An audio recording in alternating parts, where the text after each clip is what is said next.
Oh shit!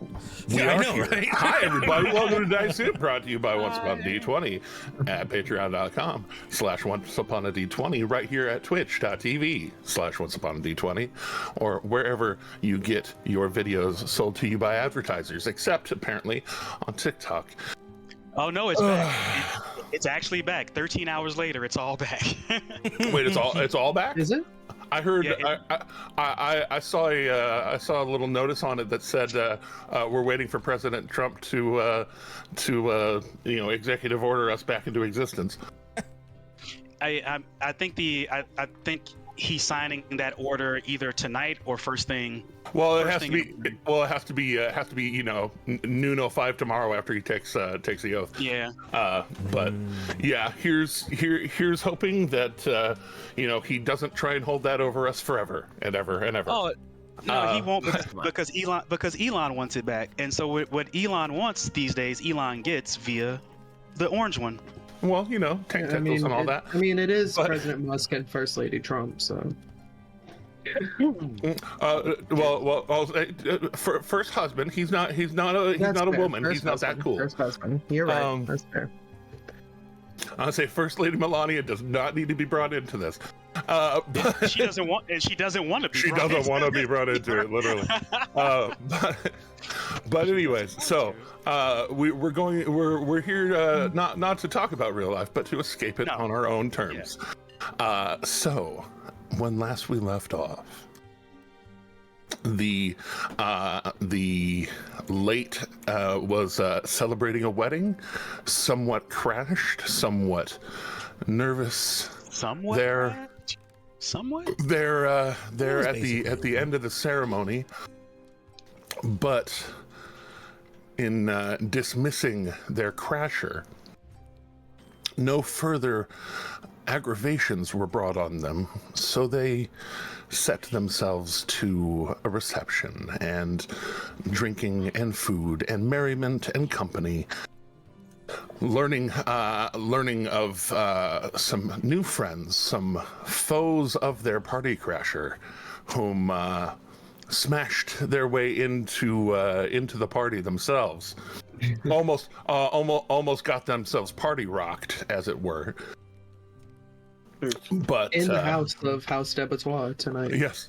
But rather than becoming food for the creatures in the sluice weave down below, they negotiated themselves into becoming party guests, giving some rather impressive gifts to apologize for the demeanor of their arrival.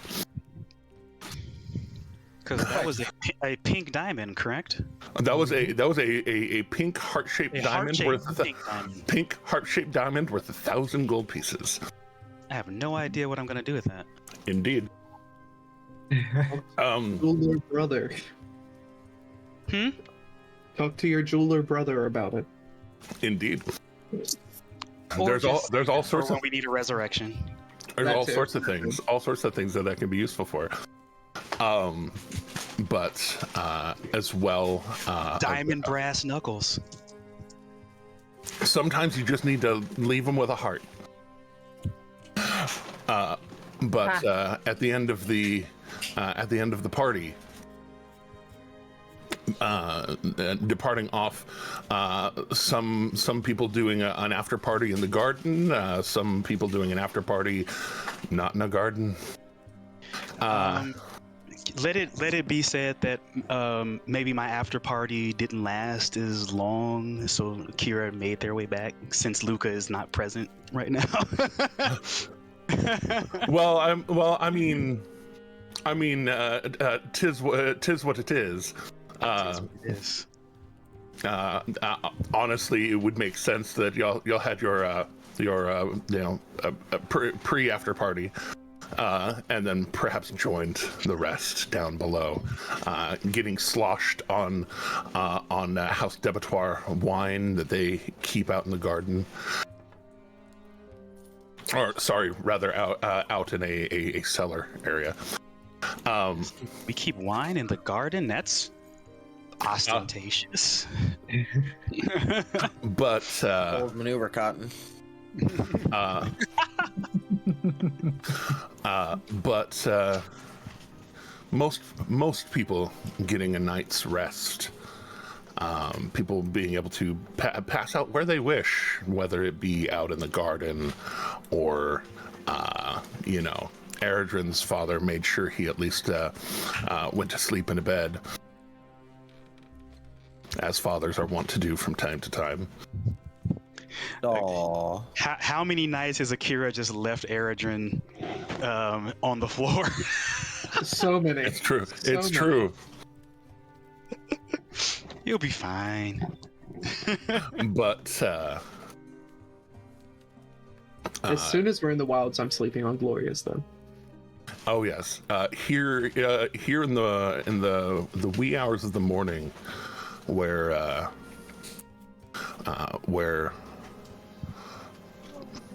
Luca is very rudely woken up by the dream that he had. There is also a very loud, echoing knock at the front door.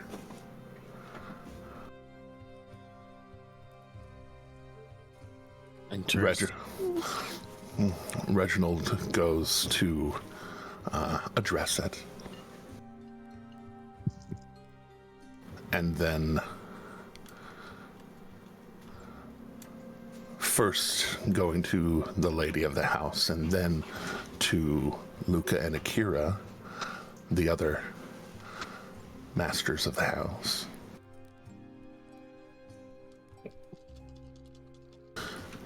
Reginald would tell you that Sergeants Ray and Stone are waiting in the dining room, asking for Luca particularly. What now? Why? They did not say. It does appear to be an official capacity. I'm not entirely sure. Huh. Luca would dismiss him with a "We'll be right down," and he would, of course, head off to go and be a good butler. And Luca would tell you, Akira, precisely the dream that he had last night. Akira will definitely just listen intently, give Luca a big hug, and tell him, we'll handle her in time. The plate is very full, hon. We'll get to her. Trust me. I'm worried that it was but a portent of things to come, my love. Not the first one, probably not the last in this line of work from what I'm learning. Oh, if only it could be the last. He kind of gets up, getting the crusties out and getting ready to go be presentable again. Well, in typical Akira fashion, this is probably their return from training, if it's morning. Oh, yeah. Akira's already up. I had assumed that just in the exchange. Oh, yeah. So, yeah, Akira will just go wash themselves off and put on presentable attire, and then join Luca for meeting these constabularies. These constables. Olo, Dante, where did y'all end up passing out next to the mostly empty keg, or? Olo did for sure. Yep. Yeah. I think Dante would have probably fully found himself sleeping in a tree, just like arms Coasting everywhere. outside. You know. This Didn't fall particular, asleep in the tree, I'll say this particular garden. Well, so this particular garden doesn't have trees as much as pretty hefty bushes. So 100%, they're pretty hardy. I mean like crepe myrtles. If you know those, I don't know if you'll have those over on that side of the pond, but they're pretty thick branched bushes that, like, I've made a walking stick out of a piece of crepe myrtle. And I used to lounge in the crepe myrtle my mom kept outside of her bedroom window. Azaleas are another great example. Azaleas are great. But yeah, so Dante full on just passed out in this bush that's absolutely holding him. You know, all 7 feet of him just sitting up there. Olo hugging the keg. Yep. Using Storm, did you wake up early for training, or are you two cuddling the keg? I'm always up for training. Oh, okay. Oh, I thought you'd be cuddling me. No,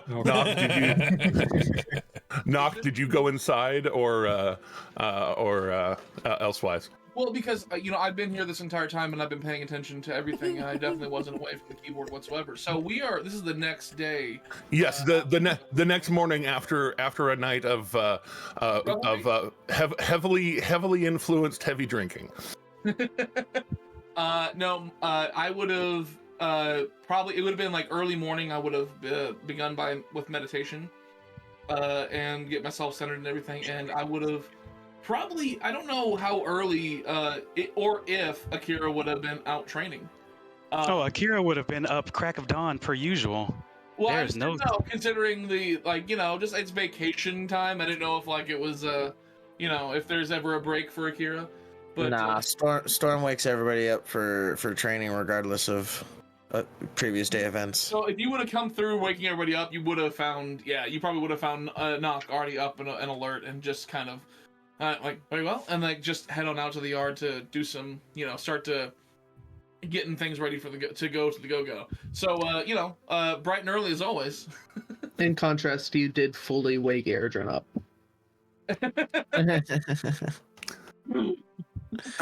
Snoring even though he doesn't have a nose.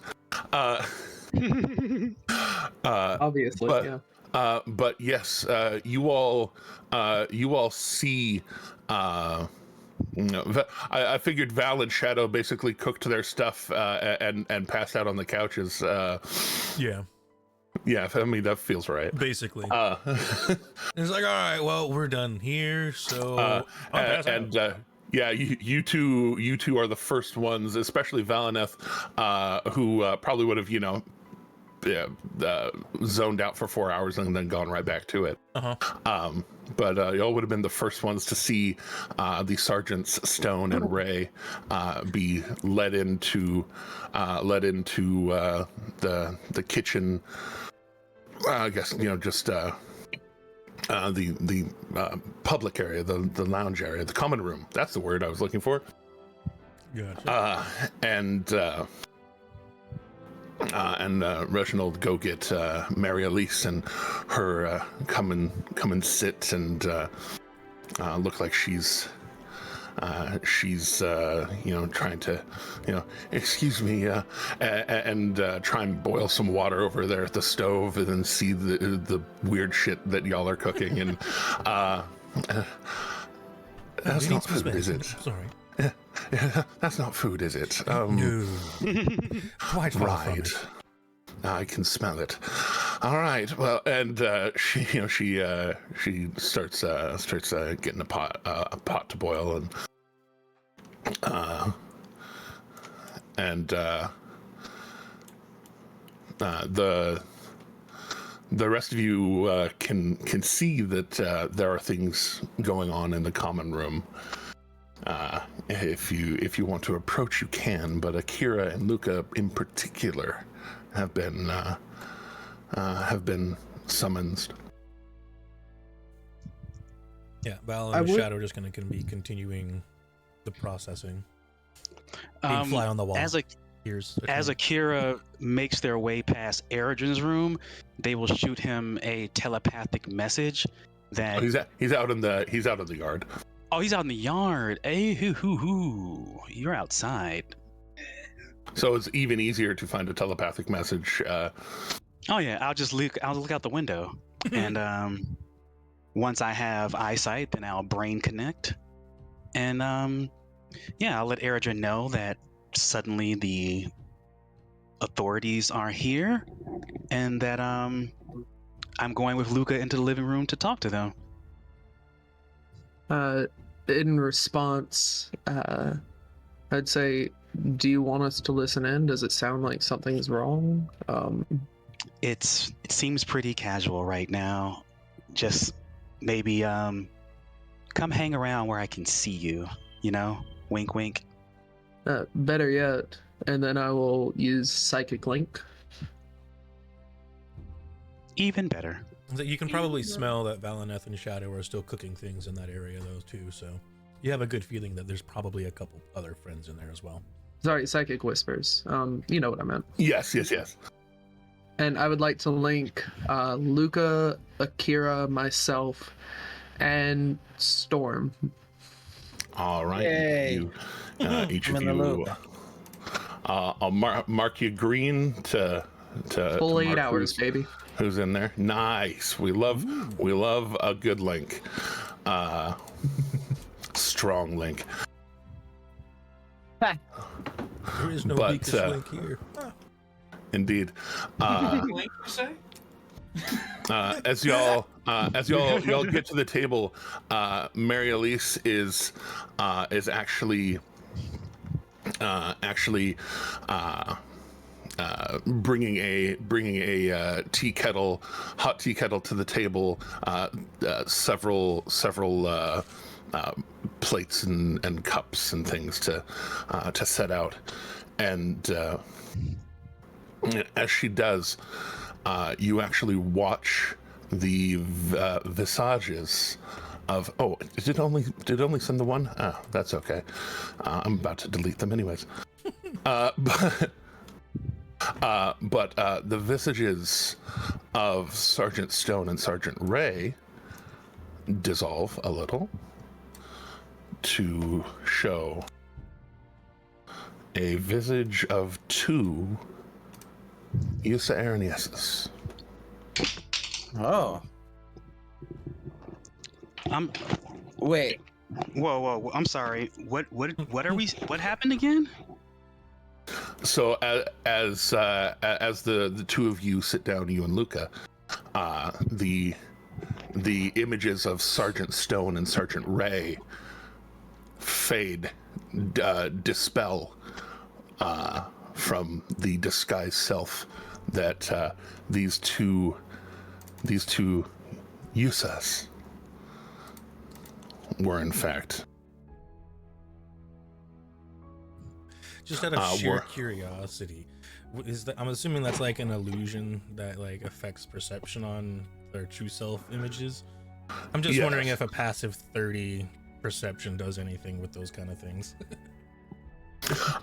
You would have had to actively investigate it, but it was a pretty solid illusion. Gotcha. Yeah, I mean, based on maybe not DC 30, but yes, you're not surprised. Like when it starts to fade, you immediately have that little perk up of eyebrow up, hand on belt. It's like, all right. And two versions of Yusa sitting there, nearly identical, but for one of them being in slightly drabbier robes. What's a butt for? So what's the deception all about? I am sorry. I needed to not be seen coming in here myself. Pray tell why? Because I have been tapped on the shoulder this morning by Sergeants Stone and Ray.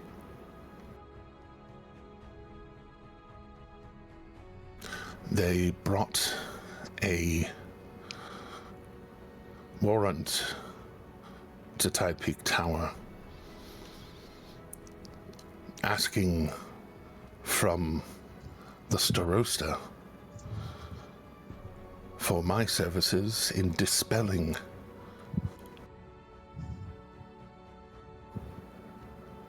the warrant. Claims that, nods towards Luca, that one Lucius Rant Debatoire is holding someone magically enthralled as a servant. Akira is going to make obvious eye contact with Luca to see what type of see what his response is to this. It's one of deep surprise. Trusting my partner, I'm not even going to ask him any questions about this. I'm going to look back at the authority figure and go, you must be mistaken. Well, you say authority figure. It's your friend Yusa. Yeah. It's the gold wizard. Your friend. I forgot. You're okay. You're okay. Yeah. You're okay. Yeah, I turn to Yusa and say, well, you must be mistaken. There's nothing like that happening here. It lists a name. Idarius Ashwin. I fucking knew it. Yeah, I had a feeling that's who it was Oh, gonna I be fucking too. Really? Of all people, like, it's gonna be this one. I had a feeling. Yeah. I mean, okay, above table, as I recall, Adarius is a kind of like a summoned. Like Okay, Luca summoned yes, him, right? Yes, but no. Like he came from the deck of many things. Yes, but like the deck of Right. many things cannot create people. So it just scooped somebody. Yeah. That Yeah. impression as well. I thought that he was just kind of poof, I'm here. No. Yeah, No. I thought, He Oh, grabs him I thought he from was. Somewhere. Yeah. I thought he was 100% magically created being. I really did. No. And so Yusa continues. It says that Idarius Ashwin is being kept against Technically will. against his will. It's like we didn't delve this. and that they are enthralled.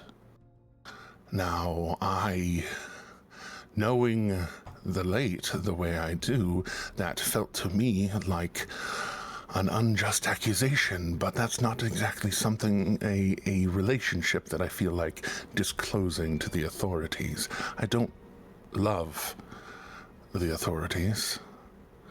You do? I just like Yusa a little bit more now. We appreciate your discretion. And Akira will just turn to Luca because Akira, much like Sean, believed that Adarius was 100% magically crafted. That being said, they are amassing to come here. They know who and what lives here. They are wishing to do their warrant, their search, with authority rather than with actual violence, but in no uncertain terms, you keep a half-giant here that could probably level half of the Zalezo single-handedly. So there is a fear. There is a fear in them coming here. Yet another reason that they wanted my services, to possibly be able to control those that are less easily controlled. Can I beam in to Akira and say, Ask if they intend on arresting Luca with this warrant, or if the warrant is only to free Adarius. Is the warrant just to free Adarius, or are you arresting my husband? Oh, I am not arresting anybody. I believe that if the accusations are proven true, that they are intent on arresting Luca. And I came myself because it felt asinine to imagine that the late would knowingly hold someone against their will. We would never hold someone against their will, and I think this whole thing is just a misunderstanding. And Akira's just kind of gonna heavy sigh for a second. It's a misunderstanding brought on by the deck of many things. And Yusa's eyes get big, and you told me about a few of the things that happened with that deck.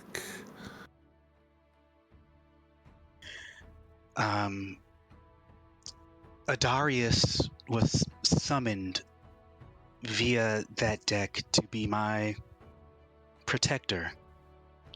I was under the assumption, summoned by Luca to be my protector and just pretty much a lead guard around House Debertoire. I was under the impression that he was a full-on magically crafted being.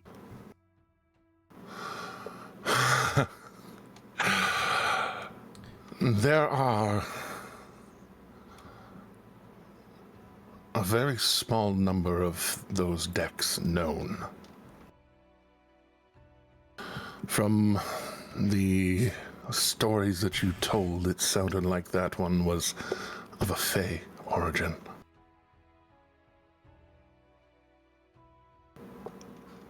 A deck that was perhaps more arcanely inspired, might have been able to create some sort of construct.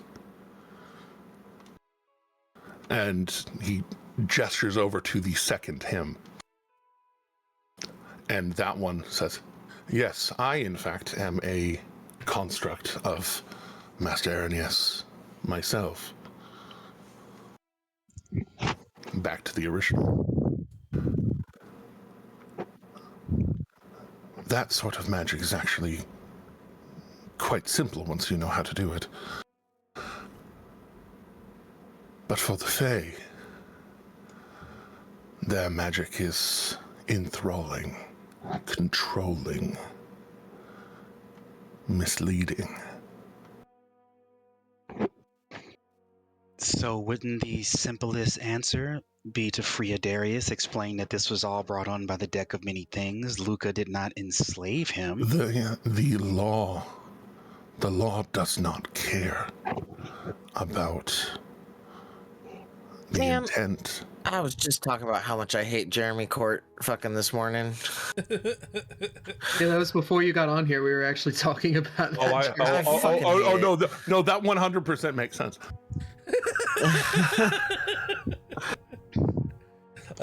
you know why? Because I'm fucking good at it. No, and because trauma, but you know, it's fine. Yeah, well, you know, trauma is as trauma does. But so my understanding and my comprehension of what is there, I can try to argue. I can try and argue it in the moment and in investigation and in looking into the truth of things. But right now, these Lazo are gathering, and they are intent on coming here.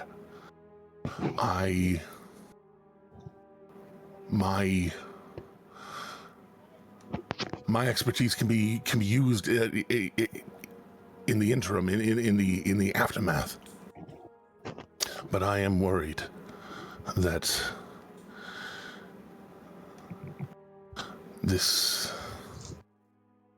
I don't know how they got the information, how they would know, what they would know.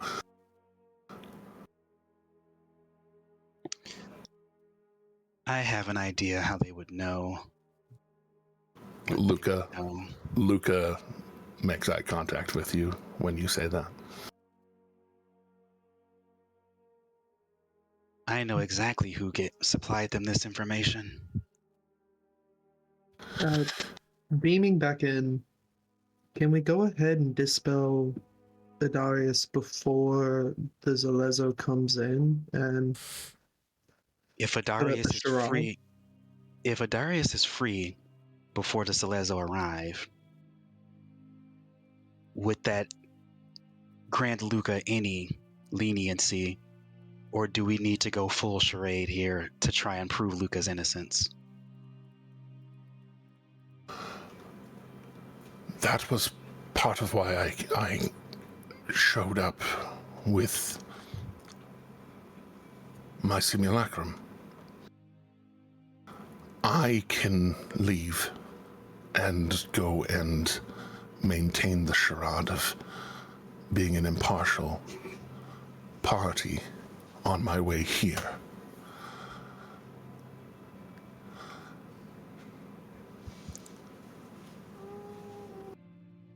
And my simulacrum can dispel whatever enchantment is there. This one I created especially from the longer process. So it does keep itself a rather potent dispel in case it is needed. I do not mind sacrificing that for you all. You all are friends. And I will restore it in my own time. I do not know how many minutes you may still have. Minutes? They are that close? They came to Tide Peak. I told them that I needed to get myself ready to prepare my spells for the day. Something I have obviously already done. It is late in the morning. Clearly. Valanath in the corner. but I will return to the tower to then exit fresh and ready for the day. The distance from there to here will be the longest I can give you once I leave. Do they want a distraction? Do you need a distraction? I can walk slow. I am an old man. But that is the most I can do. Do they want my copy here can address the issue of the dispel, and to be honest, I planned on leaving him here, particularly so that you all had a way out. The warrant itself, is that only for Luca? Is it for all of us? It did not list the Emerald Late in its entirety. It did only mention Luca. Well... But a second arrest of a major player of the Debattoir House could, and he looks towards Mary Elise, and she kind of nods, and it would likely spell the end of our house as a house of the menagerie. It would damage our business. It would damage our prospects, our being able to renew contracts.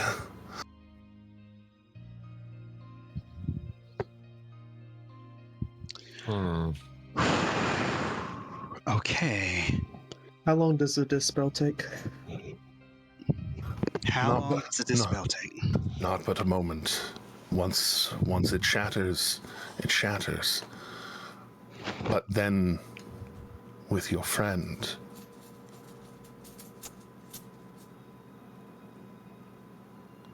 however he feels on the other side of it, is really the problem. We have to release him as soon as we can. He should not be forced to endure this any longer. We're not monsters. We didn't know that this was the case. Well, at least I know Akira didn't. I can't speak for you, so. Yeah. Luke, you and Luke are right there on the same page. Okay. So let's use a cuts you off with a, I know. That is why I came to you. That is why I came to you. I knew that it would be impossible for you all to do this. Through the link, Akira is going to tell Erigen, get Adarius here now. Like right now. 3 minutes ago. All right. He is actively in the yard right over yonder, just standing there with his crossbow like normal. Just keeping an eye on the yard. Yeah. Before I say anything to Adarius, I'd say to Storm, do you think you can get that giant's belt from him in case he does react violently upon dispelling? Why not just ask him for it now? I'm telling you to ask him. He respects you more than me. Right, I'm just saying, why don't I ask him now before you dispel? That's what he's asking. Do that. That's what I'm saying. Oh, yeah, okay. Cool. Hey, Adarius. Yo. You think I could get that belt back from you? I got to do some tweaking on it. He goes jogging and then kind of like using the strength from the belt like leaps and lands next to Glorious and finishes the jog to you and well, yes, of course, Master Doomerin. And he drops the crossbow in the sling, unbuckles the belt from the back and just hands it out to you. Thanks. Yeah, I'm just gonna try to tweak the enchantment. Thank you for letting me use it. Oh yeah, no, I mean I'll give it back to you when I'm done working on it. I just want to make it better for you. Oh well, thank you for that. You. And then quite a magnanimous fellow. Then I'll hop in. I mean, you're part of the team. I was like, Adarius, I actually found some crossbow bolts recently. I left them in the other room. Why don't we go get them for you? Oh, really? That's that would help. He goes to follow you. I'm gonna lead him to the common room. Just full of trust. No checks on us and if we're lying at all. Yeah, not even the slightest. Yeah, no, I know. I'm just as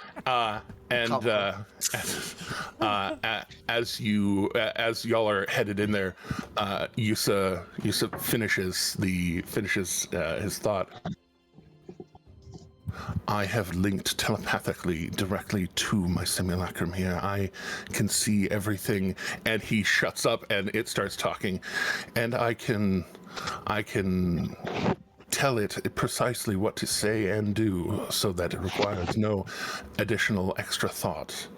I can see out of both and control both of us simultaneously.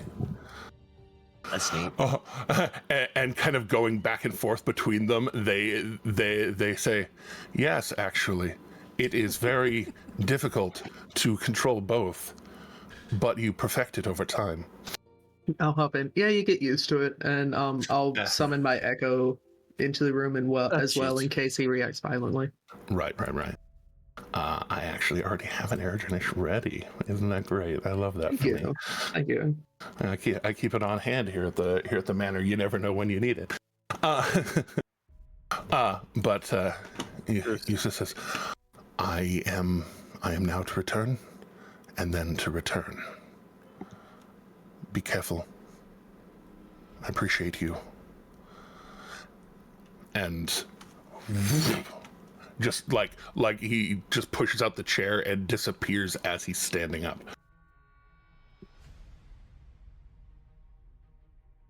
Well, Okay, I so feel we'll- now it's a little too late, but if he leaves and comes back the same direction he just came from, isn't that going to look a little weird?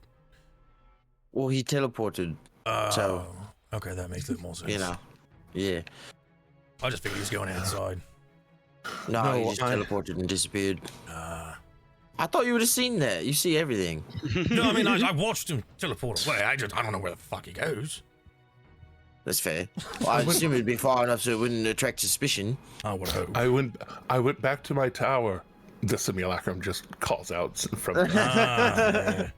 Oh, Yes, Adarius. he's a smart fellow. Smart man. Adarius, I don't know if you got to properly meet him yesterday. This is, I can't remember his last name, but this is Yusa. He's a very powerful mage here, Nicodranus. Yusa Ernias. He stands up and kind of very like his walk is very glidey, even though it's not touching the floor, but it's very soft shoed, very just smooth the way that he walks, and then very true to how he usually moves. Suddenly, a misty step that puts him right next to Adarius, and Adarius, you are a powerful mage. You're the one that trains Wolf. Yes, I am. And you know what I can do. Yes, of course.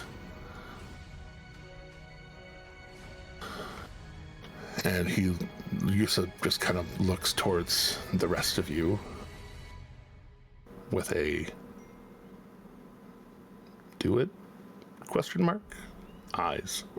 I'll nod, and I'd like Yes. to hold action for grappling in case Adarius is violent. Okay. Meanwhile, Olo just wakes up in the yard like, oh, what a lovely morning. Yes, what a lovely morning indeed. You woke up to people doing jumping jacks out in the yard, I was gonna say, it's and then you just kind of like, nah, bruh, and like kind of laid your head back down. This is like, nah, me. It's sleepy time. Oh, Wolo, you're awake. Time to join training. No, just kidding. Here, have a belt. Rolls over the other direction. Oh. Elvin probably get booze. the out of Elvin the booze. I should probably get Dante out of the bush before. Yeah, Dante's like happily snoring away, real comfy in this bush. Like, no, come on. It's almost a purr of a snore. You know what I mean? Oh. Yes, Just perfect. this Perfect. constant drone. We said what we said. But Yusim, if you will, extends their hands out to Adarius. Says, I would like to show you something. And Adarius, open-handed, takes his hands, and there's a sudden wreath of fire that goes down from Yusa's head and down both arms and into Adarius, and Adarius suddenly wraps in fire. And you watch as these invisible glyphs suddenly start flashing and dispelling, flashing and dispelling, flashing and dispelling, as he 9th level dispel magics. Oh, he was enchanted. Olo looking over his shoulder like, oh, they still partying in there? See the lights going off. Yeah. Oh yeah, for sure. Like it's a party, and it smells like very good tea. And Adarius, as the fire drops from him.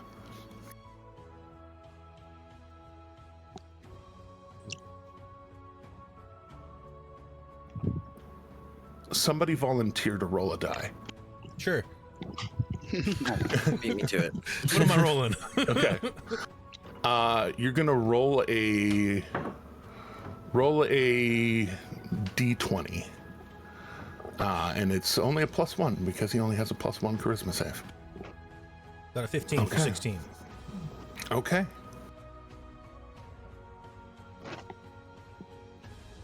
His memory does not leave him. That's I good. think that's a good thing, personally. That's good. And and as those glyphs shatter around him, suddenly you recognize some of that fey energy, the rainbow, that rainbow bridge looking energy that kind of rushes into him as he is restored to himself. And there's a moment where it's almost like he wakes up, and there's a gathering of fire around his mouth for a second, and just, whoa. Wait just a minute. Wait just a minute there. You sound funny.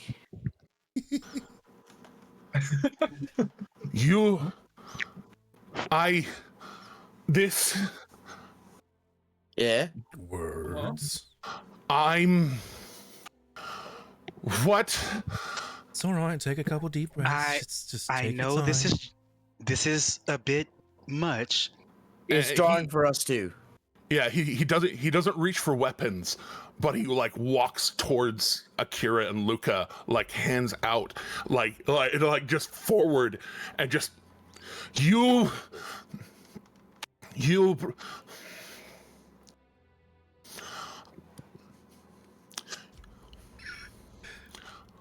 Words. Come on, man. How did I get there? No idea. How did I get to the test fields? I remember I was in Rexentrum. I was working. And then I was with you. How did I get there? This is what happened. Wibbly First, wobbly let me tiny. apologize. Magic shit. Let me apologize. We did not know what was. And yeah, like going back and forth between Akira and Luca. Just calm down. We used my husband here used a deck of many things. Which is a freaky magic deck that does a lot of crazy stuff. Yes, you've all talked about this deck many times, and I know a little bit about it. Thank you.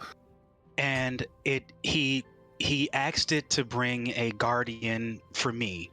I was in a lot of danger at the time, and I remember. I got there, and Luca was very insistent on me guarding you, and it became my entire life, my entire mission. I did not know you before this, and then I knew you, and you were the most important thing in my life. The card chose you to be the protector for Akira.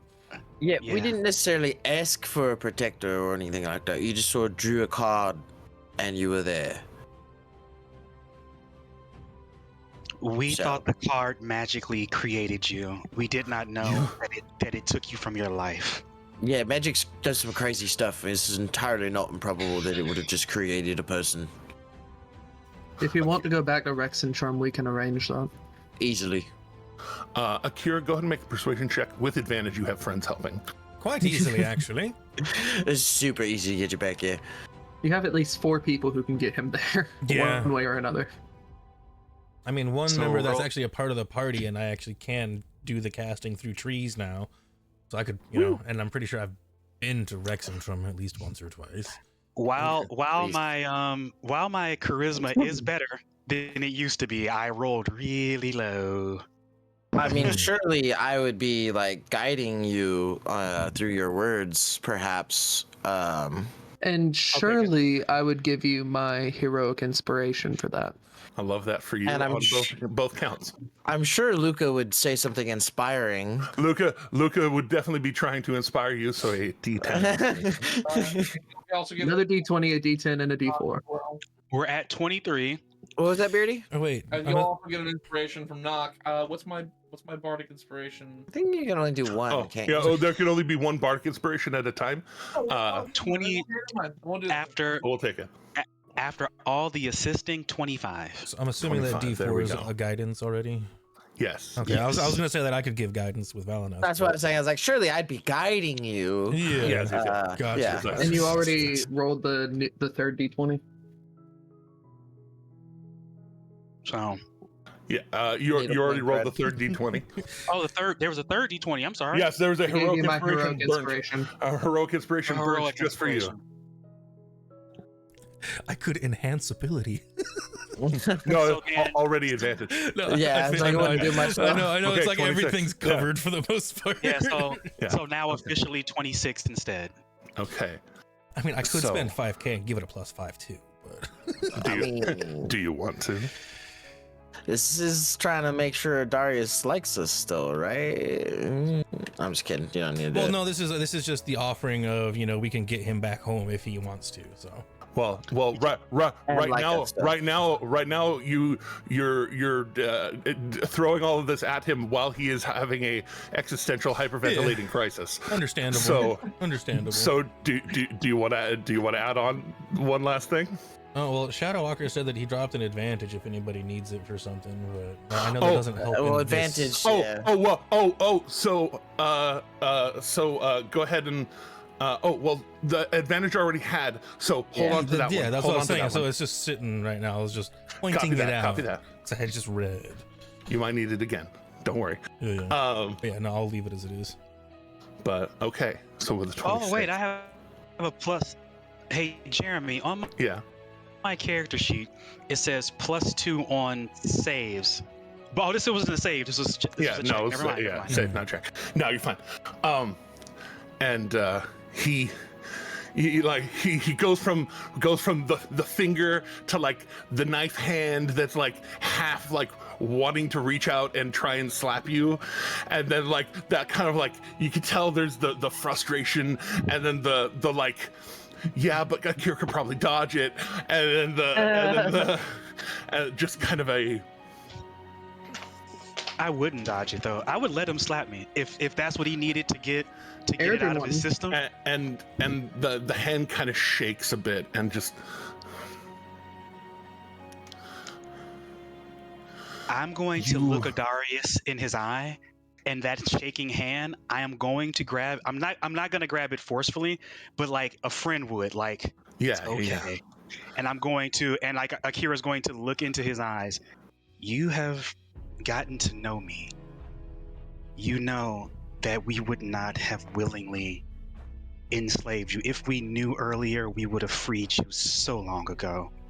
Please, please, please understand that I am asking your forgiveness. And I mean you no malice. And we will help you get back to your life in any way we need to. I was training with the righteous brand in Rexentrum. Oh. I had joined up during the war with the dynasty, and then they signed the peace treaty. So they were still keeping new regiments priming in case the hostilities rebroke. But I was merely a soldier amongst them. You all, when you pulled me from that place, it wasn't a bad life. It was not. I was not mistreated. but you pulled me from that space where I was.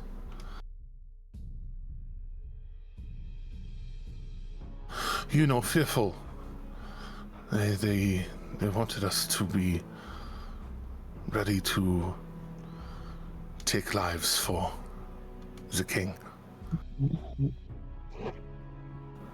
And I didn't really. I was there for the paycheck and to send money to my family. Oh fuck, my family. Okay, take a breath. No, Take a breath. it's fine. It's fine. It's fine. They're not. They're I was helping. I wasn't. They're not destitute without me. But what I mean to say, I was.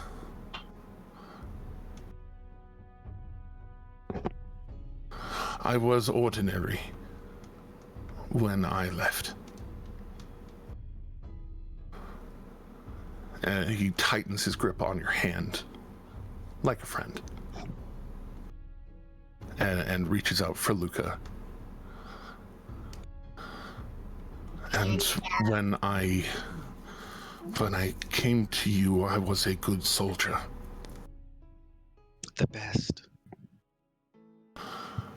But being with you all, it has been. I have learned things. You introduced me to Escorindarian, to Yusa Airness, not knowing that that's a simulacrum. Right. To some of the strongest archmages in the world. I've learned the feat. I understand ritual magic. I can wield magic in combat. I understand these are things that I would have never learned in the Righteous Brand. You invited me into your home. You could have treated me like. You could have treated me like a pack mule. You could have treated me like a member of the army. You could have follow orders. Looking Akira especially in the eyes. You always made sure to ask what I wanted, even when I would have done anything you asked. So now that you're free, Adarius, what do you want to do? I think he's made that quite clear. I do want to return home, but I don't want to return home forever. Do you want to return here? Under your own willpower? I do. Like I said, and he kind of like reaching out towards Eredrin-ish first, and then kind of like pushing him out of the way and trying to get Eredrin to come in to like put an arm around him, and inviting Storm kind of into the whole kind of group hug of it all. As Storm approaches, he'll be like, "Here's your belt back." I just wanted to make sure you wouldn't be angry about this whole brainwashy thing that we didn't know about. I was very angry, and I may have tried to actually. You're entirely correct. That's also why Erdrinish is still sort of breathing down your neck. Well, he can't breathe, but you get it. You go and click the belt back on him, and the magic immediately resurges through him, and those of you kind of under his arms kind of feel them tense up almost involuntarily, like they're just muscles. Fueled muscles. I get it. I understand it. Yeah, you know it. And but kind of bring you all into it. You gave me a purpose beyond the crown. You gave me a purpose beyond beyond anything I would have ever thought to ask for myself. So yes, I would very much like to return home. Now especially that I missed the Rexentrum winter. The spring will be much nicer, I think. Kind of turning But to the party. how did you come about this? What did Oh, right. Yeah. Yusa very politely is walking around while you say.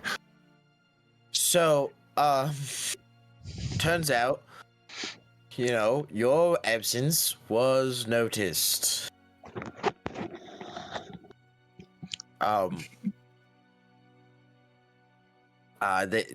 You are a missing person, and, Oh. Long story there's, short, people are looking for you and they're on their way here in a couple minutes. We wanted to make sure you Yeah, were and they free of want- mind. and they want to arrest Luca for your kidnapping. Oh, like it dawns on him. Oh. Yeah, it's a bad situation. That's how we found out, actually, that, you weren't just created out of nothing. You were a real person, which, kudos. Oh. So to hop in, Thank you. I get it from my mother and my father. He's a real boy. to hop in, do we think it would be more beneficial for him to be here and attest that he is here under his own free will? Or would it be beneficial to get him the hell out of here? No, I No, think it'd be let's better to get keep him- him here. Yeah, I think keeping him here and maybe us getting Luca out of here at the very least. Like, hey, why don't we go to Vesselheim real quick? I mean, Just real fast, Just like me and Luca and like maybe Akira and No, Akira will stay here to Okay, you can to represent Luca. To the party. And Yusa perks up. I could possibly get you to Vasselheim. Oh, we have a friend here. Where is he? He is asleep. Fair enough. He is actually on vacation. Right. Yeah. I will Um, send Zan the Sixth to go knock on his door. You know what? No, it's alright. I've got it. I'll go talk to him, and the storm will walk off to go talk to Oh, apparently I broke Shadow Walker with the kudos. But anyway, yeah, I'll go speak to our. What the fuck is his name again? Damn it! I'm trying to. I have it. Hold on. No, I've got it. It's in here. Chisriel. Yeah, Trisrael. Yeah. Chisriel. Yep. That dude. I go and I knock on that dude's door. And you definitely wake him, and he kind of you hear him kind of shuffle. Just a minute. The shuffling of the vestments being put on, belts and stuff, and Yeah, no rush. Just kind of when you're ready, we're ready to go to Vasselheim at your earliest convenience. Now that the wedding is over, well then, all right, and I'll be down. As soon as you can. Thanks. And I walk off. All right, and Just like that tone of voice. It's like, we're really in a hurry, but like no rush, but we're really in a fucking hurry. Yeah. No rush, but like, please fucking rush. I don't want to rush you because I'm relying on your kindness, but hurry the fuck up. are we just trying to get who we trying to get where? Because like I'm Luca out of the building so they can't arrest him at the very least.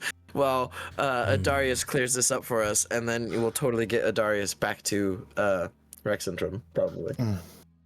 While that's going on, I will hop in to say, I hate to say it, everyone, but as much as y'all hate the man, he might be the best contact for when Adarius does want to join us again under his own free will after we get him back. Doesn't Luca have a What? staff that can like teleport? Yeah. What? Yeah, What? yes, I What do. man is this that we hate? The doctor, Oh, Dr. Dave Nyack. Dr. Dave Nyack. Yeah. Nah, nobody hates him. Asterisk.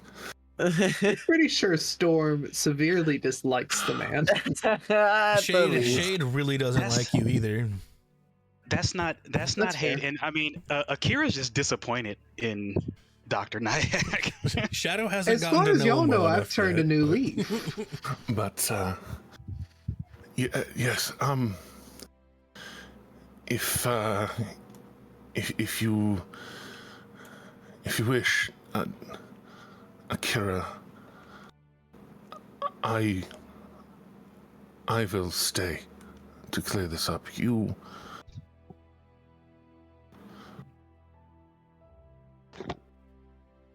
You don't need to speak for me anymore. Well, no, but And they Darius should kind of speak like for- Darius kind of like leans in for the hug, and then Okay. and then Lucas says, "Yes, darling, they are coming for me, and not for you. Darius and I will clear this up." Luca, I really think You're- you should go with us. I don't You're think you should getting be out here. of here. Yeah, you are leaving, love. I will stay here with Adarius. You are going with Storm to Vasselheim, and I won't hear any other thing about Well, it. I mean, Just, to be you completely can honest, just guys, feign guys. ignorance. You can say we left before you found out, and that's why Akira's here to, handle your business. Well, I mean, to Oh, be you're gone. completely honest, it would probably be smarter, especially with Adarius in his right mind, to be able to have them have this chat. I don't expect them to do anything. It's the man has got his own mind about him now. I would imagine that somebody would have to press charges in one way or another to have something happen. Oh yeah, and they don't know Yusa is on our side, I so Yusa understand. could just be like, Oh, I, as a simulacrum, am going to leave wherever you all wish to go. I am commissioned to make sure that right, you're but all the able real to leave. you is also on our side, and they don't know that. So if they That is come correct. here and they interrogate Adarius, and they're like, Yusa, is this man under some sort of spell? You can be They like, will- no, he's not, and Yes, and then you hear the voice kind of shift from the mechanical version to the more smooth version. Yes, I do plan on hitting your friend with a dispel magic that I now know is going to be completely useless. Yeah. So there you go. They'll see he's not under any sort of spell. Adarius, obviously we'll get you back home, but just tell them, like, yeah, no, I came here of my own free will. And if he doesn't want to do that, I can use detect thoughts and let someone listen to my thoughts, listening to Adarius's thoughts. Akira is going to position themselves where they can see everyone in the room and everyone can hear them clearly. If the authorities still decide to take Luca after all of this, because Adarius didn't press the charge, didn't bring these things up, his family did. And we all know how official investigations now work. We all know how this goes. Or the Zalezos who he was enlisted with noticed he was missing from his bunk, and they're the ones who reported it. And, It just well, got more that's a different investigation. story. No, what you don't Akira will make sure to stomp home the point of the Fey creature did this. Whoever Right, yeah, we know that. Whoever And brings so- about the charges, regardless, I will stay behind if we need a prison break, because I can get around most places. Adarius suddenly starts chuckling.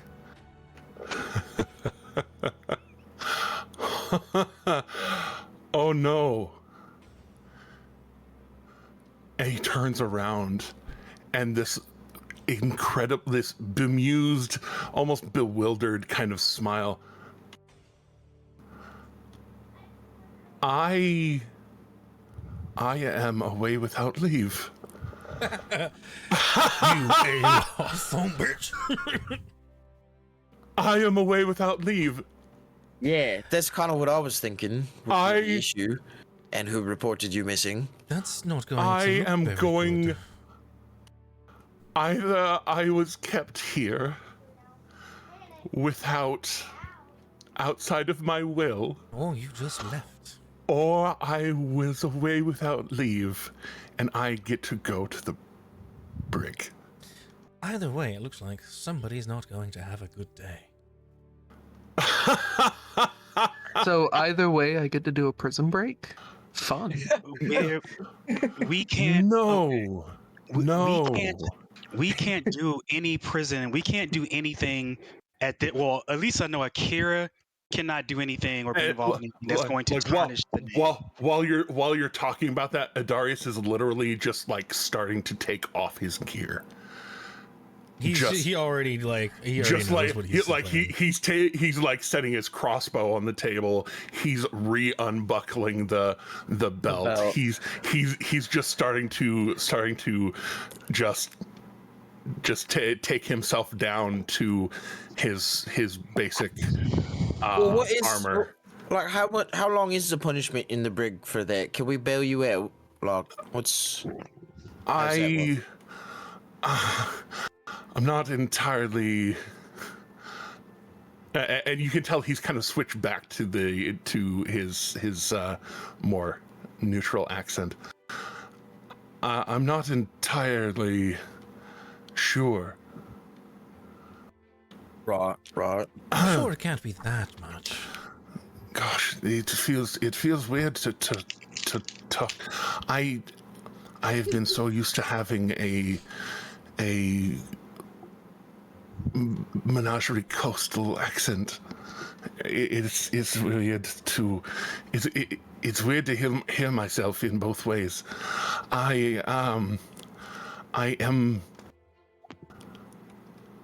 not entirely up to date on the military code. Now that we are out of we were out of wartime by the time I was taken. So the punishment will be less since we were out of wartime. Well, that's good. If required, I would like to point out that I learned at the foot of a very impressive wizard, and he spits out a word and misty steps. Well, there we go. I can move myself, and I can move others. It's quite nice, isn't it? If it becomes a necessity, I can relieve myself of my shackles.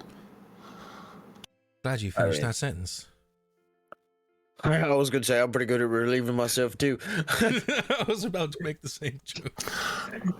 Yes, we know. There's a poor Azalea outside. Listen, that wasn't me. And he starts taking off.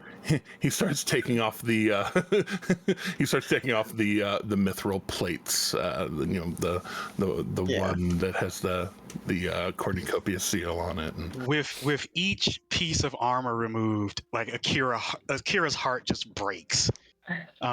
Is like he's making a smaller sacrifice for the greater good. Wrapping things back around. Okay, guys.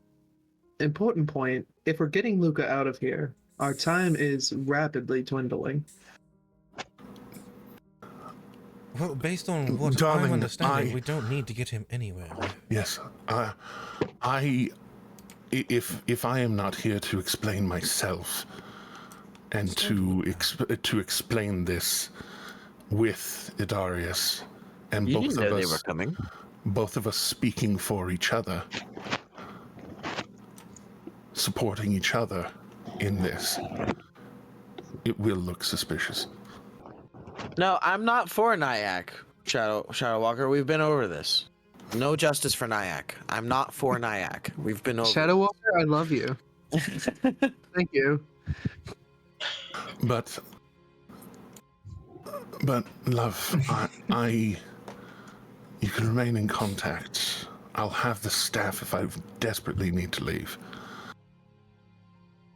I honestly don't think it's going to come to that. From everything I'm seeing going, this isn't going to be that bad. Between Adarius and I, we'll take care of this. Shut up. I don't want to. What is it? I don't want to. Take your inspiration back. It's the stupidest things that break me sometimes. Like not even related to the game. Tell my phone to shut up. I don't want to. But darling, I will take care of this. Honestly, I'm afraid, the same as you, that this was. I really need your smooth talking though in Vesselheim. I don't know that my smooth talking will mean a good goddamn in Vasselheim. Oh, you're the one whom speaks for Cord. well, my yeah, friend. but don't speak for us. I mean, it's your dog. You're appealing to them for Cord, for Melora, for Bahamut. He starts gesturing towards your different accoutrement, your tattoo. You have gods on your side, Storm. Yeah, you've got one in your corner too. Don't forget that. Oh, I may have know. helped put him there, but Don't minimize your own accomplishments by pointing out mine. my glory is your glory. Your glory is my glory. We've been over this. Precisely. So I'm curious here. Above table. Are we just expecting Adarius to just like break himself out of jail and well, no, I understand where he's going to be going to jail. Yes, I understand that part. But are we just expecting him to break himself out of jail and then suddenly now he's a fugitive and he's going to be on the run because he broke out of jail? We will do our part to try and see to any fines or things if we and also that as that our was above house. table. Yeah. I'm going to explain it in character. Gotcha. We will try to see to Adarius and see that whatever punishment he gets can be more financial than circumstantial. At the mention of like fines and financial, I'll sort of like shoot a glance to Eridrin. We can deal with that. Yeah, I'll shoot a glance over to Eridrin. I'll be like, should we maybe leave some of the money here in case?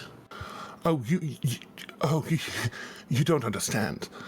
While you all were making your wonderful wares, and he gestures towards his own armor, I was busy establishing connections and deepening the Debetoire family name, business name. The finances will not be a problem. In response, I would say, I don't think you're aware what our wares brought in. Yeah, we've got a good bit of money now, Luca. We've got airship money. I think we've been over this actually. Yes, actually, we did talk about airship money. Yeah, so like, granted, I'm sure you have finances, but like we as a party who are, responsible together for this incident, we have money as well. So. Well, what I mean is negotiating on our name. I can see what we can do to make those things necessary, and then perhaps I'll tap your very broad shoulders. Standing here with the portable hole in my pocket, okay. Yeah. Shit, I guess. Well, I mean, both of you have pretty broad shoulders. No, I know. And the metaphor of 80,000 gold. Yeah. Yeah. The metaphor of it. But You bought airships in Vesselheim? Where do you buy airships from? that I believe is in Uncarel. Right. So after we get the sort of costs, do we want to take a trip to Ankarel or? Is that an above table question or That is an Eredrin question. You all can work that out your own selves. But Do you know how to get to Oncarel, you sir? I, as a matter of fact, do know how. We'll to put a get pin in that one. there. We should definitely put a pin in that one. Because you might want to get out of here rather. Oh yeah. Some of us are going to Vesselheim via Chisriel, but you.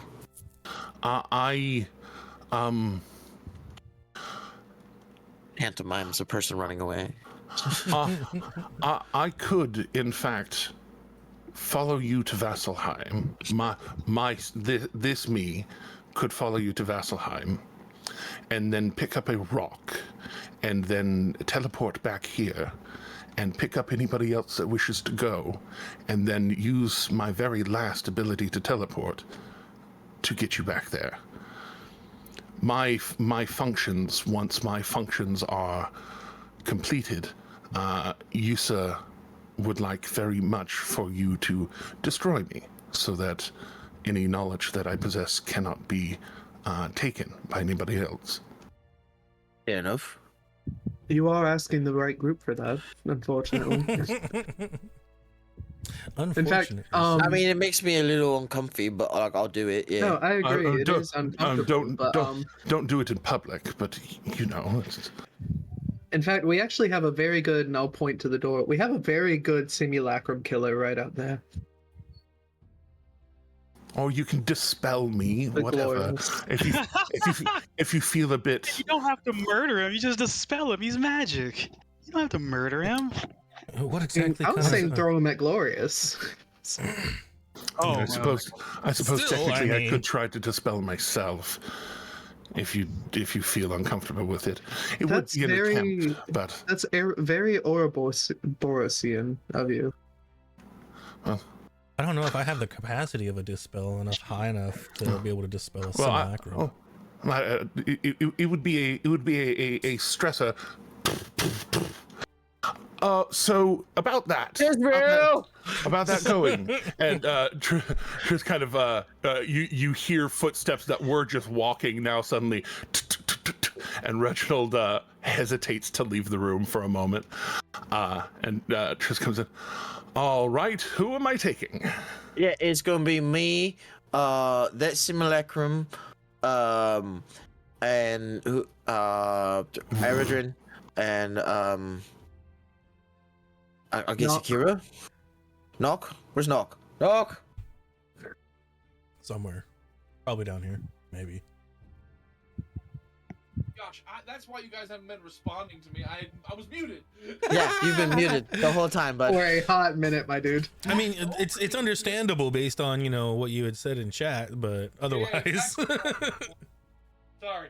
No, yeah, I was very much like me too.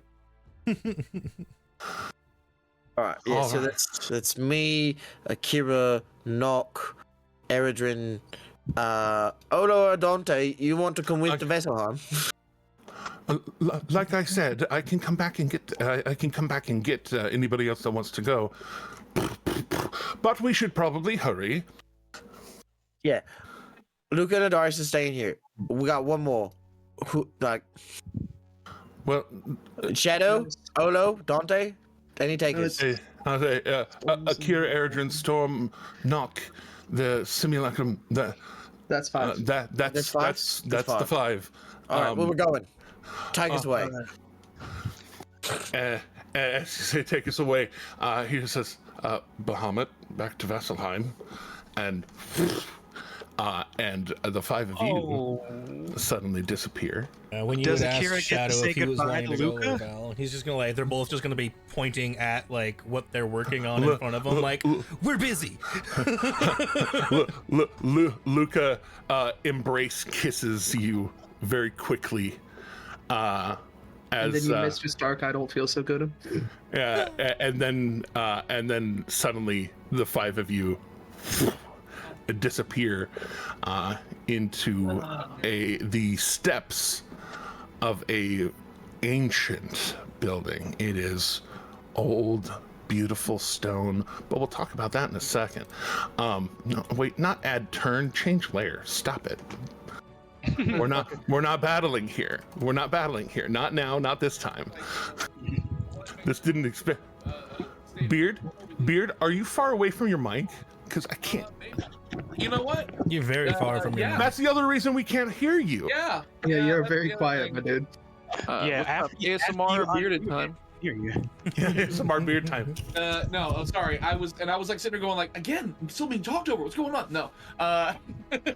No. Yeah. What were you saying? I was gonna say, to make it canon, like what's gonna happen, and for our two guests that are here, and everything, I was gonna say that this entire time you guys have seen me as this very pale-skinned, very kind of like hollow-eyed creature, person, thing, whatever.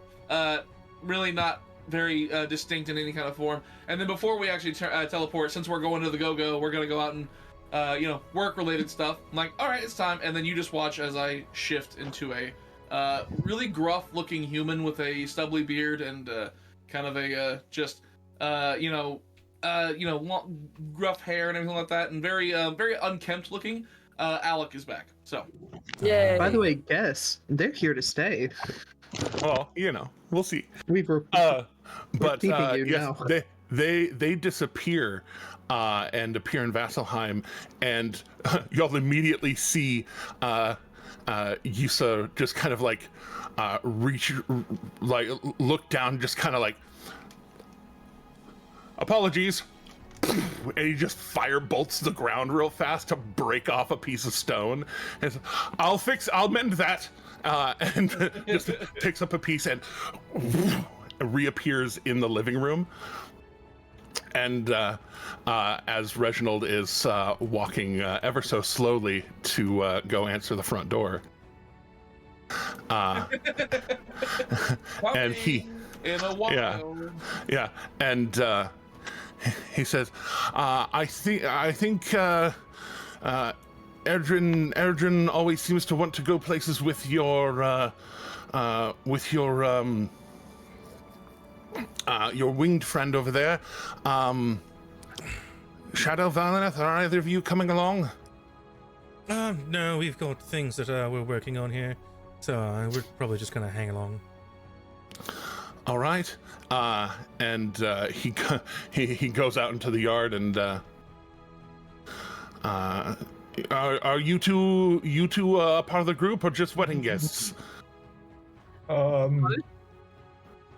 you going along? Are you going along to Vasselheim? Yes, I want to go on holiday. It'd be great.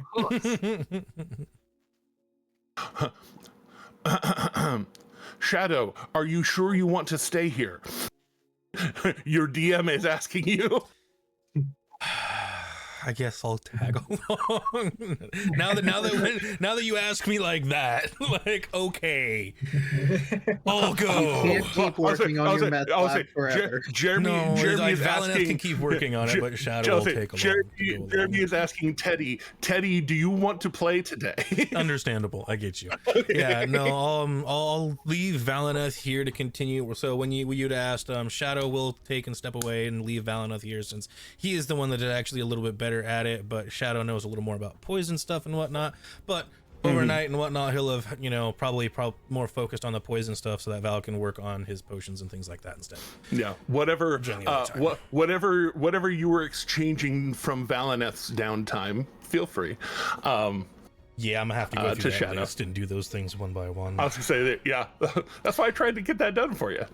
That, or I'm just gonna leave them in the inventory and just use them from Val.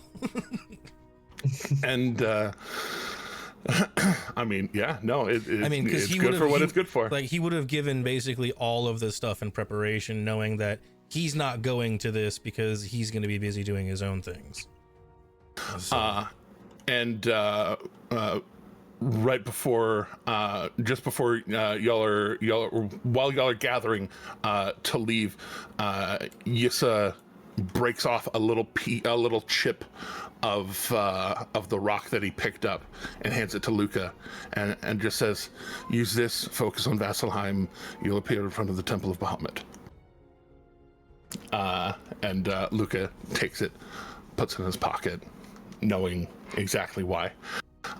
And you hear the last thing you hear before Yusa scoops you away are quite a number of heavy footfalls as some heavily armored guards begin walking in front of those that you were warned were going to be coming. But Olo will be like, "Who's that?" And now I'm in two places. Indeed. It is really entertaining getting to play two characters in the same room. Get to have conversations with myself and have inputs from both of my characters.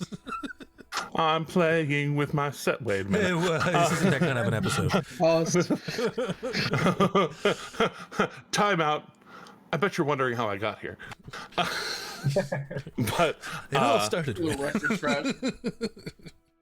But yes, the rest orchestra of you, music stops. the rest of you absconding away. Those who appeared first have a few extra seconds to take in the grandeur of I don't this know why city. you blasted the ground like that. I could have just punched it or something and gotten him a rock real easy. Oh, you're back. Well, Pretty sure that was a cantrip, Storm. yes, but the city is. I mean, there's a strangeness for at least those of us who are American in going from a place that has a history of a few hundred years to places that have history of thousands of years. And the architecture and the just feel and look of everything. And you went from the Menagerie Coast that is much newer and fresh woods and things and ocean and warmer, and especially here in the beginning of spring. Here, it's still winter. Or at least it's still cold. You appear on the steps of a building that has these large granite columns that the archway of the door is 20 foot tall. The doors themselves solid wood all the way up. Though currently at this point of the morning closed because it is earlier in the day. It is dim before dawn breaking, morning light, wrapped in mountains that are still very covered in snow. Like first light status? Yeah, like first light status. And you look up with the art. Thank you, Kent, who puts their art on the Critical Role Wiki. There's no longer that pulsing green up there, but there is still a giant titan of a rock structure looming over the edge of the wall of the city. But you see on this giant titan that Storm very much knows the story of how it got here. I was like gonna say, do I remember the name of it? Like it has a name, didn't it? The city at the top did. Right. The Titan, its name is unknown. Right. It was just known as Unearthed Titan. Right. But the city at the top, the story that you know of a big pulsing green awful place, dimmed and just has like hanging lanterns, perhaps continual flames, street lamps basically up there. And now on this, what looks like it is a giant ripped out muscled Titan, now has terraces cut into it that have homes and gardens and lawns and things built into it, going down these giant arms, It's the suburbs. these fists, the legs, the whole body looks like, at least the exterior of it has steps and little suburb tiers of it. It's a suburb. I knew it. Looming over the city, this odd juxtaposition of a giant Earth Titan that stories, and not just Slayer, but this happened. Sorry, Storm, not just Storm, but the apotheosis of Vecna is a common enough story that it's known. You know, he tried to use an Earth Titan to break the oldest city in the world, the city that has never fallen, as it is one of its many monikers, and was thwarted. Not most people know the name of the group Vox Machina, even if they don't know the members and that. But most people know that Vox Machina stopped Vecna from destroying Vasselheim and locked him away back to the other side of the Divine Gate.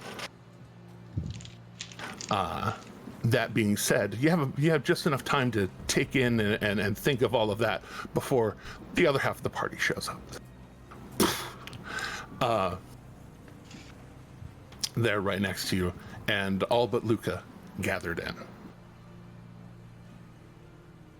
Oh my god, it's freezing. I should have wore shoes. It's very brisk, it's nice. Yeah, I'd offer you something, but I don't think my stuff's gonna fit you, big man. Maybe like We can always find a cobbler. Maybe I might be able to like fashion. Did you say my cobbler? jacket is a slipper. I don't know, just one. If you can survive a bit, I'll whip you up something later, I guess.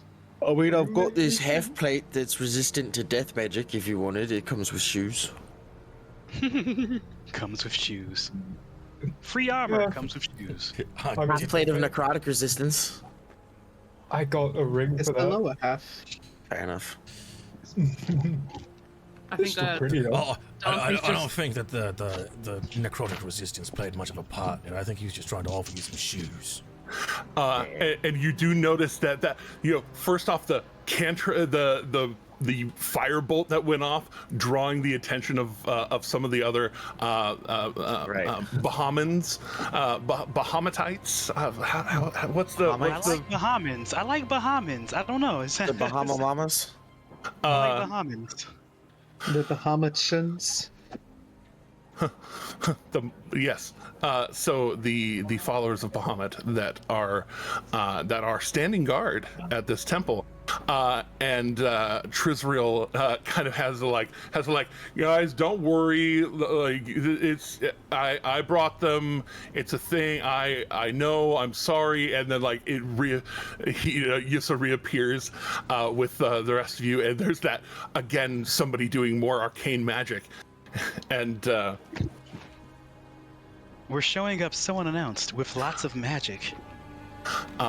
And Trisrael, again trying to calm the guys, he turns back around. I should have maybe have known that was going to happen. They don't really love arcane magic here. Yeah, I remember you mentioning that. What? So we've made our entrance in a fashion that has attracted negative attention to us. Okay. Yusuf puts up a finger. I'm sorry. It was necessary. I promise. And like he kind of going to try and smooth over the problem a little bit. For the dual reasons of knowing they don't like arcane magic, and for the reason of it's cold, I'm going to put my familiar in my jacket. No. Is it cold enough to warrant needing to wear cold weather stuff? I was just about to ask that. Because I have a set. I'm just wondering if I need to put it on. It depends on how comfortable. It depends on how comfortable you want to be. Well, we're from Grimgalier, Eredrin. We're fine. Oh, You know, it's colder. I'll say gonna say, I'm pretty sure it's like going to Alaska when you're from Chicago. Oh, so eventually I'll be okay. Got you. Okay. Yeah, eventually. You'll acclimatize. It is a shock going from basically you're going from like the southern Florida coast to Alaska. So there's a shock there. I think I'll be okay with a bit of a fur coat.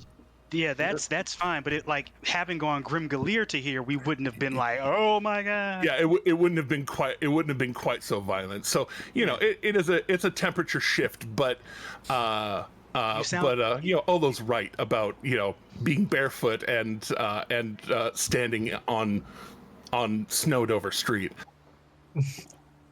Okay, actually, I mean to be fair, Akira is mostly barefoot. Their wraps only cover the center, like the ball of their foot. So it's like Akira's toes and their back and their dew claw is actually a little nipply.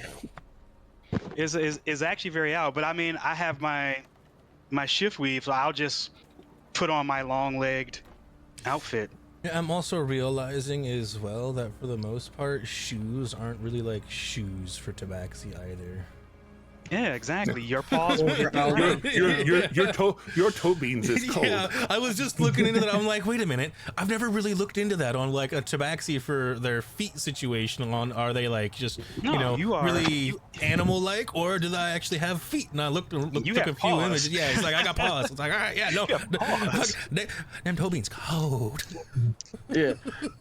Especially on this cobble. And be like, do you want to lift? And like gesture his shoulder for you to sit on. Like, do you want to? He'll look at it and think about it and jump up onto Storm's shoulder. I'd jump on his shoulder too if I could.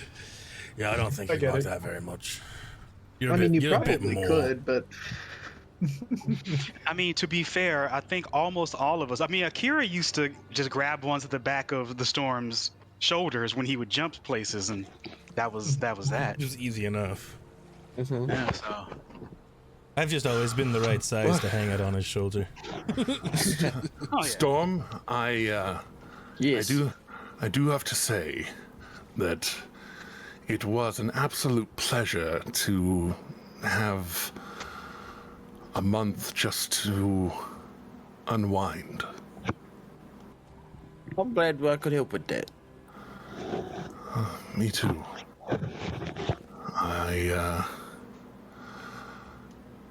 I'll try and prevent word of how half of your group arrived. I'll more put emphasis on me helping you get here. It would be appreciated, yeah. I do apologize personally to you. I know you probably don't care too much, but I still apologize to you as well for the arcane. Not at all. There are some who are a little harder core, but it's not us, right? Right, yeah, not all of us have sticks up our rear, eh? But I will go and draft a notice of appointment with our High Bearer, so that you Ford, be... right? Is Yes. his name? Yes. Right, Accord. Oh, Vord. Ford, right, okay. But I will go and make myself known, and make you known, so that you can return after the sun rises over the mountain. Once it rises over the mountain, that usually is the end of the morning sermon of the Platinum Dragon. Will we sit in? If you wish, you may. But once that sermon is done, the morning ritual, then the High Bearer will take appointments. I will do my utmost to put you all at the top, so that something as important as this can be attended. Of course, we greatly appreciate it. All of your help in this matter. But for the rest of you, it is the 4th or 5th hour of the morning. There are restaurants that open in the quad roads in probably an hour. If you want to get a good hearty breakfast. Isn't the Slayer's Take based here as well? Like, is their home base? Yes. The Slayer's Take is here. There's there are restaurants, there are inns, there are places to go, temples to all of the prime deities, from Bahamut to Corlin, Cord, the Raven Queen, Melora. Do they have Wild Mother places here? Yes, Melora. Oh, yeah. Sorry, I don't know her on a name-to-name basis. Quite all right, my friend. Yes, the Wild Mother does have is well represented here.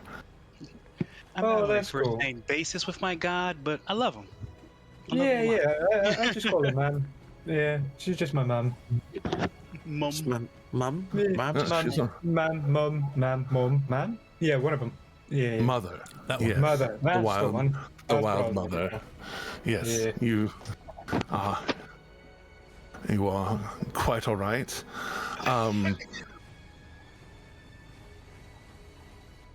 The Silver Talon's Reach is that way. The Braving Grounds is over here. The Quad Roads that way. The Abundant Terrace, where the Wild Mother's Temple is, that way. The Dusk Meadow down there. This may be a purely imperial thing. Is there any representative of Onyx and Ivory in the city? There is. It is tied with the Temple of Moradin. Perfect. Blue fingers. Akira is going to ask him, are there any GIF enclaves in this area? None that I am aware of. Any GIF at all living in this? I am familiar with Gith. There are Gith that live here. I'm not aware of any enclaves. As far as organizational enclaves. Would you happen to know any of these GIF personally? It's pretty imperative that I speak with them. I don't. I've seen them in the bazaar in the Quad Roads. There may. I think I saw one with a Slayer's Take brand once. Do Looks tell. over at Eridrin. No.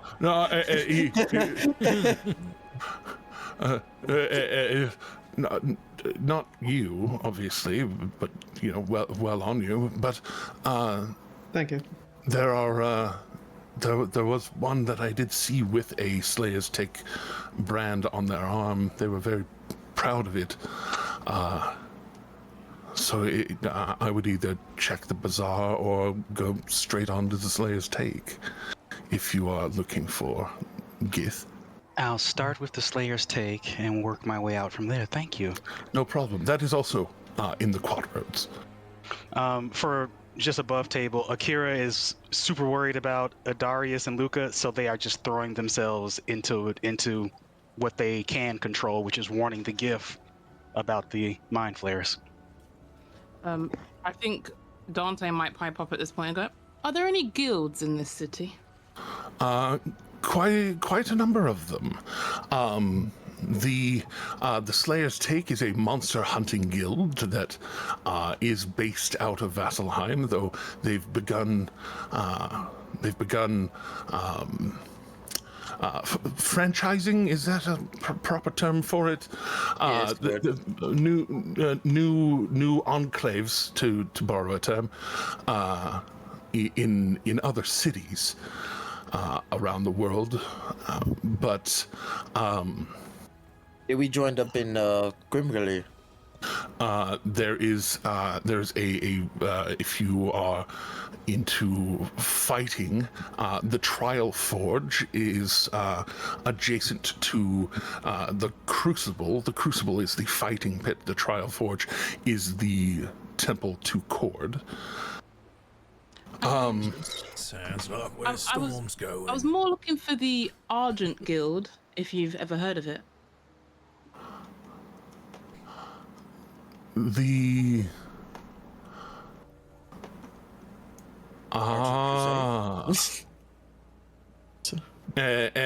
like there's a sudden realization about what you're talking about.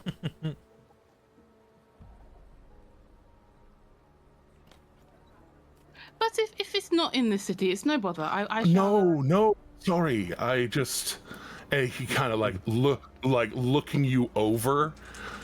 Yeah. I should have clocked it, shouldn't I? Whatever would you mean? You know what? Don't worry. Just point me in the direction of the. Yes, of course. So with the Visible confusion. In your head, Erdrin's like, "Do you know what's going on here, Storm?"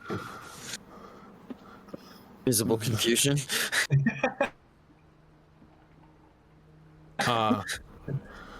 If you go from here in the Silver Talon's reach, he kind of gestures around the Platinum Sanctuary, whose steps you are standing on or in front of.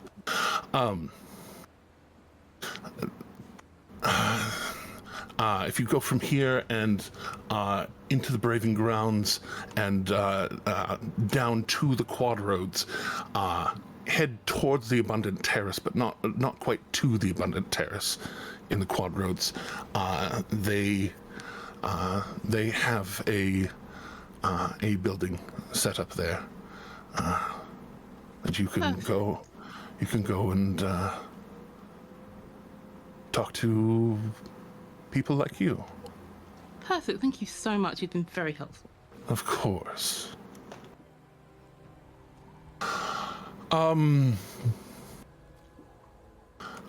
But yes, if you need a good tavern out by the Birth Heart, he gestures towards Olo, the Temple of the Wild Mother. Down the road from there is a tavern called the Midnight Breath Tavern. I can vouch for myself. My friends, when they stay in town, I send them there because the barracks here kind of suck, but they're free. If you want something a little bit nicer, the Velvet Cabaret is on the other side of the Raven's Crest in the Dusk Meadow. Indeed. If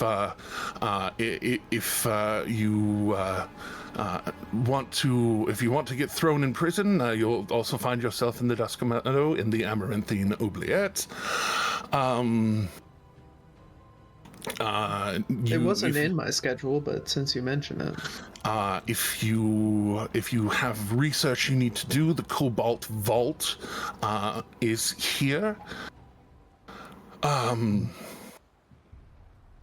If you want a look into history, the Titan's block, and he gestures towards the giant fuck off Titan looming over the city.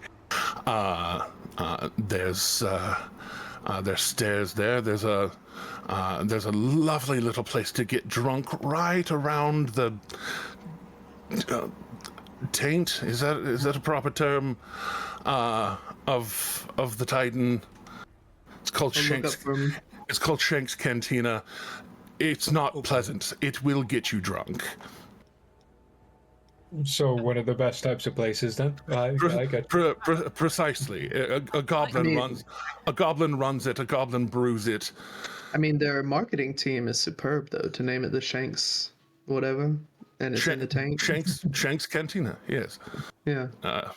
Perfect marketing team. Right there in the cusp of things. I'm sorry, Shank's Cantina, located next to the taint. No, in the taint. In the taint. Yeah. But basically, the entire bar is about big enough to fit the lot of you.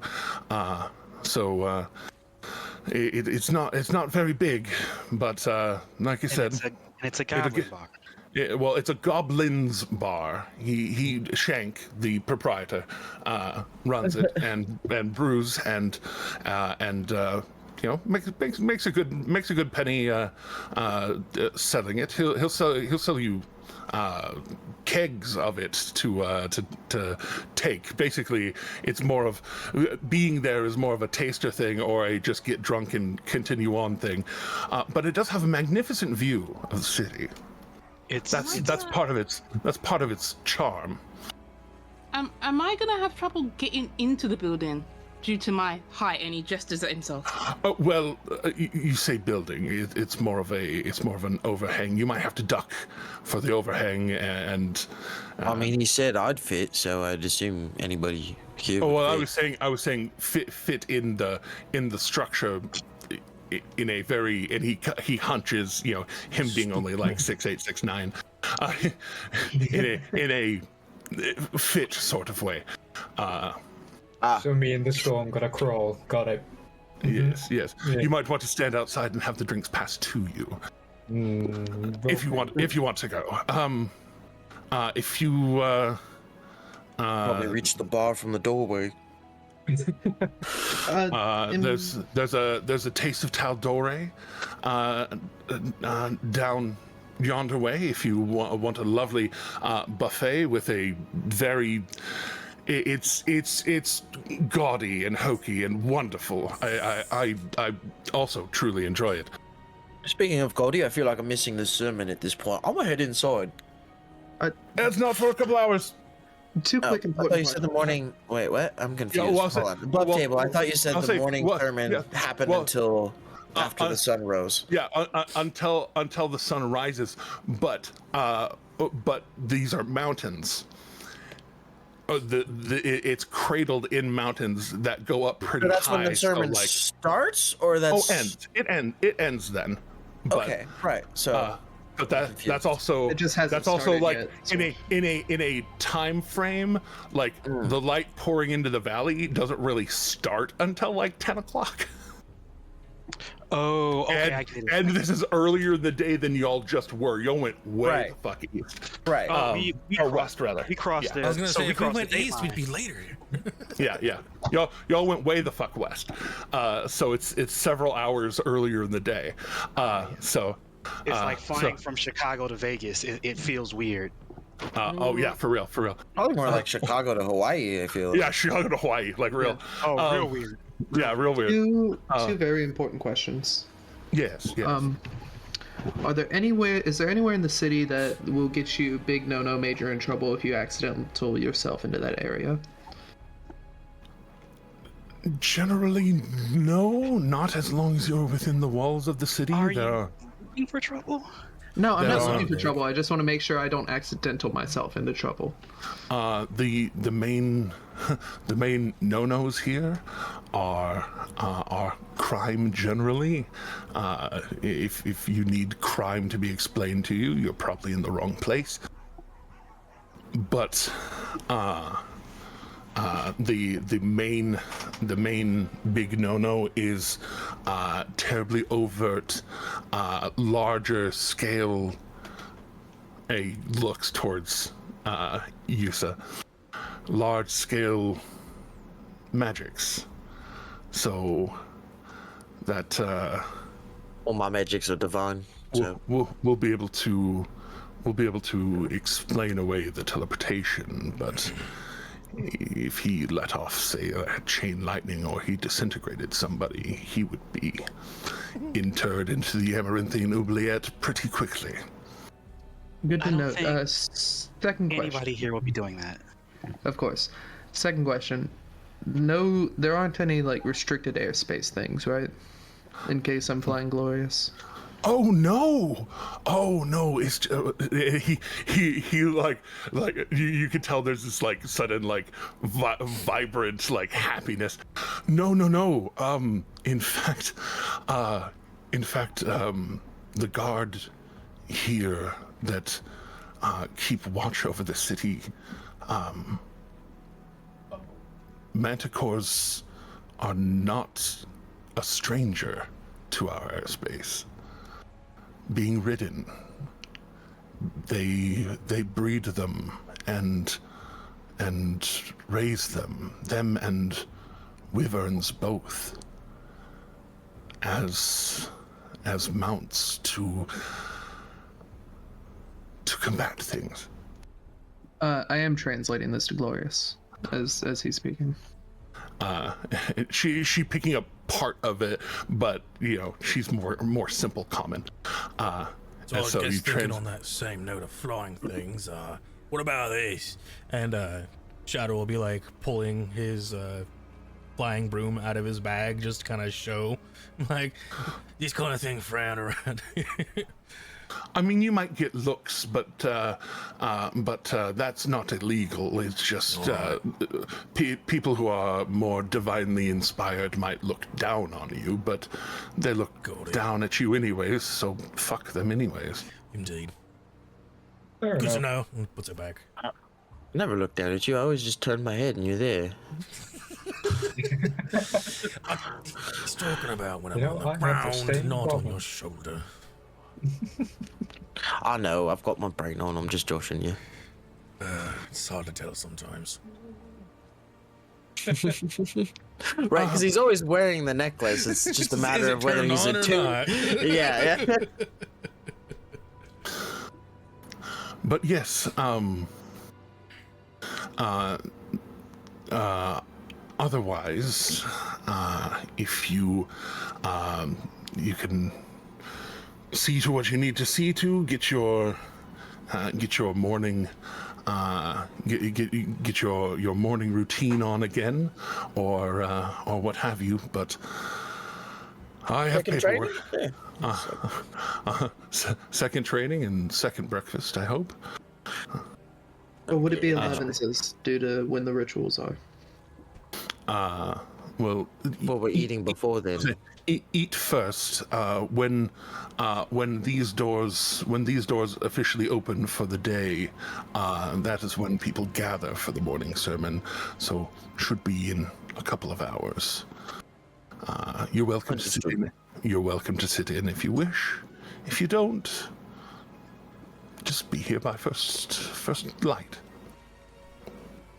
Sounds about right. For the technical dawn. Which, Just say, I thought it was first light. so- like we see yeah, light in the yeah, sky, yeah, we so- just yeah, don't see the it's- sun. Yeah, it's so very strange living in a bowl especially going other places and then seeing the sun rise on a horizon. Gods, you'll have it so beautiful down there. Yeah, seeing the sun rise over the ocean is Or rather, set over the ocean. Yeah, it sets on the ocean, still rising over a mountain, but not nearly as like the mountains here. Like the mountains down behind Nicodranas are tall, but they're like a little. They're like distant. a day's hike, maybe. Yeah, they're a couple of days hike away, but still Well, I mean, tall to get, and in the like to distance. get up the mountain, though. I mean, it'd be like a day's hike versus this is like a couple days hike to the top from the bottom. Yeah, this is a couple of days hike up rather than a couple of days hike out. Yeah. So, yes, it is. Now that I've seen more of the world, it is weird living in a bowl, but it is what it is. You get used to it, or you go crazy. That's true. Grimgully is like a bowl on its side, so like we're half in a mountain, half out. Oh, I would have loved to have seen Grimgully. Yeah. I've always heard. But, again, paperwork. Be well. Maybe next year's vacation. Maybe next year's vacation. And he goes to arm clasp you. Returns the favor. I'll get to it. You get to it. I'll get to it. You get to it. We'll all get to it. Well, I'll see you in a few hours, or I won't, and I'll still appreciate your help. I'll be there. I'll be next to the scale bearer, or next to the high bearer. Yes, well, I figured. Good day. Good day. Thank you, and have a good one.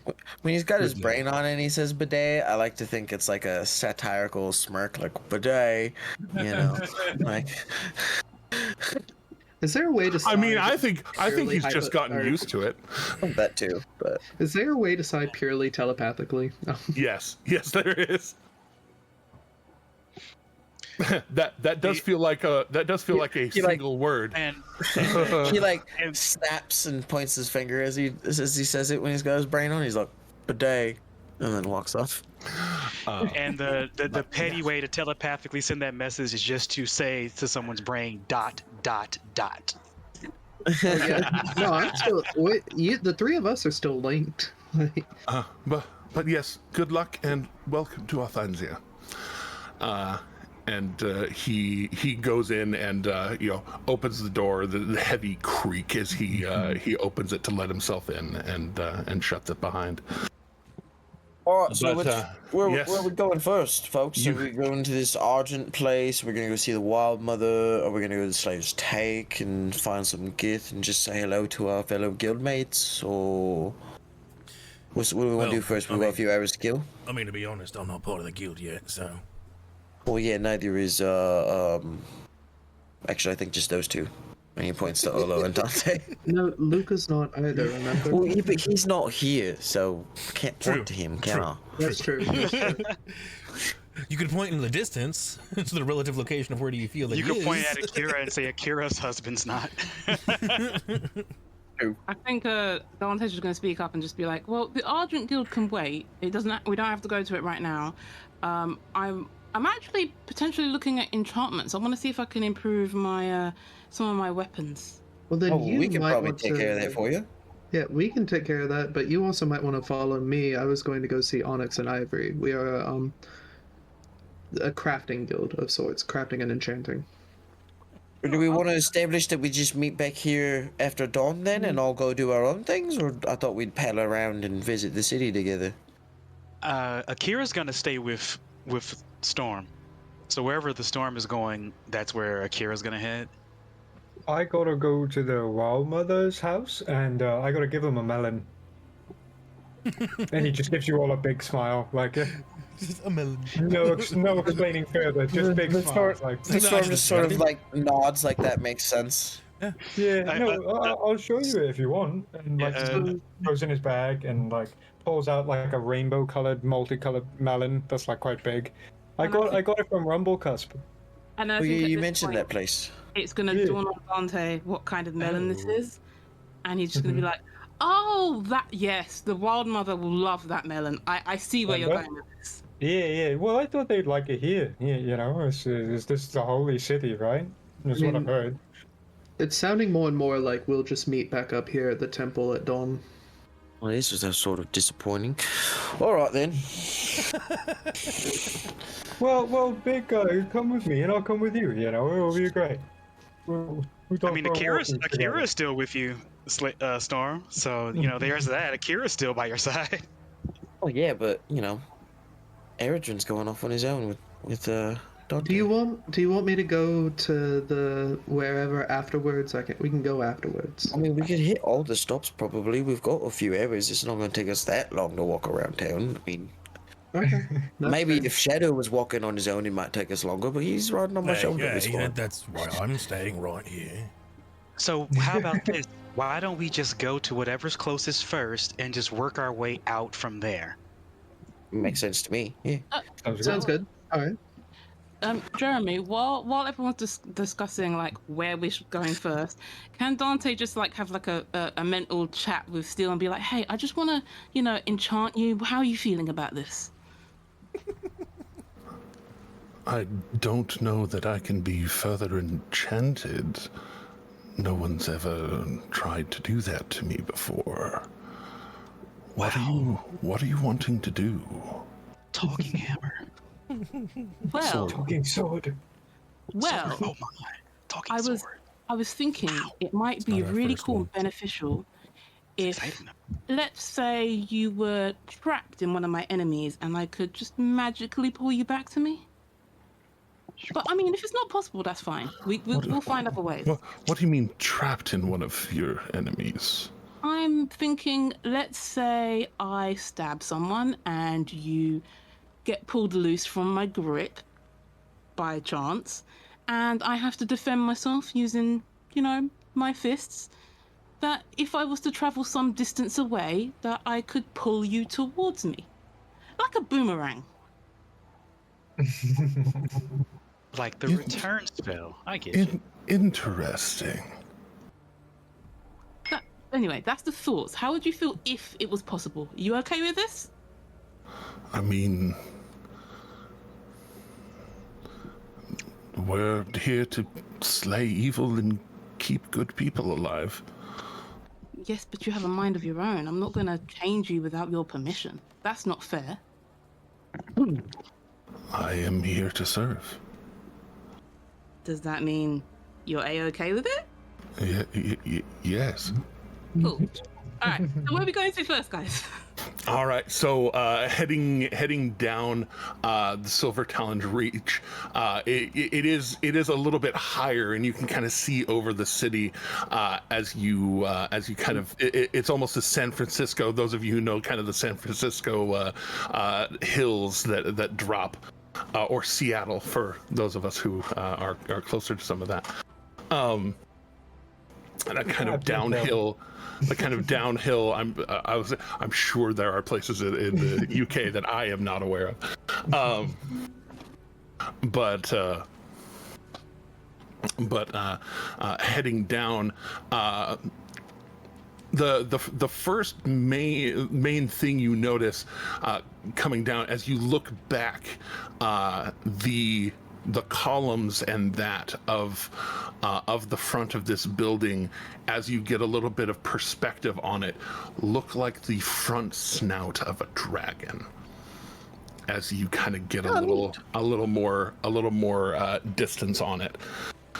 I'm writing down the sketching things so I can show Fisher whenever I see him again.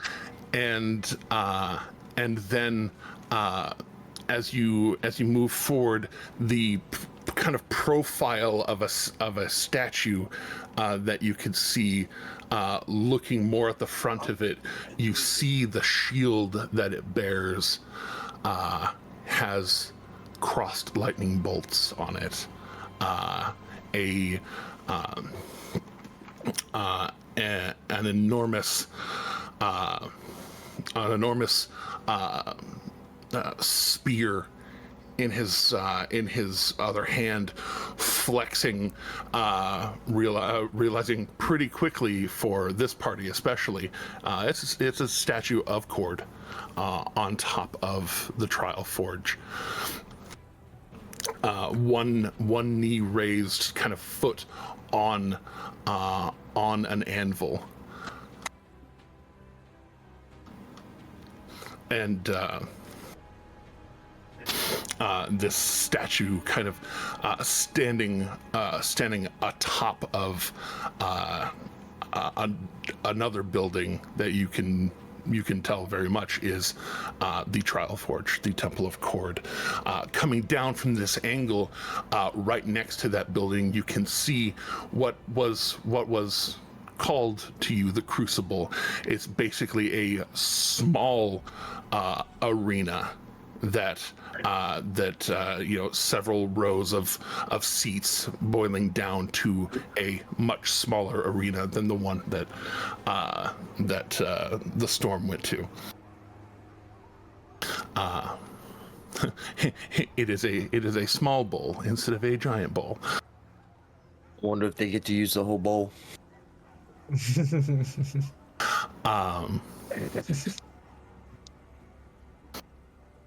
Only time going beyond that, you get to what is known as the Quad Roads, kind of this crossroads of the town.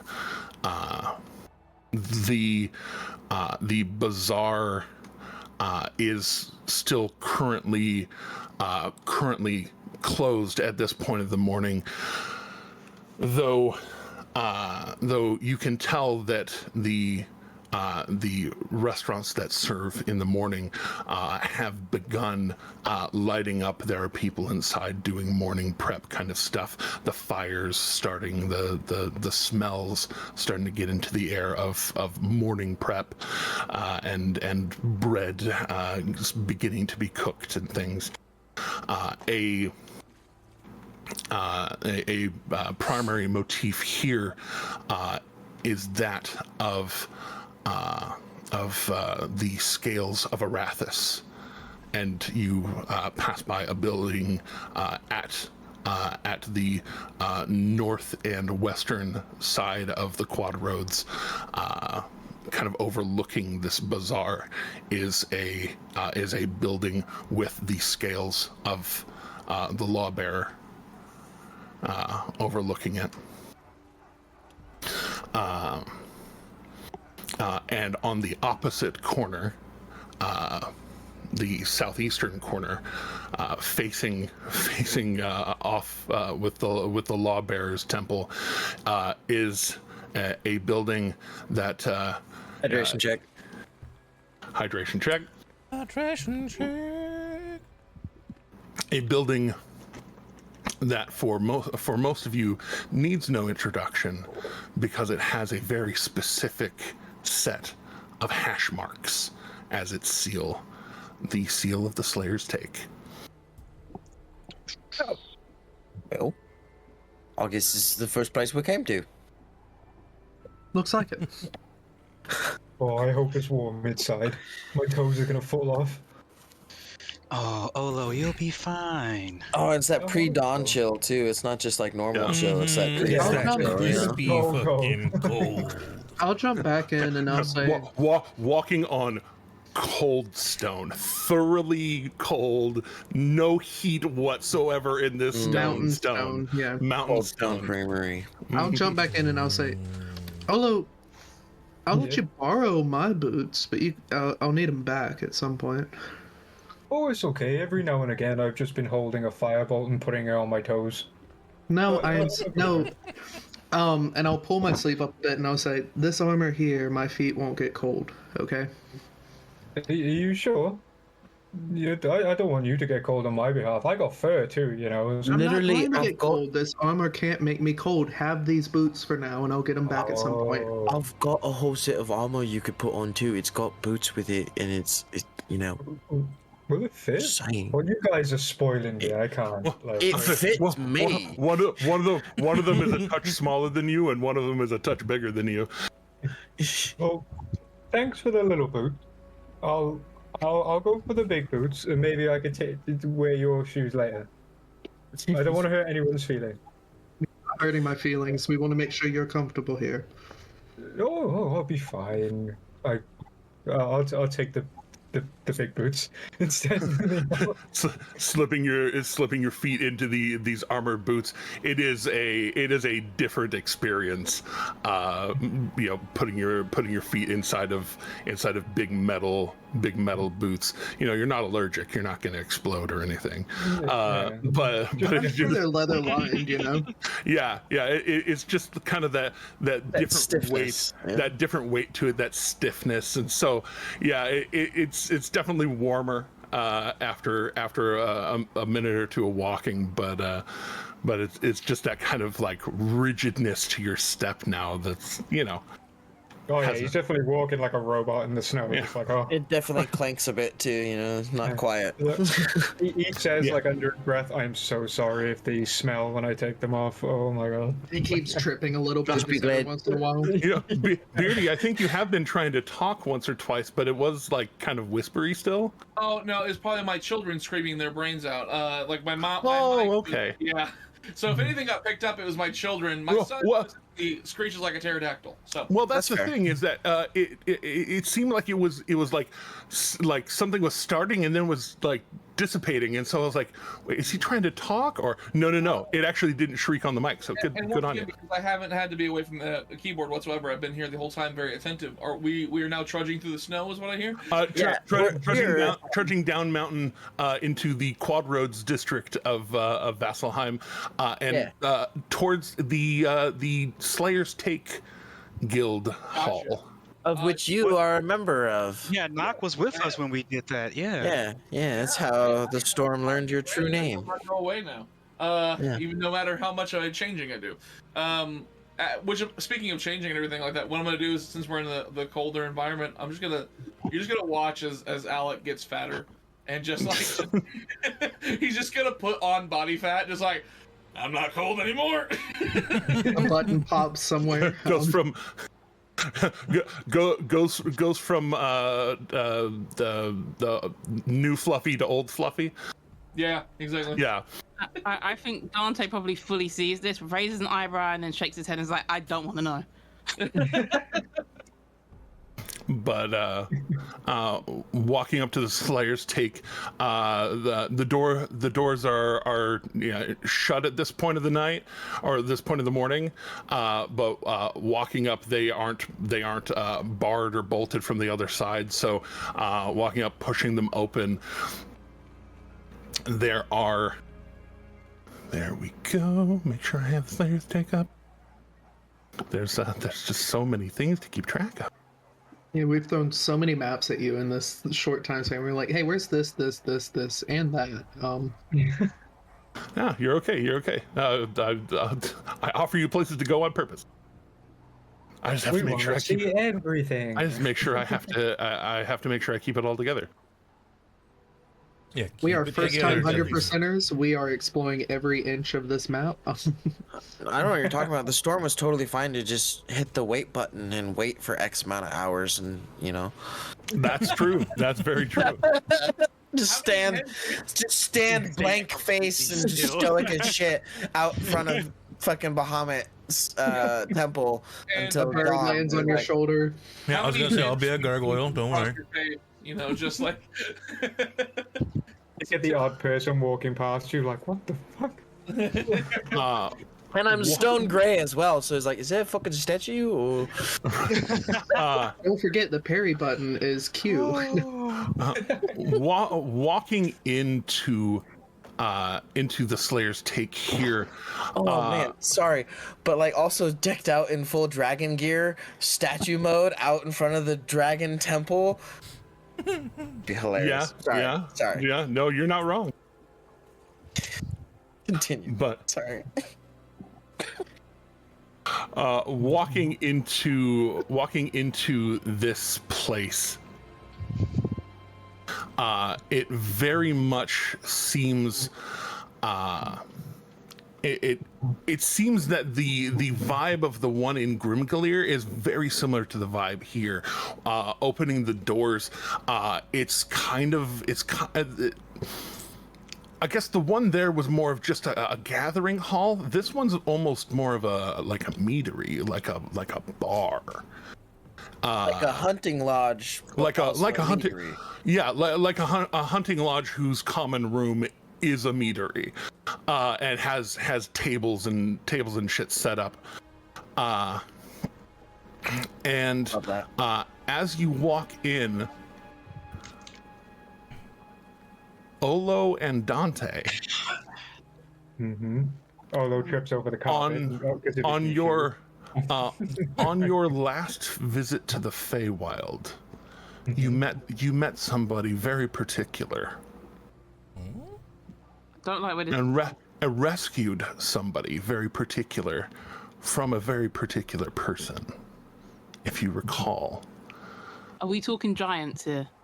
No. A man. No. A man. I meant the Fae in question was the giant Fae lady that was bathed in blood. Oh yeah. Yeah, you rescued a guy. You rescued a guy from her. Oh. And you see that guy polishing some glasses behind the bar. His spear that you saw him wielding before hung up above the bar right now, out of armor, out of any fancy vestments. It's just kind of browns and off browns that he's clothed in, and door opening up, he perks up immediately, just kind of like, who's walking in at this point in the morning, and then he sees the two of you. He says, "Oh, thank God." Good morning. No problem. You are welcome. Well, hello. Hey. I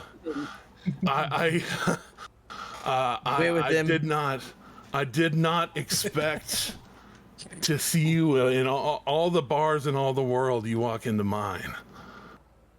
We found you. Yeah, you did. Looks like you found him again.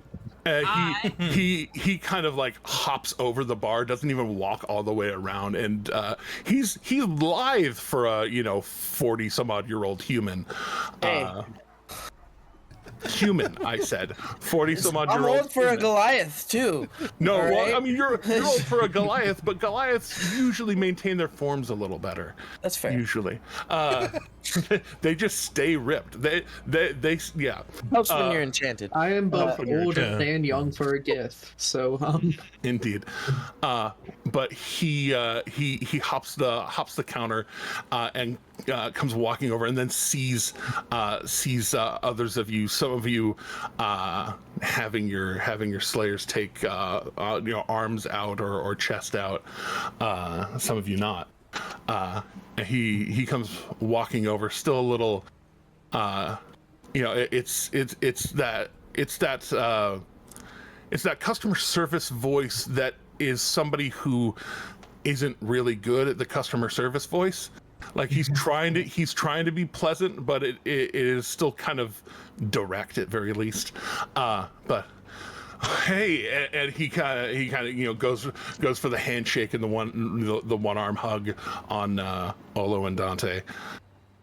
Oh, I missed the handshake completely and just go for the 2-arm hug. Like, you hug his arm. Yeah, you hug his arm directly into his chest.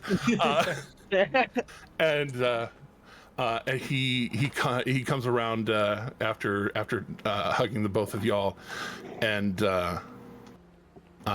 looks up towards the others, because he's like a maybe 6 foot. He's not super tall or super jacked. I mean he's muscular, but not as jacked as many of you. And he kind of looks up towards y'all and, I'm Kasha Hydrus. Good to meet you all. So I do like to imagine, since it's half plate, it is the bottom half of the plate mostly that Doomerin wears, but he does maybe have, like, because it's He also wants that kind of style. He Oh, does probably I'll have say like a pauldron. that's right. Y'all kind of split that plate. Well, yeah, there's that, yeah. but also, like he just prefers to wear like half plate that is mostly armoring his legs because he likes to display most of his chest except for the Fey bit that he's trying to cover up with that weird ascot Very thing. long ascot. Yeah. That does not hide it very well at all. Basically, point is I he does forgot have a about bare that. chest because he likes to display his Slayer's Take emblem and his muscles in general. He does have like a nice shoulder pauldron that is now dragon. So it's 100% the Slayer's Take emblem with fucking green yellow sheen glitter behind it. Yeah. And with the weird imprint of the sprite. Right. Yeah. That's right. And that's for Sealy Fae, right? Above table. Like I don't know. There's a difference, right? But that's like like Sealy Fae fucking hate me now, right? You don't know yet. I don't know yet. Okay. But may never know. But it does not. Above table, It does. but yeah. I'm telling you above table. You don't know Right, yet. fair enough. But he walks up to you and towards you seeing your brand, Brother Cash. And yeah, so introducing myself as well. I forgot that's where I was going with that. Sorry. He says, my given name is Doomerin, but most of my friends and companions call me the Storm. Well, right now we're not friends or companions, so Doomerin, it's good to meet you. Oh my god, Fair. Cash, he's so smart. He is so smart. We're companions in the guild, technically. Oh, well, You're my okay, superior, to be fair, so Okay, then. The all Storm. respect given. Okay, then the Storm. I think that makes sense. I think Akira's What was his brand last is name again? on their 'Cause- chest. Hydrus. Okay. All of our brands are on our He- chest he- because I very specifically asked for that. Oh, Okay, then. Yeah, so Akira will just tap the shift weave to go to one of the outfits that has kind of like a V cut, and then just move it to the side so they can see. So they can see the brand. Yeah, he goes for the handshake and looks and lingers just a moment long and just like nice chest. And like full on with like no flirt in it. It's very just Direct. Thank you. The name is Akira. And Akira. Sorry, all you introduced to me was your chest. So yes, I wanted to make sure that you knew I was part of the Slayer's Take first. oh no, like people can walk in here. It's not like you have to like. It's not like if you're not a member, we're gonna fucking throw you out. We might charge you more, but Well, after you talk to a few more of my compatriots, I have some particular questions. I just wanted to be as forward as you are about things. excellent. I prefer that. My wife is actually much more the smooth talker between us. My husband is a smooth talker, so I understand. Oh, bet. Right on.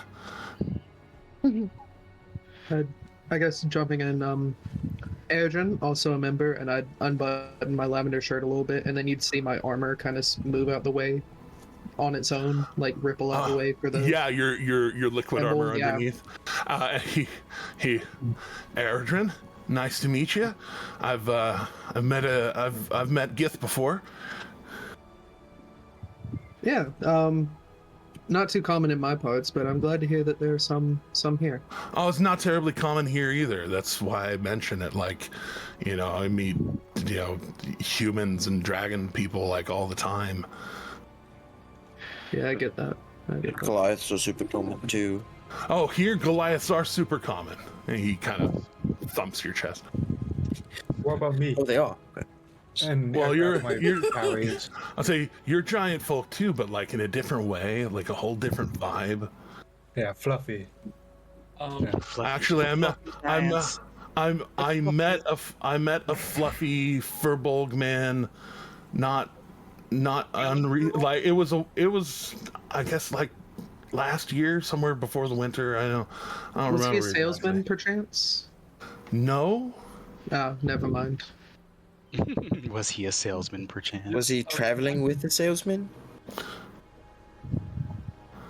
Yes, actually. Oh, yes. That's my ex. Maybe. Weird. You didn't even ask Yeah, his name. Yeah, small world. I mean, I didn't ask his name either. They were just like selling stuff and. Was the merchant like a tiefling gentleman with crazy eyes and? Oh, you know of Aether? Aethys? That's the one. Yeah. The great Furbolg god. was the Furbolg was Breaker. Oh, okay. I'm not gonna remember that. That's completely fine. I forgot he It's was okay. a I didn't either. I'm not gonna remember that. I remember that. The brown guy. Yeah. Big brown fur. Yeah. It's that guy. Yeah, I'm a very forget, soft. but I remember the fur. I guess my memory is shot because I thought he was like half orc or something like that. Like I couldn't Yeah, remember. no. I changed his life. True story. The Furbolg or That's- Aethys? Because I'm pretty sure I changed Breaker's life too. That is a bit TMI, Eridrin. do you have heroic inspiration? No, I gave it to Akira Okay, yeah, earlier. then you should take it back. Okay. No, I didn't even have time to stop myself from breaking on that one. Whew. Breaking up No this. chance. No chance. That's TMI there, Eridrin. I don't think the breaking up gentleman this needed to know that. moment. But I really didn't. yeah. No, but I definitely did change Aethys' life in an actual good and beneficial way. You see, he was traveling with some zombies. I really don't care. That's fair. Dang, That's fair. just No, it's entirely valid. Knowing didn't who ask. plays that character, it makes perfect sense. Yeah, it totally does. It's 100% checks out. You But, might care about something that they all. In fact, forward, does his what they name call ring it. any bells? Like, was he mentioned by Scanlan at all? Do I know? Like, Yeah. Roll a d20. like a D20 or a history? Just a d20. You were Just a asking if he was in the play that. That's fair. That's fair. So, no more play wild trip. You 4. not that you remember. Not that I remember. That's fair. Damn. Oh well. No, You know what? maybe not Hold the on. version you saw. Hold on. I have heroic inspiration. Oh sure, you Any fucking D20 reroll it. roll, right? Yeah. Right? I Fuck said it. what I said. Fuck it. Okay. Well, at least I doubled the number. It's twice You as did. good. It's twice as good as my last roll. You twice don't remember that he's in there. Yeah. No, it's fine. It's fine. Bearded, were you But, trying to Worth it. Worth it. oh, wait. Yeah. I would say big guy. Well, actually, the what I was gonna say is that like when we got in from the cold, like from the snow, when I'm shaking everything off and everything, I would have anybody who was seeing like any of my party that was looking back would have seen me shaking snow off, but you would have seen like me go back to average light, Alec, just like Again, Dante raised an eyebrow. Olo is so jealous. Sorry, Dante. Yeah, that instead of big guy would be the incredible shrinking man. Like, hey there, Alec. Human, normal as can be. Indeed. Alec and or normal. I didn't know your next time was going Yeah. Should I just call you normal human man? Like, that feels like it's about as true. I don't know. Just, Well, his stage name is Normal, so. he just goes, out of this group of chuckle fucks, I feel like I'm the one who's probably got the least bit of baggage. Fair enough. Bombastic side eye, Bearded. But Yeah, same. Holy God. no, Like, this is now a different person right now. both Eredrin and the Storm look at you like, the fuck? but you see, Build my character's emotional baggage, baby. Olo and Dante got me out of a really bad scrap last year, and I owe you guys a drink. The rest of you have to pay if you want a drink, but I think Guild price though, right? yeah. But yeah, y'all are members, of course. But you had a question. I would have intentionally, by the way, shown my brand. Yeah, totally. I'm not sure if I made that clear, but yeah, I would. Okay. Yeah. Then come on. If y'all are drinking before daylight, probably means you had a great night. So come on, let's have drinks. I am always up for a drink.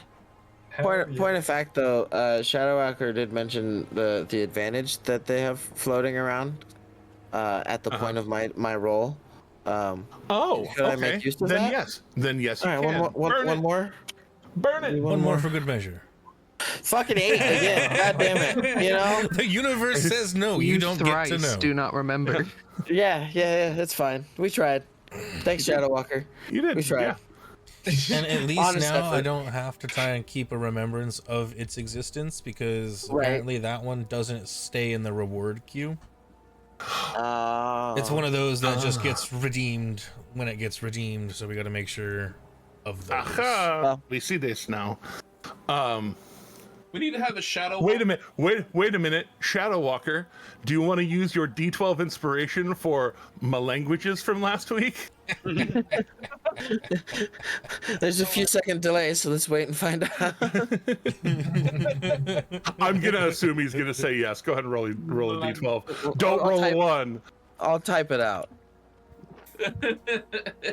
And He said sure, continually roll it. check. Sure, roll it. Yep, Sure, roll it. right. Okay. Burning his bardic inspiration. Hey, There it 10, is. 18. Okay, with an better. 18, that does crest the Love that. yes no variable. So yeah, no. You remember him being described as Kashaw Vesh. Right. Okay. So just like a basically almost like a light bulb clicks on in his head. He's just snap his fingers back. You traveled with Vox Machina for a bit, didn't you? I mean, I don't flaunt that. We were friends, but like, I'm not a member. Well, yeah, no, but you were Scanlan totally mentioned you in his play. I remember. I've seen I it. mean, it's good to know he's not hogging all the glory. Yeah, wasn't your name different though? Wasn't it? It was Vesh. You can just get that word out of your mouth. Well, I have, funny story. I happen to know her as well. Yeah, me too. Yeah. I'm sorry. Yeah. It was interesting. He says while looking down off into the distance. I believe you. Every time I've ever come into contact with her, it's been a bad time. So, some of us are being a little more careful about things, and he kind of grips a little pendant around his neck. A little more careful about things now, so that she doesn't come a-knocking. I have it on good authority. She's actually changed a bit. I don't believe you. Yeah, I don't believe my source entirely either, but I mean, it is what it is. Didn't you say she got friend zoned one time? Yeah. Yeah, we know. That sounds like a really good story. That's a story I want to hear. But first, you had a question before we run off on an ADHD tangent. Come get a drink. Yes, all of you come get drinks. I'm pouring one out for all of you. You guys are paying. You guys aren't. and we're I'll answer your questions and then you can answer mine. What in the fuck is ADHD? Attention deficit and hyperactivity disorder. It's a very real and big thing. It's a whole mental thing. Oh, I thought it was a drink. Oh no. But I do have this fantastic goodberry wine that I was saving for you two whenever I ever saw you again, because life is life, and you see people you like sometimes in the most random of places. Literally said under his breath, "I knew he liked me." Yes. And I'll just have water, actually, if that's fine.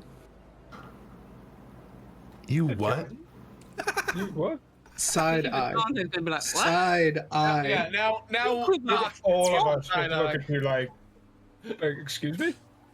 I've had some difficulties with drinking lately. Oh, okay. That's deeply unfortunate. I'll get you some fresh goodberry juice then. Beg your finest pardon. That works as well. Okay. See, I've got you. Same flavor, no fermentation. Yeah, exactly. Same flavor without all the fun. Yeast. Yeah, It did seem like it was difficult for the storm to say that, as a point of fact. Jeremy But knows. yeah, Jeremy knows, and I think I've made mention above You tables did. of a party. Yeah, but You did. But yeah, no, like I've got you. If you're not drinking, you're not drinking. No pressure, no nothing. Just, you look like the kind of guy that could pack away a lot. you're not wrong. He says sadly. Like one tear goes down his cheek. Did a question of fact? Did it seem more appropriate to leave Glorious outside or to bring her in with us? It was the doorway is wide enough to accommodate it if you open both doors. Though there are like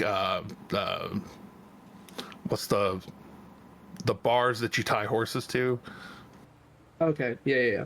There are some of those out front as well. So Is that the manticore? yeah, the manticore. Yeah. Oh, I could fix that if you want to bring him in. Her. I could make him smaller. Her. Oh, Her. I could make her smaller. I mean, ask her, I guess. All She right. speaks giant. Oh, fuck. You know that. Yep. Great. And I call out in giant and like, do you want to be smaller? Just a little bit, so you can come inside and get warm. I'll see if they got any food. Cold is nice. Oh. Oh, she's like a husky. Yeah, I was gonna say she was from the mountains. Do we not remember where we acquired her from? I mean, I remember. It's I remember Olo didn't know any better.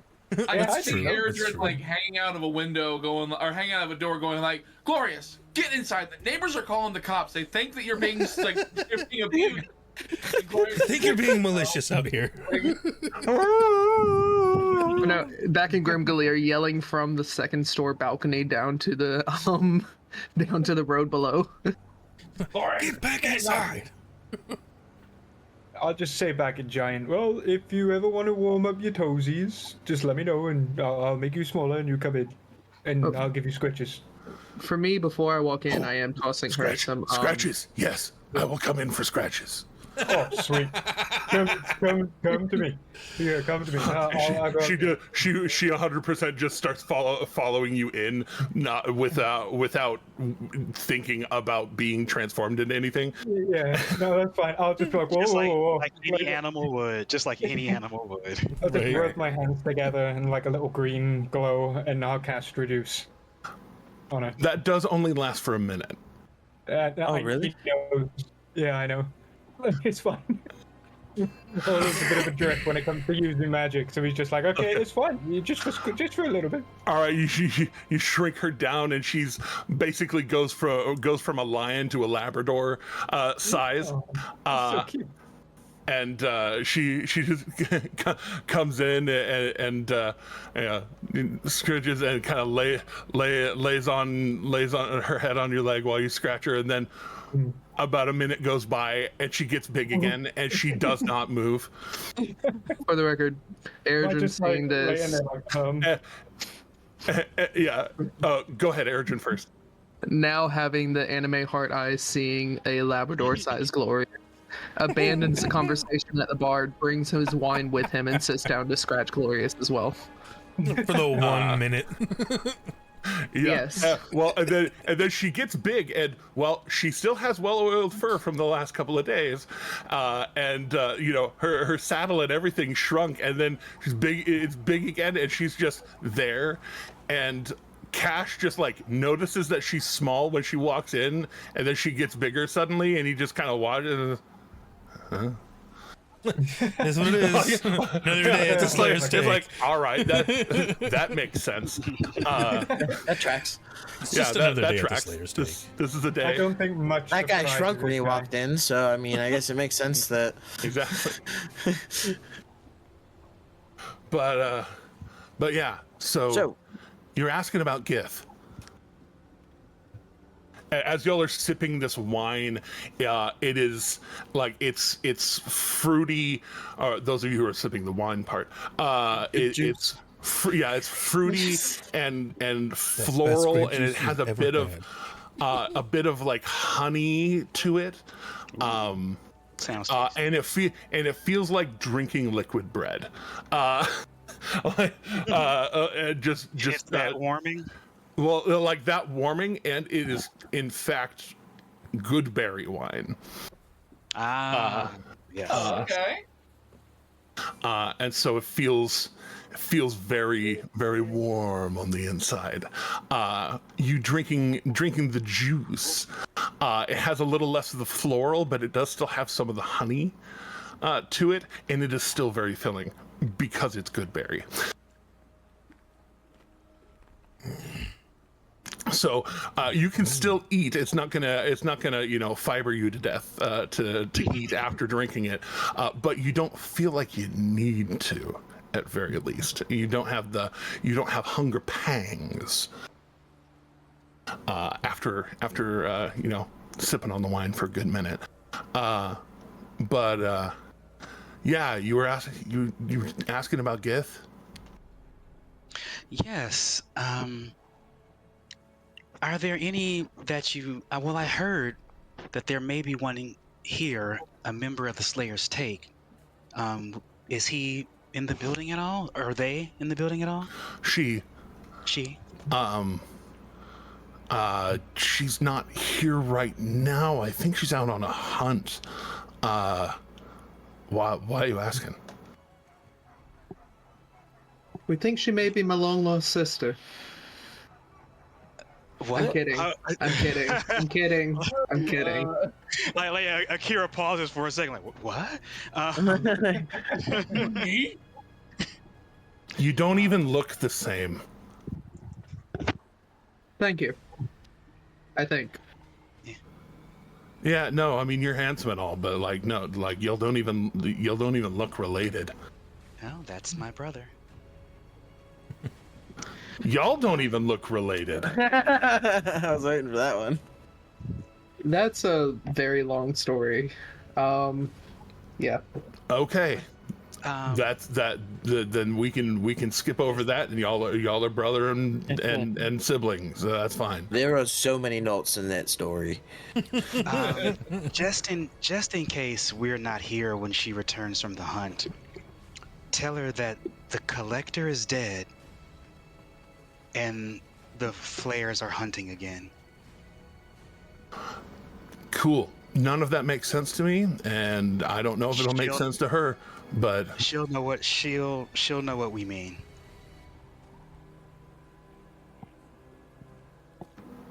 There's probably not a Gith walking out here who doesn't know what that means. Okay. Right on. Like laying down with the manticore, I'll just look at Cash and be like, "It's these," and start making the finger gestures, with the tentacles, and be like, "It's these things." Um. Oh, you were a monster slayer. You should know. Yeah, no, mind flayers? What are you Yeah, what are you talking? elephants. What okay. Yeah, they're on the There's a- rise, I guess. I don't know. There's big you old should know too. there's a big old group that was being, as we understand it, held back by a not good person. But now that person is dead. Yeah. It was Zelda an the emerald Collector. dragon. It was an emerald Hence dragon. where we got all this crap from. What? He's dead, so now the mind flayers are out, so consequences, action, all that bullshit. Yeah, we're wearing bits of them.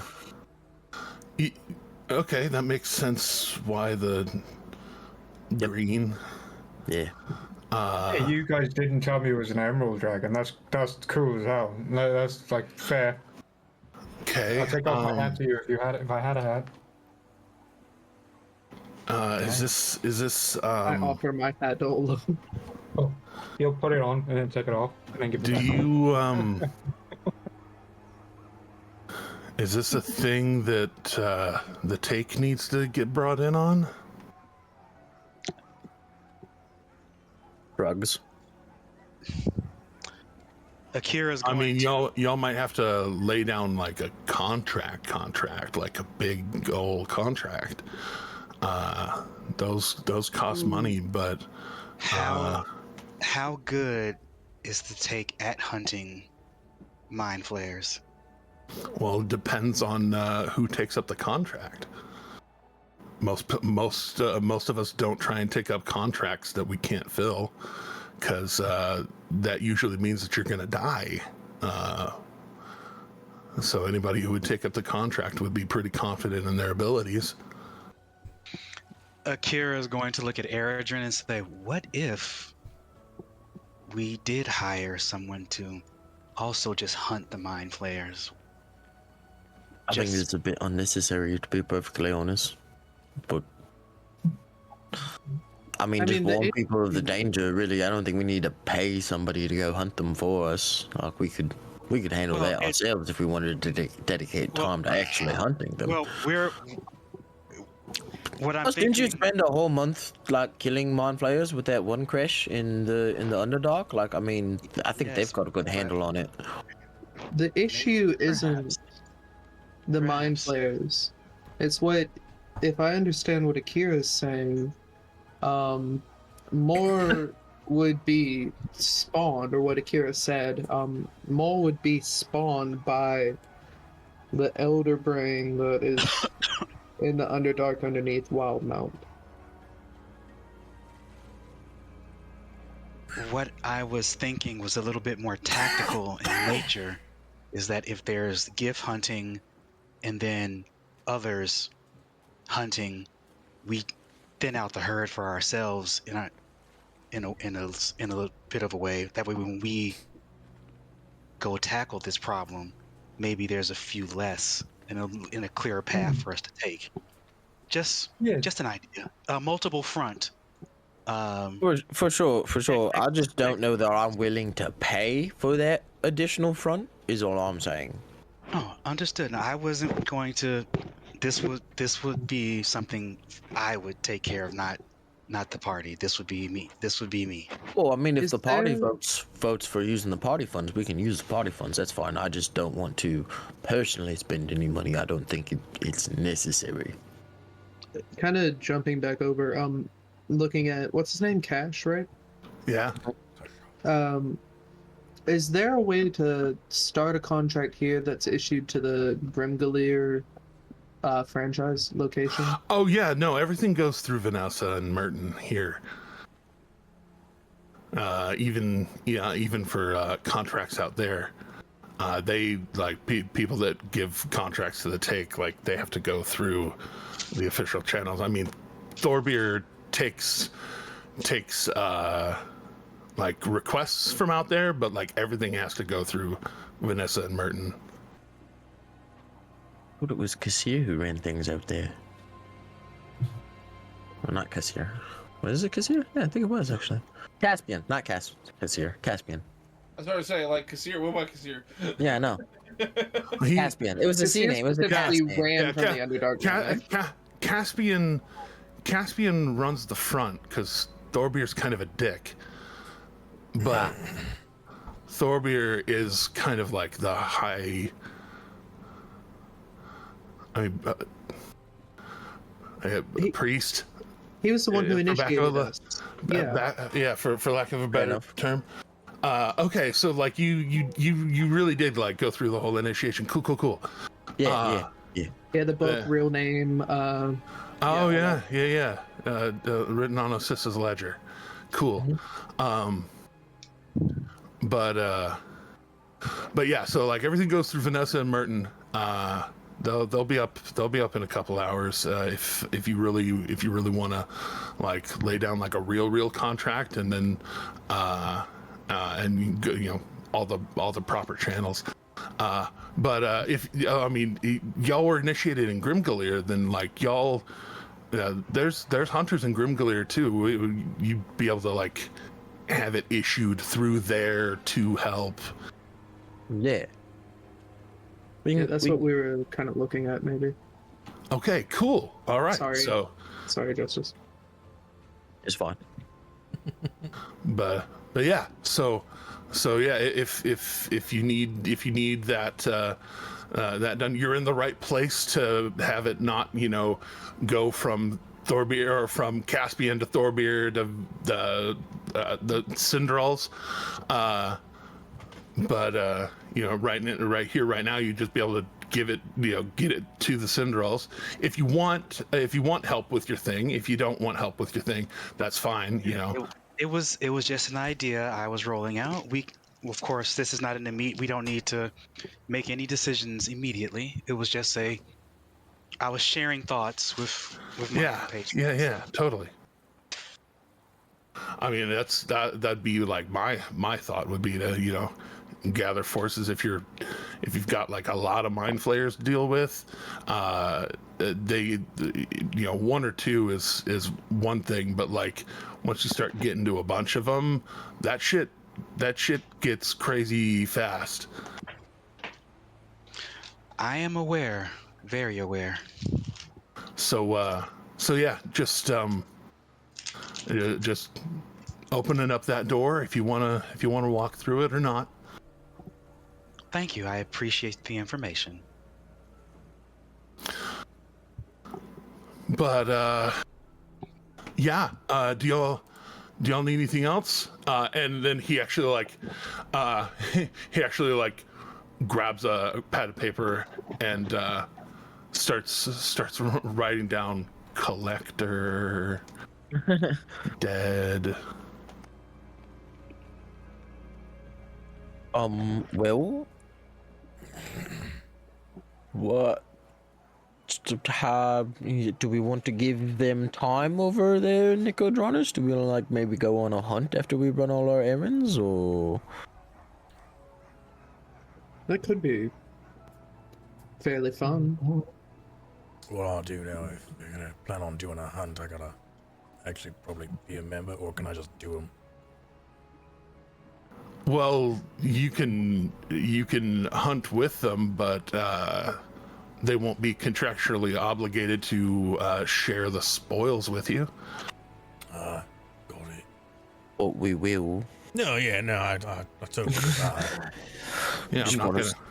Yeah. Yeah, as long as they bring back the pieces of whatever they hunt, Right. on purpose, and all the stuff, then like it is what it is. Gotcha. Yeah. I've even got a bag of colding, so. I know, it makes it even easier. Oh, you earned your bag. Nice. I did. Yeah. Thank you. And then at the bottom of the note, he writes for Sanaga.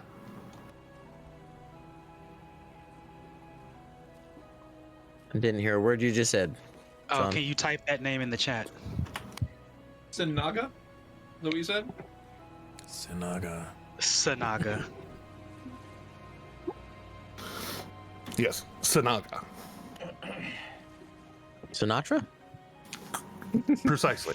He did it his way. How'd you know? I have it on good. So That's life. He's not like hiding her name while he's writing it. So and those of you with particular perceptions are very easily able to see it as he writes it. All right, I'll make sure she gets this. He just kind of brings it over to like a cork board that's kind of at the side of the bar. Pulls a pin, sticks it up, and. I mean, works for me. Is that corkboard the one that has all the contracts on it? It does not have contracts currently hanging from it, though it seems like there are like tears off of things that were hung there from the previous day. Former jobs. Yeah, little edges. You can tell that things that may not have been torn off, like tacks have been pulled off and like put off to the side.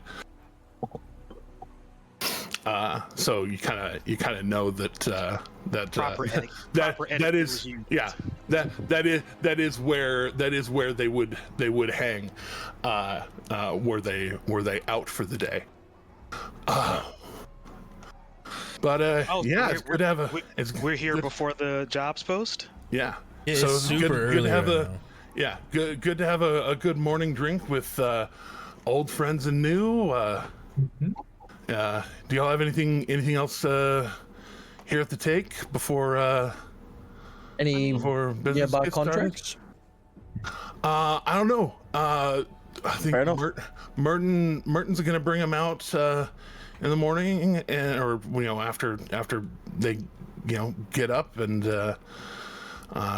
stuff will get posted, and you can take some if you want. Fair enough. I guess it sounds like we'll see you again today, is what it sounds like. Very Cool. possible. Love that. What's that, Dante? I was gonna say, I think Dante might pull him to the side a little bit, just a little bit out of earshot, and be like, "So, hey, you've not had any more encounters with that woman, right?" No. As soon as I got back, Zara made sure that I put back on my necklace, and she got a new one for her. We already had one for our kid, so like all good. Perfect. If you ever We were actually living over on Wildmount for a while, and we're actually back here now because we know that if she shows up at the Slayer's take, it'll be a bad time for her. That's She might still take me, but it won't be a good time. That's fair. Keep me posted if you see her, though, because obviously I have my own. Oh, sure. Now that I know you're on this side of Othanzia, I'll send you a message. I wasn't just gonna like randomly send y'all messages and be like, "Thanks, I'll buy you a drink one day." But like now that I know y'all are over here, I bought you that drink. So. Fair enough. Thanks for that. Much There absolutely. nothing wrong with that other method either. But well, I mean, like I don't like making promises for things that like I'm not gonna do, because like I figured they were back on Wildmount and I was over here, and I'd never be able to fulfill that. That's fair. I don't make a point of saying things I don't mean. Hey, look, doesn't matter where I am. Any message of her potential location is valuable to me. Right on. And he taps his nose. You know what I mean? Right on. Cool, thank you. And like he starts like wiping his nose. Like, was there something on my nose? Dante is completely oblivious. Doesn't even get that. He doesn't notice it. Oh, 100% same. But yeah. So welcome to Vasselheim. I'm glad you're here. And let me know what you need. Thank you. I'll be on deck until the afternoon, and then I'm on family duty, and y'all can fuck off. Entirely valid. Well, I guess it's be about all the errands for the day, eh? Good luck. Mm-hmm. On Today. the way out, Olo's probably just going to be muttering to himself, but out loud, everyone could hear it. It's like, I wonder if mind flayers taste like calamari. It's like, what is it? It tastes funny. No, nah. If prepared properly, maybe. You know, my father said the Try not tentacles to were eat actually sentient beings. quite nice. My mother did a really good with that. Oh, so you have eaten? You can eat them? Oh, okay. No, it makes more sense. Above board, Jeremy. Akira's month hunting mind flayers. Did we eat any mind flayers down there? Oh no, the Gith 100% would in a very religious way find that unclean. Then disregard my former statement. Yeah, Eritrea. Yeah, sorry. Yeah, no, they don't. I was just yes-anding, okay? I know. They definitely do not feast on the dead, especially those, because of at very least how they source. Because For the record, it was a very good you don't know who that was before it was a mind flayer. It's true. Fair enough. It's very true. It's a storm statement. I'll try not to eat sentient creatures. Yeah, fair enough. I mean, it didn't stop you from the manticore, but I mean, Dante here. You know. Stay quiet. Hey, almost all animals are sentient, man, but it's the circle of life. You know, you eat them, and they eat you sometimes. And yeah, just see. Yeah, but that's like when you circle. That's like when you die, though, you know, right? Which is like a thing I only do for a little bit. So. Oh, you're a veggie? Technically, when you die, don't the plants eat you? Technically speaking. Yes, they do, and the bugs. There's wormies that go down and have you. Like... Yeah, if I was ever dead for long enough. Wait, you don't stay. See, I've been marked for eternal combat. So I'm really to life. I hope passerbys as we're walking down the street are hearing this and being quite concerned by our conversation. Oh no! This is a what town. Does he mean this is a town doesn't stay dead. This is a town of divinely inspired people. Like conversations about being marked for eternal battle when you're just down the road from the Temple of Cord. You might be full of shit, but it's not a. Place. It may have happened twice today. It's not actually weird that it happened twice. But it might be weird that one of those times the guy was actually telling the truth. Yeah, it might actually be weird that at least one of those times the guy was telling the truth. But walking back out in the quad roads, you have the abundant terrace out to one side. You have the dusk meadow out to the other side, and a little further downtown to where the Cobalt Vault is. Mm-hmm. Where do y'all want to go? So the rest of the errands we had, I throw them in chat. Or go to Iron or go to the Iron. Yes, Onyx and Ivory. Onyx and Ivory, yeah. Always make our way downtown. Walk fast, faces past. That is down in the direction of the Cobalt Vault. Kind of. Sorry, I just had to make a song reference because one was redeemed. So. down at the bottom, kind of bottom of the hill, like where people would come into the town. The Smith and the library are like right there at the front of town. Sounds good. So, where would y'all like to go? The front of town, where those are, towards the Birth Heart, the Temple of Melora.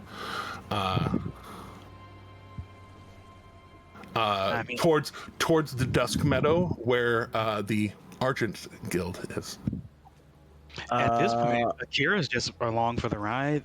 They have already been to the destination that they wanted, so wherever we drift to next. And we're like waiting to be able to go to the destination Storm wants to go. So right. So yeah. I guess let's go check out the Temple of Morden with Onyx and Ivory. Settle Eridan's business, and then we can pop by the Wild Mother, and then since Dante's so hesitant to let us in on what this Argent thing is, we can go there last. Sounds good. It is what it is. Pinch Jeremy. Yes. The moon. How many days are left now? It's well, it's on the. Actually, I'm keeping track of it on the stream campaign page at the bottom. So y'all woke up here on the 19th, and the next full moon is on the 21st. Oh, a couple days. Okay. Indeed. I think that might be a reason that. But you know. Wait, where is it? What? At the very, very bottom of the campaign page with everything in the public notes. Oh, okay, gotcha. I'm actually trying to keep track of that now. Which I think is really cool. That helps me actually know what these dates mean now, without like having to ask you constantly. So thank you for that. Yeah, no worries. And if you need like the calendar, I did it both on our Discord and the Explorer's Guide to Wildmount and the Tal'Dorei campaign setting reborn are both accessible to you all on D&D Beyond, so you can actually like look at the calendar and kind of see what things are and what they mean. And the calendar stuff is definitely like meta knowledge that your characters would be able to know. Calendar and what holidays are and shit like that. So, makes sense. I don't mind y'all metagaming that one. That's yours. I have no idea where any of these resources are, so I shall find them at a later. It's on D&D Beyond under sources. Oh, okay. I will find it some point. Yeah. We just need to celebrate all of the holidays wherever we go. And every holiday, just all everything, the time, everything, everywhere. Today's International Donut Day, obviously. Isn't every day is every day is International Donut Day? You and me both, Daddy. Oh yeah, right there with want it to be every day. Yeah. Yeah. You want it to if you try hard enough, every day is International Donut Day. try hard enough. Yeah. Well, I just joke about that because one of the two official International Donut Days is my birthday. Love that. I really chuckled when I found that out. Okay, so to the Onyx and Ivory, to the Temple of Moradin. I believe we're so. on our way there. Do you mind if I like have 2 seconds with Dante? So like you guys walk ahead a little, and then I'll Sure. He talks loud. You could probably still hear everything he's saying. He has no concept of the whisper at all. Even But if you did, I could probably hear. Yeah, Shadow's passive perception is like 30, so yeah. It's 25 for Shadow. Valineth has a passive 30 because the old observant feat. If the old observant feat was still with this character, I would have a 30 on this one as well. I was gonna say, damn it, I got 26. But yeah, I'll walk with Dante a second. I'll just be like, dude, you know, this coming up, right? Coming up? The days. Have you been keeping track of the month? The days of the week? Look, we've been on the road for so long at this point. I can barely tell what month it is. So no, right. I've not been keeping track. Are you talking about those days? Mm-hmm. You got about 2. Ah, I see. That might be a problem. Thanks for the heads up. Yeah, just if we're here, I don't know these lands, dude. I don't know. You know? We'll find a way around it. Oh, yeah, but it's been spending a while trying to find a way around it. Hey, look. Worst comes to worst, I'll just run. Yeah, I know, but I got to follow you. You don't have to follow me. I'll I find do. a way. If you eat someone, dude, like hush now. None of that. all right. Deal with it later. Wow. I mean, I put the clues together from the full moon and the other things, but wow. Yeah, no, Olo's a drip. He has no concept of any sort of, no common sense of social shit. But he's just, dude, if it happens, I don't want to have to pick you up and drop you again. We will be fine. Yeah. I'm sure I can handle being knocked out and awakened a couple more times. Well, yeah, no, that happened last time. Still, I just want to let you know. Cool, Just thank you. The Storm was having a hard time hearing this. He's being relayed all of this from Shadow sitting on his shoulder. Going, we might have to ask these guys about, or we might have to ask these guys about what something going on. I guess in the next couple days. I don't know what's going on, but something weird's happening. I'm sitting here like trying to hide that every single one of my weapons is covered in silver, unsuccessfully. I think Dante's probably already clocked this at this point. He's just. Oh yeah. No, that gift is extraordinarily dangerous. He's just like proper, just walking with you guys nonchalantly, like, yep. It's not like I know that these blades can kill me right now, but you know. It's fine. No. But like, as we okay, you're not a back to the problem. group, he'll just Ola will just like actively change the subject really quick and be like, yeah, I really fancy some fish and chips. Yeah, you know, that'd be really nice, wouldn't it, D? And just like elbow you like really hard. Lovely. I am more thinking steak though. What? You real quick, like how rare? I was muted. Yeah, I was about to say, what temperature do you like your steak at? Yeah, how rare? Room, body, blue rare, rare. Yeah, we know. Where are we talking? It's still mooing. Is the Storm able to like context clues from the relayed information? Oh yeah. Yeah. For sure. It is not a heavy intuitive leap. Okay, I was gonna say I do have an Arcana of +9, so yes, it's not a heavy intuitive leap, and you have. I also have a +9 to religion, so yes, you have been listening indeed. I've been listening through Shadow, honestly, probably. I don't know if my past was- Well, I mean, on try to matters of Arcana and religion.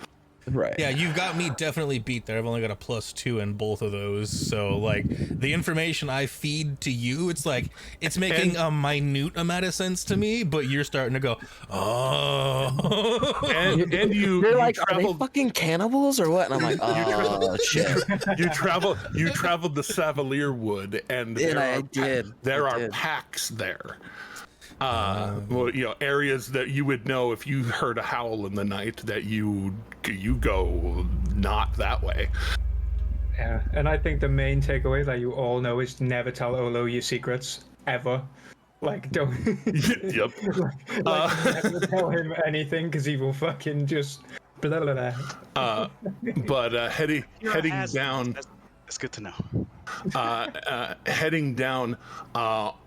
Coming from the direction you are, on your right side, there is, like, again, this is walking through a city of old stone. You know, none of these buildings are less than 500 years old, probably, and they are all made of stone. And but as you get down here, one very large, it's pretty wide, and then you know that it just goes. It's like almost a warehouse size building. Unintended. On the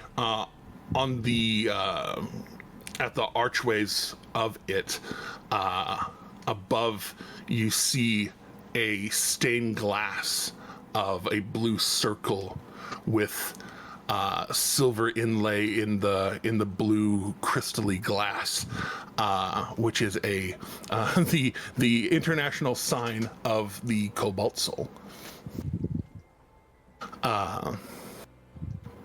glyph work very, very particularly etched into it in I believe Elvish around the inside, and then around the outside of it, it does say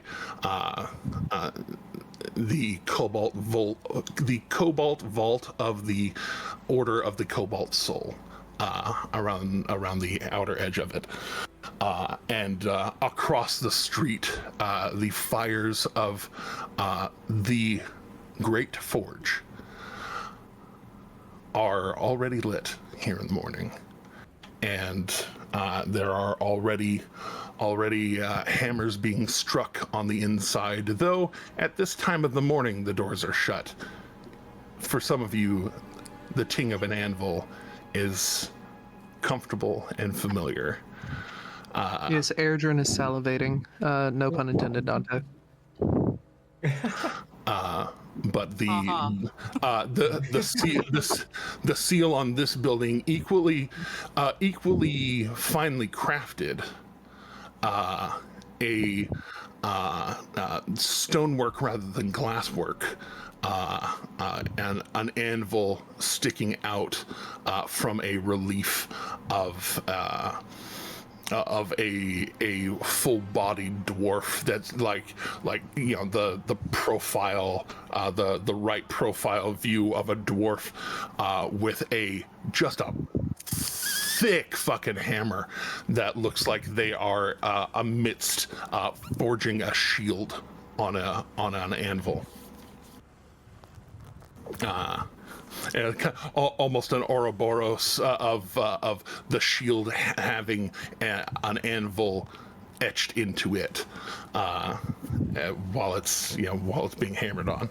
Very, very meta in that way. Oh, yeah. But knowing that this is the Great Forge, and that Onyx and Ivory definitely do have a presence here, especially of all places. Those that wish to walk into the forge, as soon as the doors open, it is suddenly it is Menagerie Coast hot again. As the temperature differential just opening, it is a furnace blast. And you feel very much like parting with some of the layers that you put on your way here. Absolutely not. I don't some of you, okay, some of you. layers. Some of you. Ola will be clutching his quarterstaff and thinking of Blue Fingers, his old friend. Moradin and all that. Just reminds me of him. Oh yeah. Dante's just fully pulling his cloak around him. He's like, oh yes, toasty. While we're going in, Airdrin is having his moment, like his parent moment in a grocery store, like, don't touch anything that's glowing, it will burn you glorious. And she's hearing the ting ting ting, and her eyes are kind of darting back and forth, and then you say don't touch anything that's glowing. She just kind of like curls up by the front door and just like sits like it's all glowing. Yeah. And I'll throw her a bit of dragon jerky just to keep her occupied for the time being. Yeah, and she kind of like lays down with it. Now, no cold on the ground, so it's nice and warm to lay on. And she just kind of lays and just kind of like her eyes still darting as she just kind of lays there and chews. And but how very adorable. But four of the anvils in this rectangular chamber are currently being hammered on, though they all seem to share a forge, a heat source. This large circle where in some temples you've been in, there's a large circle in the middle of a rectangular room that holds holy water. This holds hot embers. A forge heat, glowing warmth that is, even though the morning light is outside, this place is enclosed. There's like one little vent at the top that lets out a bit of smoke constantly, but the embers here in the center, this basically a small lake of near magma coals, and a dwarf on the far side.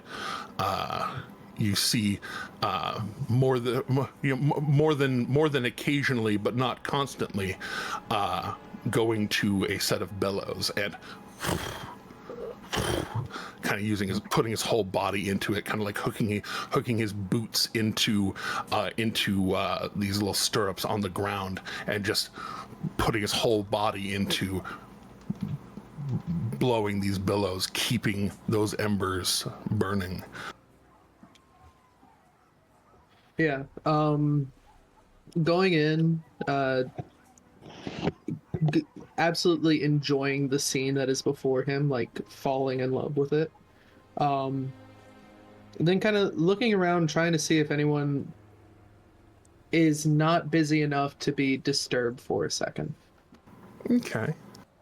I don't want to mess up someone who's in their flow, you know. Are you asking if they're down with the sickness? I'll take an insight check from you with advantage, because you know this sort of thing.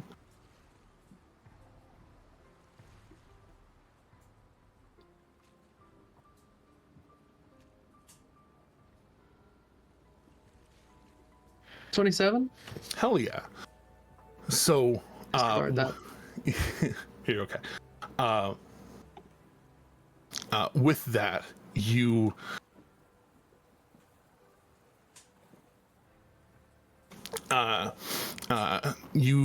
actually, one of them, as you go around, you see, people in different states of, like, one of them is finishing, or somewhere in the middle of making a set of full plate. Another one of them kind of mid shaping of a sword. Another one mid shaping of an axe blade.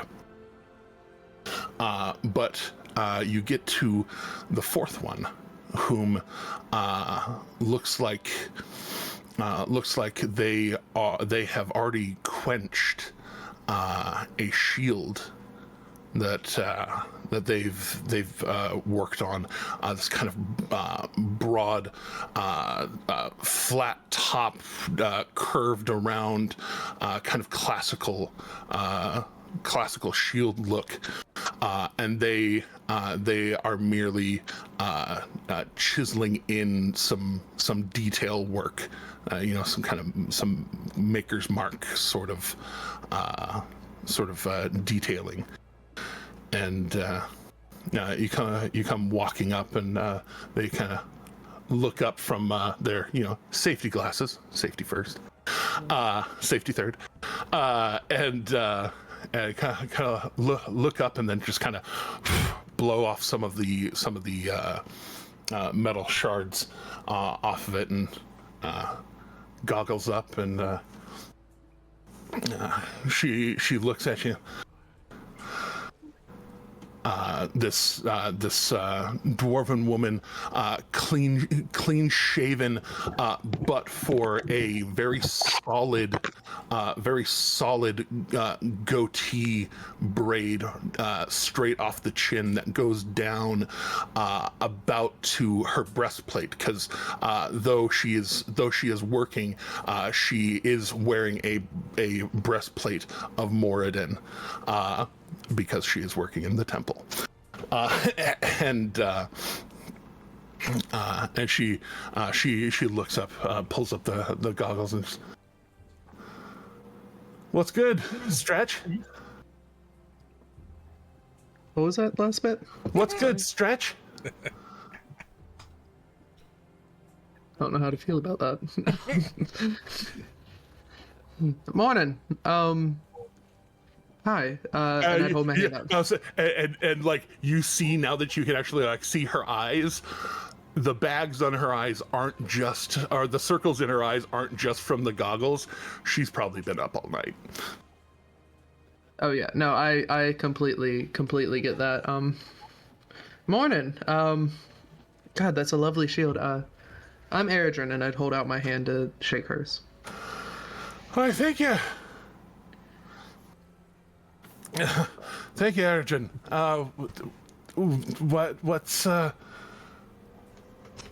What's your business? And are you shaking with your ring hand, or you're not ring hand? Yeah, so my ring is on my right hand, so yes, with my ring hand. Okay. And she shakes, and then she looks very pointedly at your onyx and ivory ring. And she says, I'm Dara.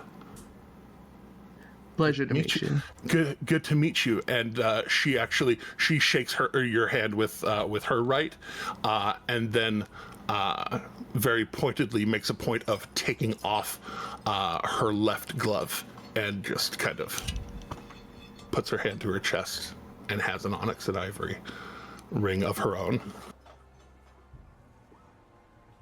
It's a pleasure, really. But I was coming, I guess, with a bit of a purpose here. Not just to see this kind of spinning around the room a bit, this lovely temple here. Oh, you should see it around noon. You can't find a free anvil. That's why I stayed up overnight. Oh, I completely get that. I've had plenty of sleepless night in front of an anvil. The storm chuckles and nods. And actually, this one, he hasn't joined, but he is a wonderful smith as well, and I'd hold up my buckler. Like, he did this for me. Oh, that's fantastic. She full on like stands up and like pulls it close and just kind of like grips it like she's seeing if it flexes. And oh, this is pretty solid. And she kind of punches against it just to hear it ting. And that's nice. Yeah, I'm gonna try to convince him to join one of these days. More my point was, so I was apprentice under a very, at least in my opinion, a very good member of Onyx and Ivory, and over in Grimgalier. But I didn't learn much. Down in Grimgalier. Yeah. Oh, so you're a Shimmerfist boy. Yeah, actually, kind of semi-adopted me and my siblings a little bit. He still does that. Yeah, he does. He does. I hear about my other adopted siblings a good bit. But one thing I never really mastered under him, and I was wondering if there might be any written resources about it, is I'm trying to get better at enchanting. Right. I can do it to an extent, and then I'd kind of like show off my molten skin and let the jewel that appears for the lightning magic from it appear. I can do it to an extent, but my methods tend to be very offensive in nature, and I'm trying to be more well-rounded as an enchanter. And I was wondering if anyone here, Onyx and Ivory or other, had any written resources on that. Oh, I mean,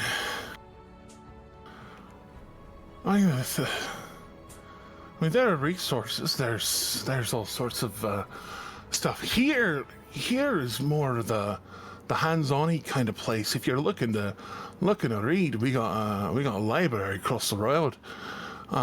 Very good for research. They've got books on God's damn near everything. But here's the kind of place where you go for a little more hands-on and long-lasting training. You know, the apprenticeships and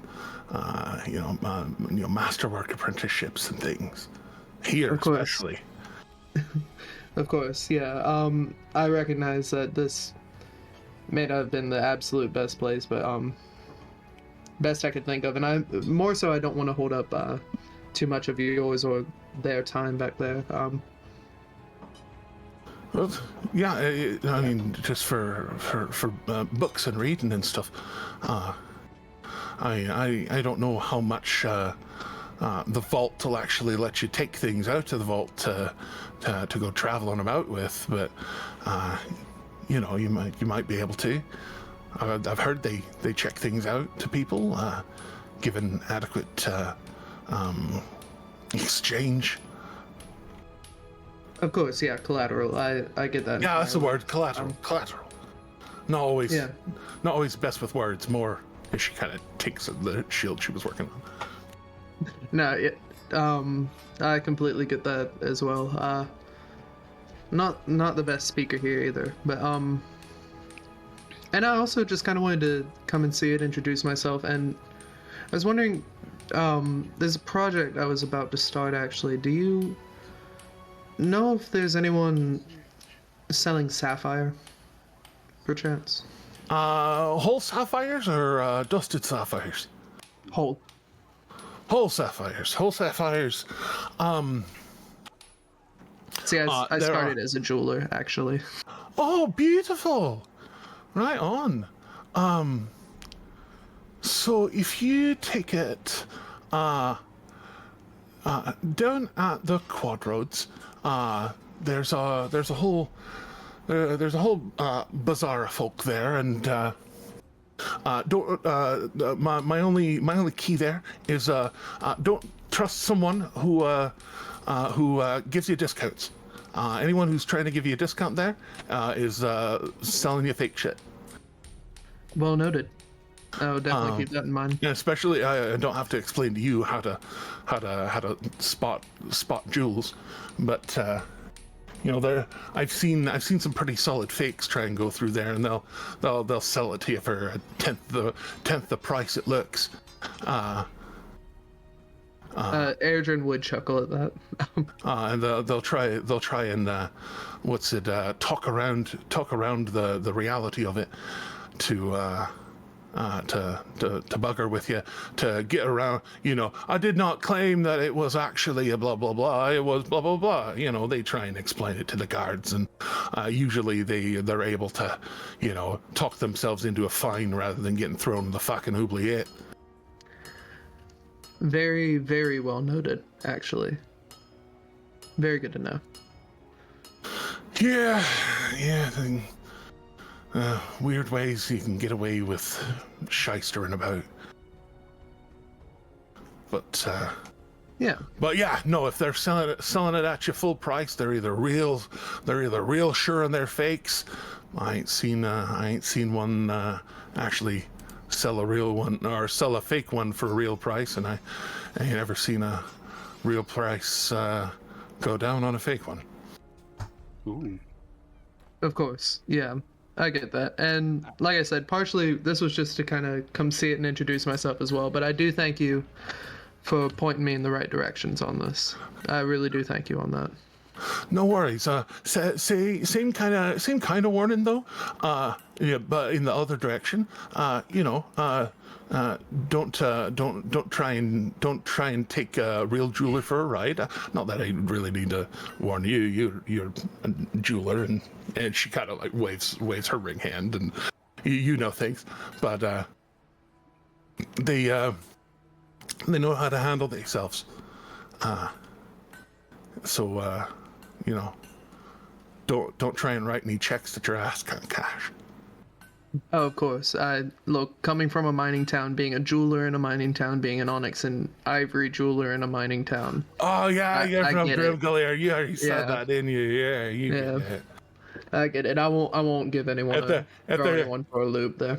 Yeah, if they're selling stuff out on the street, they know how to keep it, right? Yeah.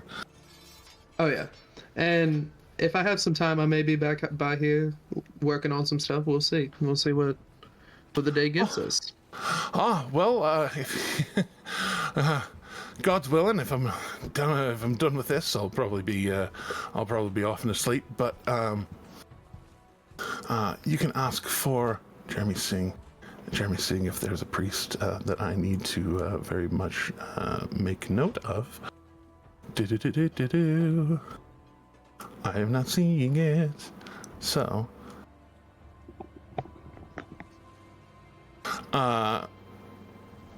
so if you are looking for a priest, Jeremy just goes to make sure.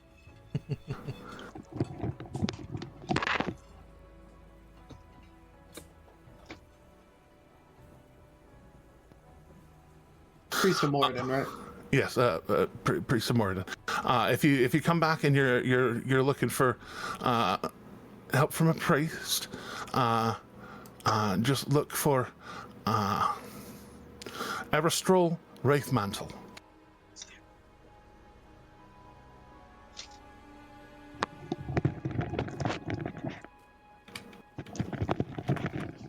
Noted. I will definitely keep an eye out for him. Oh, her. All right, I'll definitely keep an eye out for her. But is this the same gift or is this somebody different? I missed a. No. This is a Priest of Moradin. Okay. Yeah, if you're coming in, you need some help. Everstrol should be able to help you out. All right. Well, thank you very much for your help, and thank you for hopping out of your flow for a minute to help me with that. I really do appreciate it.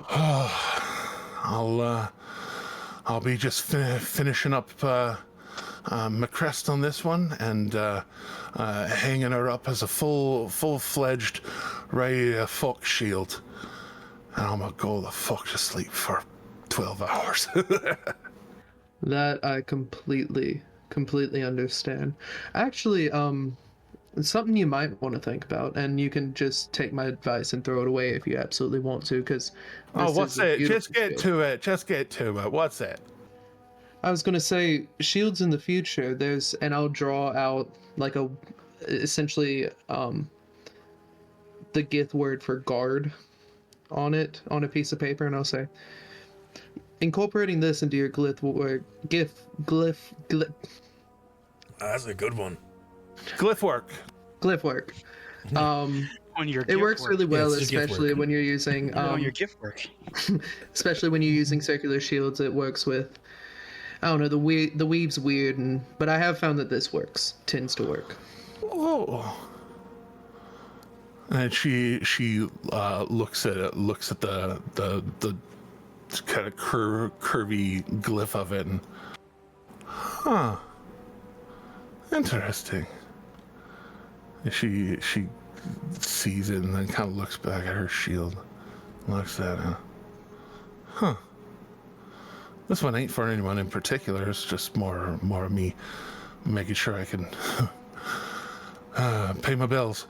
But I get that, and like I said, I'm not good at enchanting, but that doesn't mean I can't do it. Period. So I do know this one works for it. No, if you earned your ring, you earned your ring. Thank you. In fact, and showing the dragon plate, I'll say, I have it right on the inside of this scale here. Oh, right. Very good then. Well, Erdren, it was very good to have met you. I will finish my day. Well, I hope you have a good. Well, night's not appropriate. Day, nights. I hope you have a good sleep. I'll make a sleep. That's for sure. Of course. Pleasure. I do have one question. Yeah, what's up, big man? I was just curious if there were particularly fine smithing hammers for purchase here, is like perhaps holy symbols of Moradin? Or would that be a priest question? That would be a priest question, because she is the purveyor of the potions and scrolls and hammers and the seals and things. So scrolls and hammers. Oh my! Just thought I'd ask. Yeah, no, that's a good question. usually starts her day pretty early. Actually, we keep the forge going all night just because the eternal flames, but at least that's the goal. So if stopping maybe hour or two. What time is it? And she pulls out an orb and kind of clicks the sides of it, and this kind of golden set of gear-looking glyphs kind of flash to life and show as she kind of squints her eyes and, oh, fuck off, clicks it back off. Jeremy, the next free feat you should give the storm should be Keen Mind. Nice. Just so that way, even when I'm done, I can be like, oh yeah, it's this time. I know for a fact it's this time. I did look at that for my feet this past level, but 5:37. Yes. Is your brain turned on? It's noon back. It's noon back in Nicotronis. I don't know what time it is here. It's noon in Nicotronis. Yeah, right. If I don't have my brain on, I can't adjust for the time difference. after you just say everything in Zulu. It's fine. Yeah.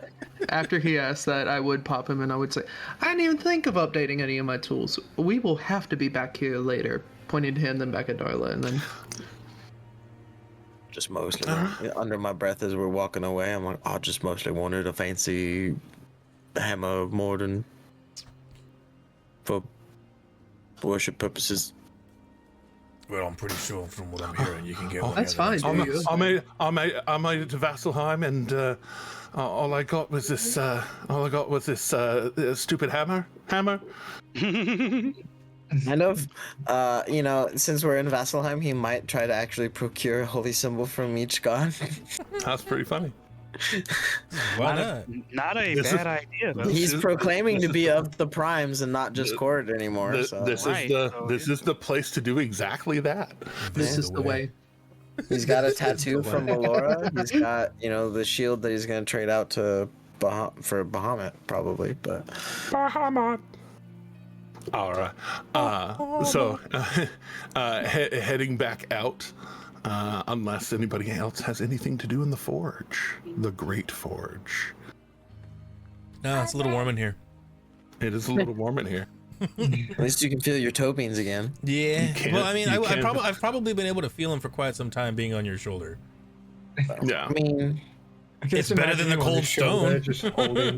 Just cold flesh instead, it's fine. It's probably not as cold as the stones. At least you've got some warm blood running through you at the very least.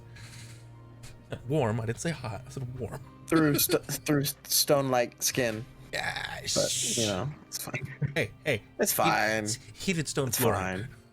Right? Yeah. Where does sure the group want to go next? I believe we said Wild Mother. I think so. Out to the back up the road, hanging a Louis at the crossroad or at the quad roads, heading towards and Quad roads. I grew up on that shit, my guy. That's my shit. Right? Of course. Well, you know that I know that entire era. Oh, of course. Yeah. No. You were older than me in that area, in that era. I just grew up on it. I'm gonna miss it, but anyway. So DMC. So heading up. Yeah, heading up and left at the quad roads, heading towards, and now as you kind of go around some of the buildings and around a corner, even in the snow, the abundant terrace is stunningly green. Just green covered with snow. And Whereas most other places in the world, the leaves fall from the trees, and whenever it's this time of year, and the trees would be barren and covered in snow. The leaves have turned the autumnal reds and yellows and darker browns, like they've So you're gone. saying that all the leaves are brown and the sky is gray? Well, sky currently actually is open, open and bright. I mean, we did walk into a church. Take me to church. But the preacher digs the code. I don't think they redeemed that many of them. Will Dante worship like a dog? At the shrine of first off, he's not a dog. To be fair, in the chats and everything, I said wear something. Yeah, we don't know. I didn't say wear a wolf. I would say spoiler. The joke has been dogs. So spoiler, not a dog. But heading into this area where trees that are evergreen are truly evergreen. Trees that are not, their leaves are still on the branches, even though they have desiccated and shriveled a bit for the time of year and covered in snow. But it's a weird kind of beautiful. There are cherry tree orchards and all sorts of like large gardens that are meant to serve the city. And it's plotted out very, very methodically in the parts that are plotted out, but there are also walkable gardens, kind of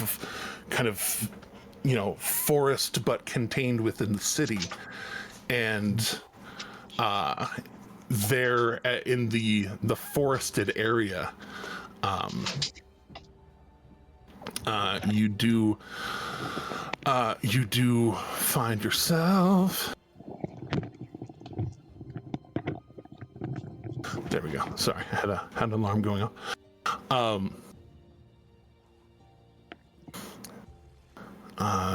There we go.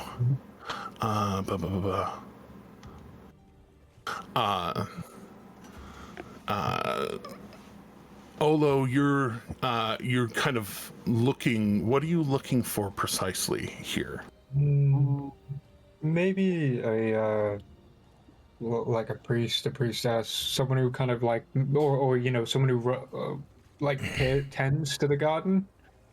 Okay. Like around. As you head in, there is kind of that forested area. There is a cut through that kind of this kind of natural path that goes up the terraces rather than stairs. It's just an incline, well walked. Not truly paved incline after a little while. The road ends, but the path continues. And up at the top of this hill, make a religion check with advantage, because you follow the Wild Mother, and you've been within the last several months have been to a very strong temple of the Wild Mother. Not great.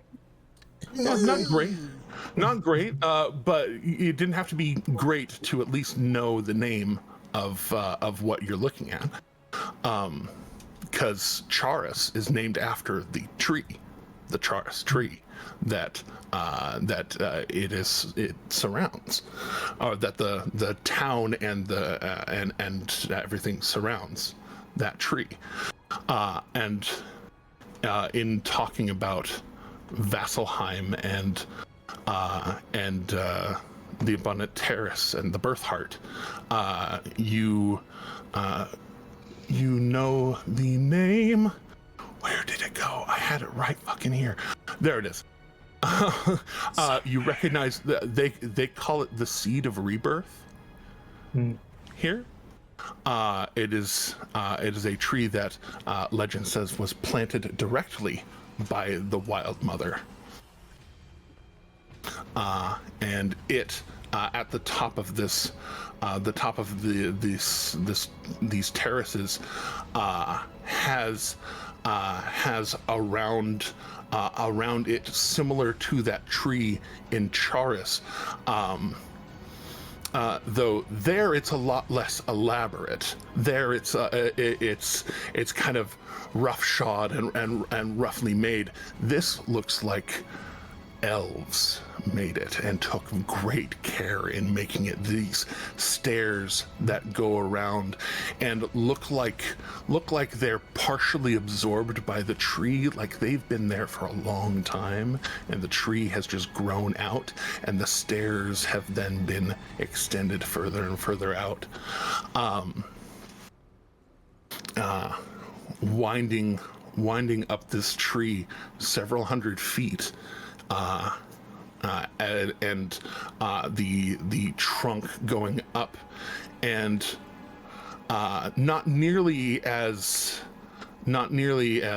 carved out. The Charis tree has that carving up at the top of it. This one just looks like there's an area of the branches that is a little bit cleared out up there that probably similar to Charis has a temple up there, it seems.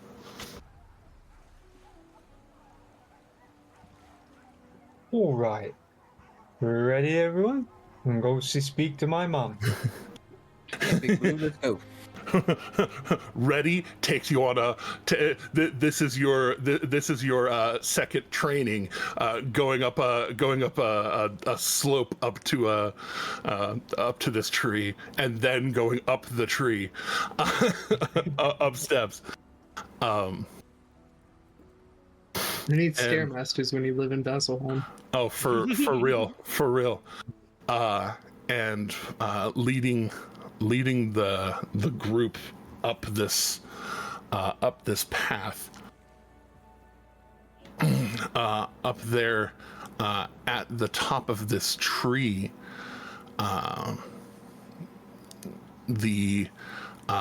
just winding up and up and up. Again, it's an endurance walk, and then getting up into the top of into this canopy. The rest of the city kind of almost fades away as you get into the branches, and in this temple there is not but the greenery and a little bit of the snow that's drifted in here, but more of that has melted than not in this kind of cozy space where kind of the wooden rings of the tree are very visible. They're not oiled. They're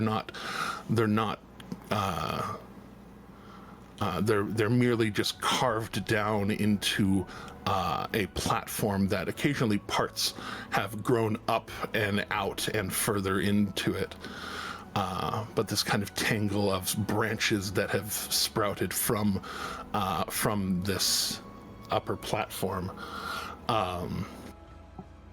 There is a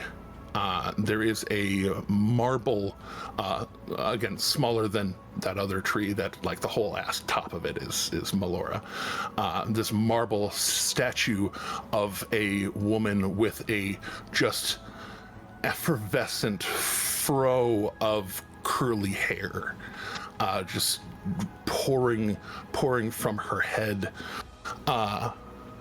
Well, it looks like marble in the way that it's smooth, but then realizing it is, in fact, wood.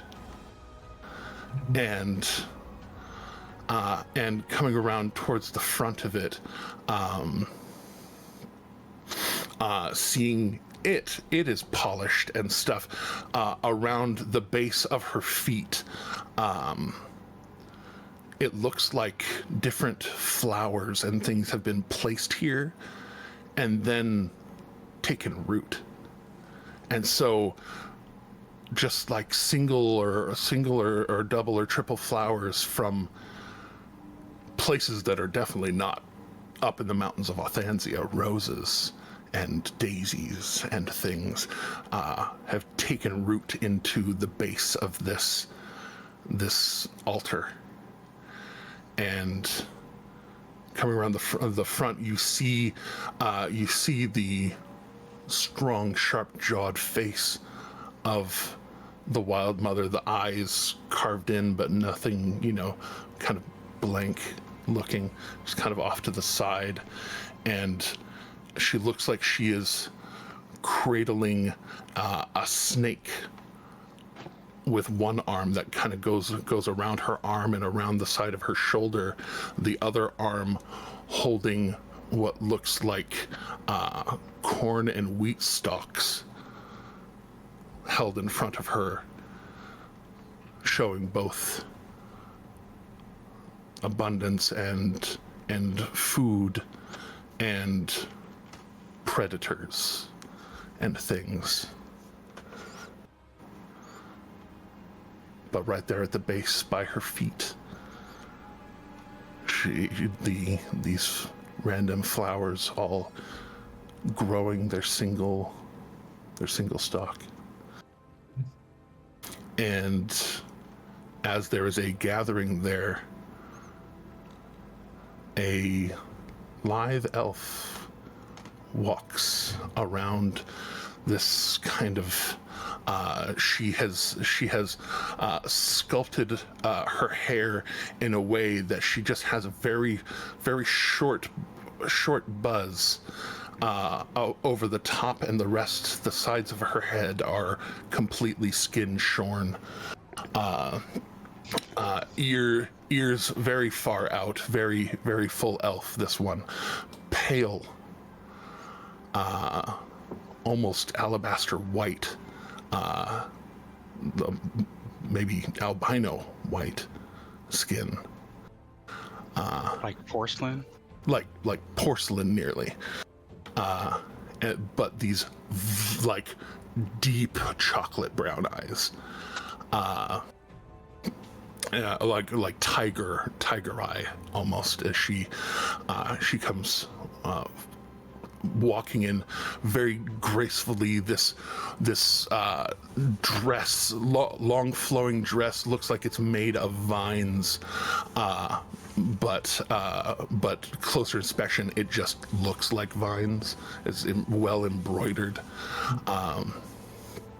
and it flows with her as she just kind of walks up, doesn't say anything, walking up, just like observing those that are approaching the statue. I have a question. Does Yes. Dante sense any familiarity with this elf? In what way? In the abnormal appearance of said elf? Go ahead and make a... I'll take a history check. Okie dokie. Just a flat roll? Yeah, just flat roll.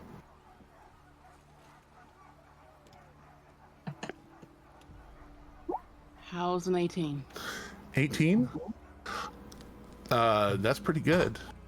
She is a oddly similar pale to yourself.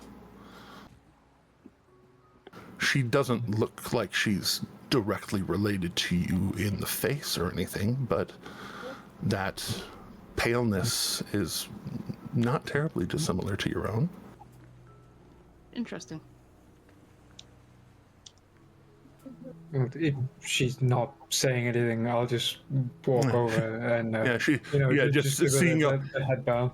Yeah, just seeing y'all walk up, she just kind of comes from the other direction and just kind of stands there, hands across her chest, and you walking up and bowing, she extends arms out, her dress kind of attached at her wrists and splaying out into a wide presentory bow as well. I have an offering to give. from pretty far away. If that's cool. It got seeds in it. You bring an offering.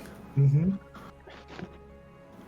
And From an island from pretty far away, and I thought it looked pretty here. Well, we welcome all manner of offerings here. Thank you. It's okay. It tastes really good too. But grow it first and then taste it. It's really nice. And he digs into his bag and pulls out the rainbow melon he has, and he goes, "This thing." Like football sized. Yeah.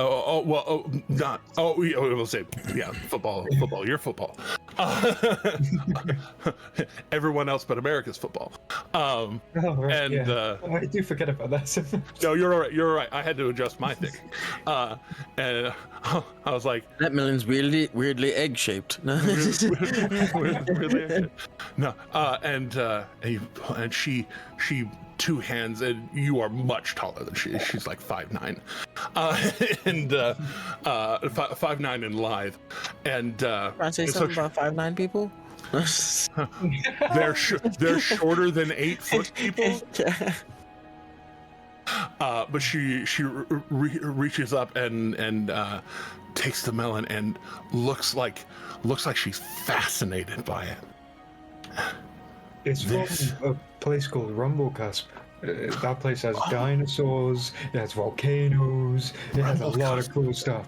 That's in the, and it looks like she's pondering for a second, very very intensely pondering, just towards the tree. The Lucidian Ocean, southern. Mm-hmm. Wow, you have brought this from very far. Yeah, it's okay. I just thought it looked pretty here. You know, because you're pretty far out. You probably don't get a lot of tropical stuff. Not terribly often, no. And they are difficult to keep here. We have a greenhouse to try and keep things warm, but they are hard to grow here. Yeah, we accept your gift with great appreciation. It's okay. Sir. It has multiple seeds for multiple tries. You know, just in case the first one doesn't grow. There's a few. That is good to know. Thank you for this, Mr. Oh, Snowtop. Well, Olodan. You just call me Olo. It's fine. Snowtop. Mm-hmm. Well, thank you, Mr. Olodan. Your gift will be well cared for and shared. It will be shared. Yeah, it should be able to have a big enough harvest. You know, I found it with a lot of its friends. Friends, is that the right word? I found it with a lot of other melons. So, you know, they grow. You can share them. Yes, if you are speaking to them, friends is definitely a good family. It sounds weird to say, but most of the time plants do know their purpose. Yeah, and categorically, I mean, you know, it would be friends among plants. Like, it makes sense. Unlike some, most plants know their purpose. Yeah, there's nothing, you know, I want for nothing, and I don't need anything. It's just I like to give you stuff, you know. That is extraordinarily generous of you. Is there anything you require of the birth heart? Is there anything you guys want? I don't really need much. We really don't need much either. Our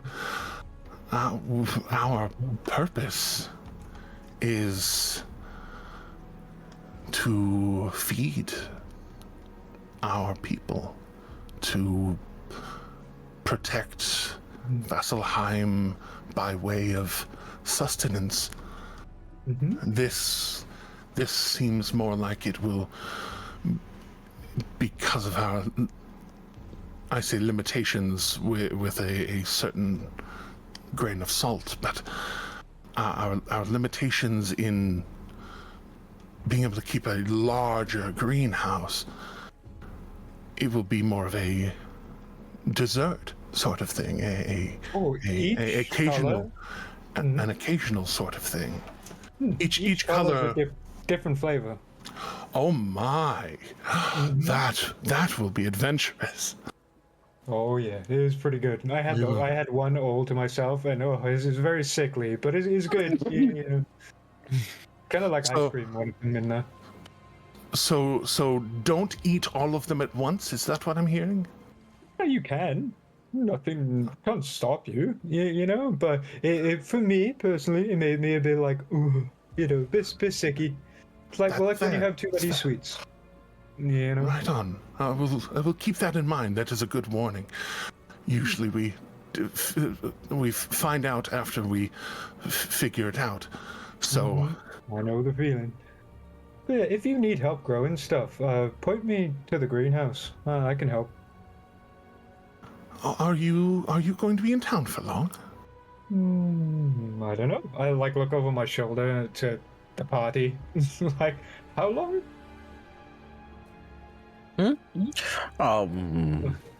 Till our business is finished. So a day or two? Maybe. Could be.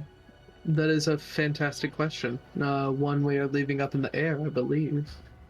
Well, if you're only going to be here on a temporary basis, we don't require any really temporary help. We have a veritable army of those that donate their time and efforts to tending the abundant terrace.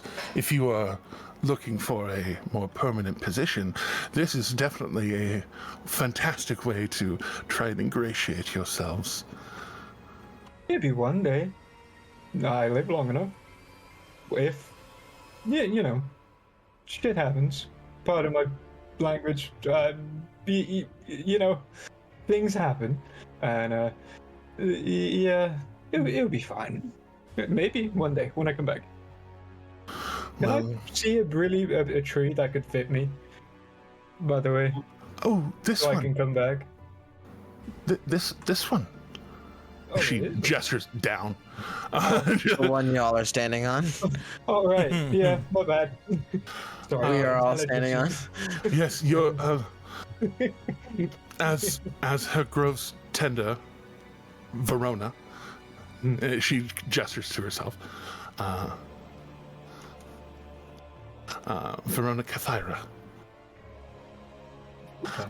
I hereby grant you full permission to use the Seed of Renewal as a destination.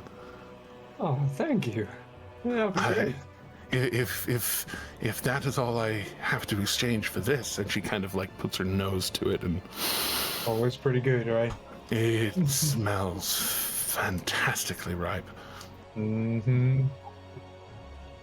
It's been staying fine in my bag for a while. This is pretty good. They last for a while, and I think they're quite hardy. I think. I don't know. I saw a dinosaur here, and they liked it. Big lizards. I think they're lizards.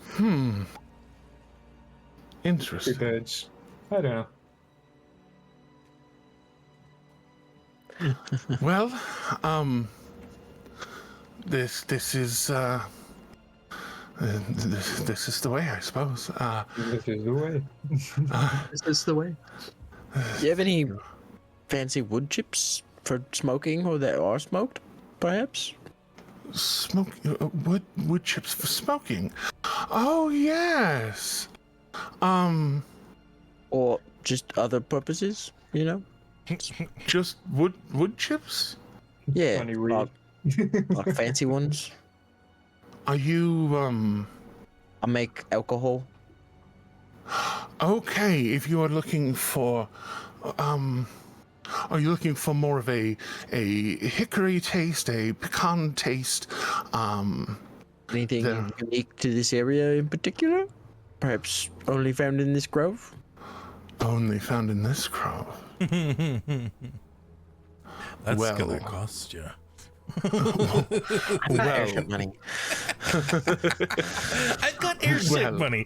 That's gonna be one of those things. That's only gonna work for so long. No, that needs to be a shirt idea. I've got airship money. Put it. Someone throw it in merch ideas. Put it in fucking merch ideas. Well, I will say, I have been around Exandria once or twice, and I can tell you that nothing beats Vasselheim cherries, and nothing beats Vasselheim cherry wood. Sounds like it's perfect, actually, for the brew I had in mind. For sure. And as a touch of, shall we say, mutual exchange, she gestures towards Oladon. Give me the briefest moment. And she, with a little more haste, you could tell she kind of glided in slowly and methodically and very, very genteelly. Now she's like stepping quickly because she's like excited, and she goes around and. Only a few seconds later, comes back, and she's holding a what looks like a staff, branch of wood, and she says, "You should be able to shave chips off of this for quite some time, for brewing purposes." Excellent, that works perfectly. Here you are, then. Thank you. A gift for a gift. This sounds good. Well, I'm glad you got something. Yeah, well, it's useful. The information of being able to transport here is yours. But something more tangible, I suppose. Speaking of staffs, I more had a question than anything. Yes, sir. Would you know of any magic that might be able to, and I'd draw my ironwood staff, grow off of this? You have and she like reaches for it with like almost that reach first and then think about it, and she like reaches and then like stops herself. And, is that? I'd offer it forward. And you offer it forward, and she takes it. And you see her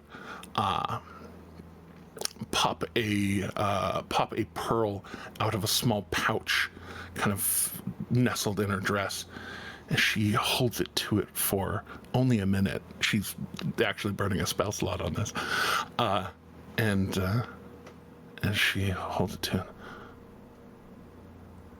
This is ironwood from Singorn. Yes, ma'am.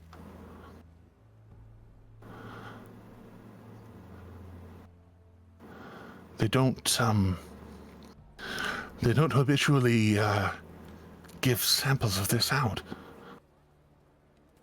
No, I met someone practicing his craft in ironwood carving, and while I don't know Sylvan, I do know how to circumvent language barriers, and we gained a bit of friendship there, and he offered it. Beautiful. And it doesn't hurt. That must have been a young elf in Singorn, unpolluted by the politics. And it doesn't hurt when you're the grandchild of a windcaller in that area. She kind of snaps to attention. You're related to the windcaller. Oh, I'm not. They are. And they're related to me. So, you know. But yeah, a roundabout way, technically, I guess, yes. They are related to you. You said. Yes. That's my brother, and my grandfather is, well, a windcaller.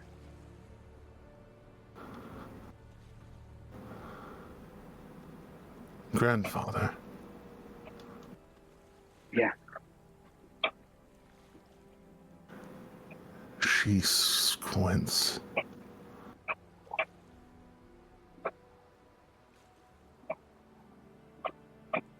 Akira will pull their hood down so they can get a better view. Your grandfather is Yurik. Yeah. Yes, he is.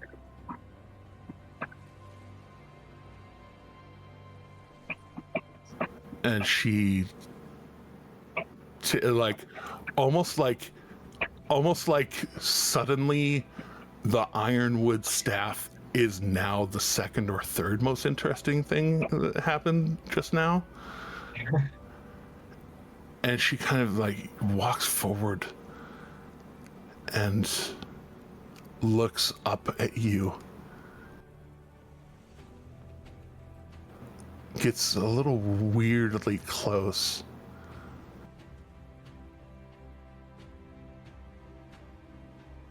Okay.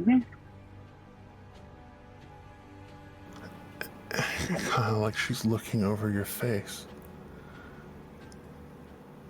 And then looks down to your hand and back up and puts her hand towards yours.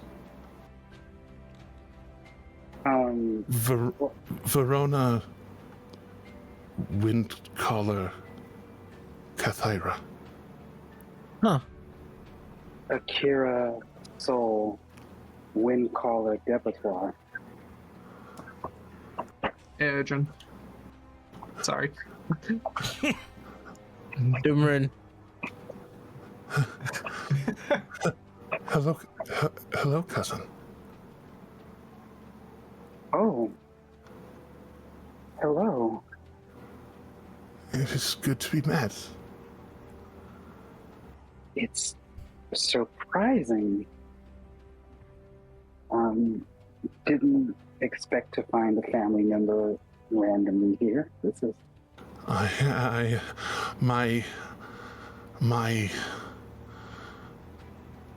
My mother is of the Windcallers. My father is of the Pallid Grove in Wildmount. A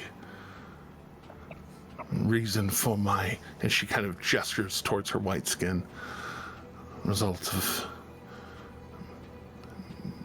being of the Pallid Grove. The pallid part is a little more... I see. Prominent. I am the child of Ridikosh and something else.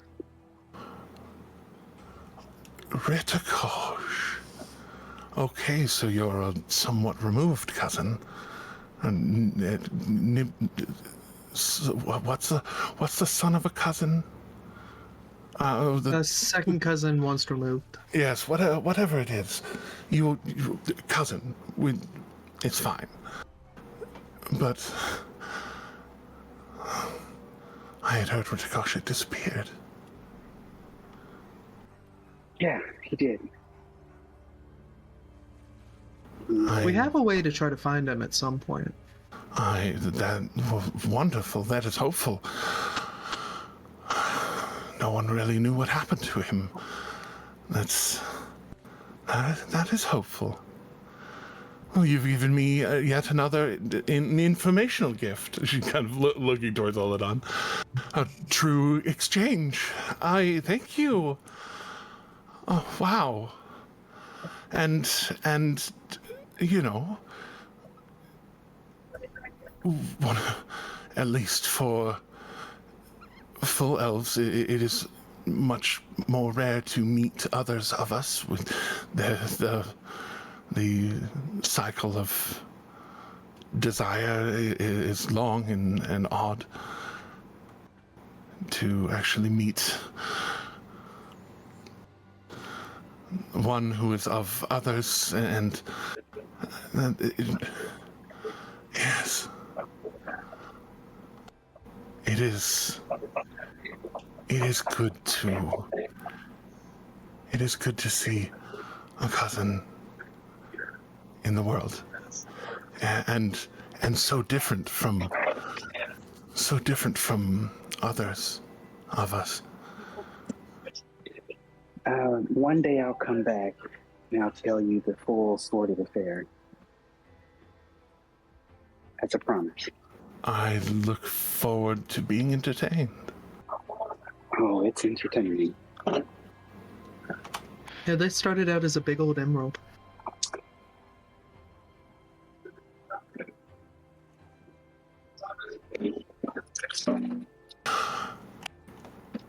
Well, the tales seem to give that away, but that is again a story I look forward to hearing it in its entirety one day.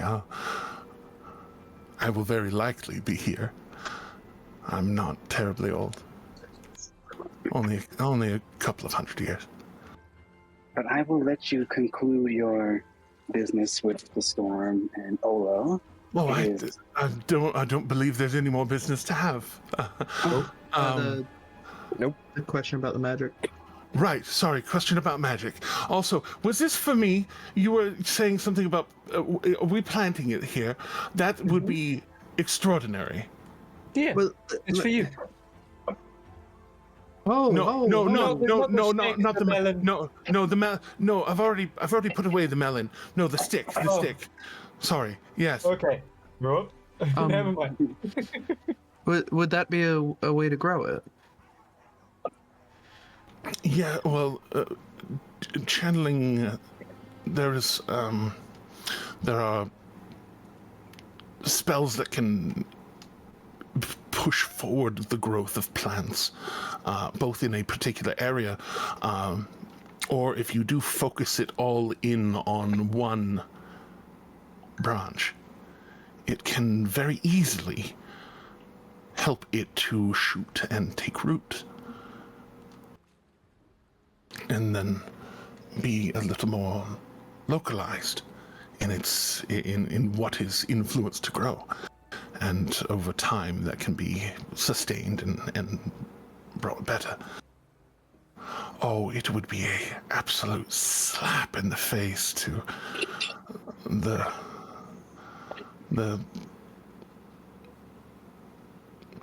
leadership of Singorn. You could tell that she was very tempted to say something very inappropriate. The leadership of Singorn. It would be a slap in the face if Singorian and Ironwood happened upon Vasselheim. How much would you need?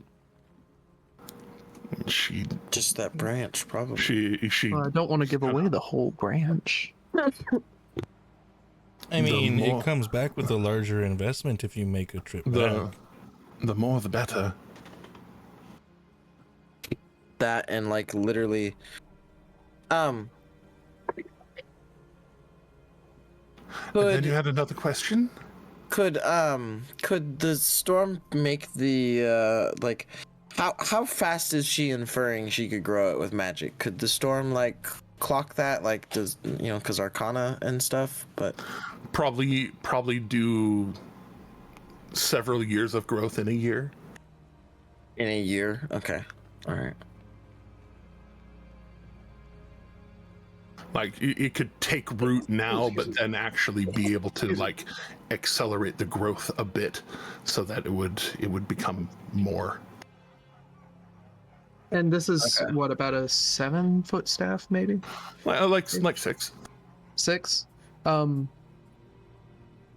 than her. Okay. Can I roll history to try to remember the motions that elf was doing to cut the thing? Oh, no need to roll. Okay. I'd take out a blade.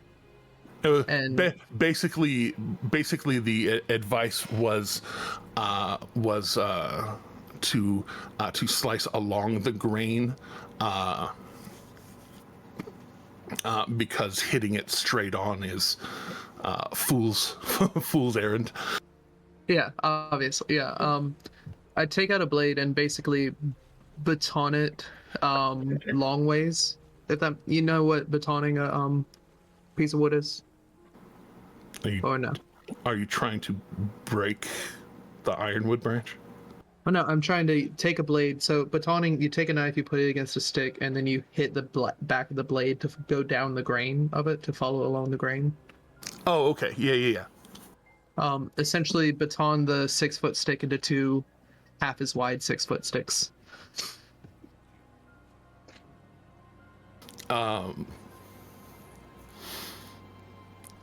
So go ahead and Cutting it in half, hot dog style.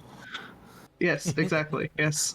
So okay, so like splitting, down the middle. trying to split it down the middle from splitting the it. top. Yes. Okay, Yeah. okay, Yes. okay. The long way, splitting it down Okay. the long way. You gotta put it in layman's terms. Man. Yeah. Sorry. Sorry, No worries. using So- vocal vocabulary. Yeah, you're okay. In that case, it won't be any sort of check. So kind of taking what you had learned, and taking one of your daggers up at the top and kind of and tapping into it and splitting it, taking the time to split it from the top. It does kind of split a little bit at first, and then getting it in there, and much like a stone, you get a certain amount and then a little bit of leverage, and just kind of all at once straight down. And she watches, and that is even more generous than all of the elves in Singorn. Wow. Thank you. Grandfather did say that sometimes the ruling council over there can be a bit rigid. Pricks. The lot of them. I'll say, if you insist on equal exchanges, the next time I'm here, if you don't mind me taking a bit off of that, would be all I ask. Surely. Oi, Mr. Storm, was it? Yes, yeah, you can call me the Storm. You introduced yourself as Storm. Those ironwood chips, those would make a very extraordinarily rare brew. It's fair. It's true. So, when I reshape this to not splinter my hand, you can have the chips from that, Storm. Yeah, please do give me those. They would likely last a long time too. Those kind of shavings might be good at the bottom of a batch for some time. I mixed that with the dragon's blood brew. It'd be amazing. Dragon's blood? What? Yeah, well, yeah. It's an scientific experiment. You will definitely have to let me know how that goes. Oh yeah, of course. Oh, all sorts of It'll be wonderful- a official Jimothy brand. Jimothy brand. Okay. Yeah, yeah. I'll keep that in mind. Patent pending. Named after my not dead anymore friend Jimothy Thunderbrand. You make very powerful friends, or at least powerfully named friends. I'm not sure that I know of Jimothy, but I know the Thunderbrand brand. Yeah, he's the son of, I totally remember the guy's name.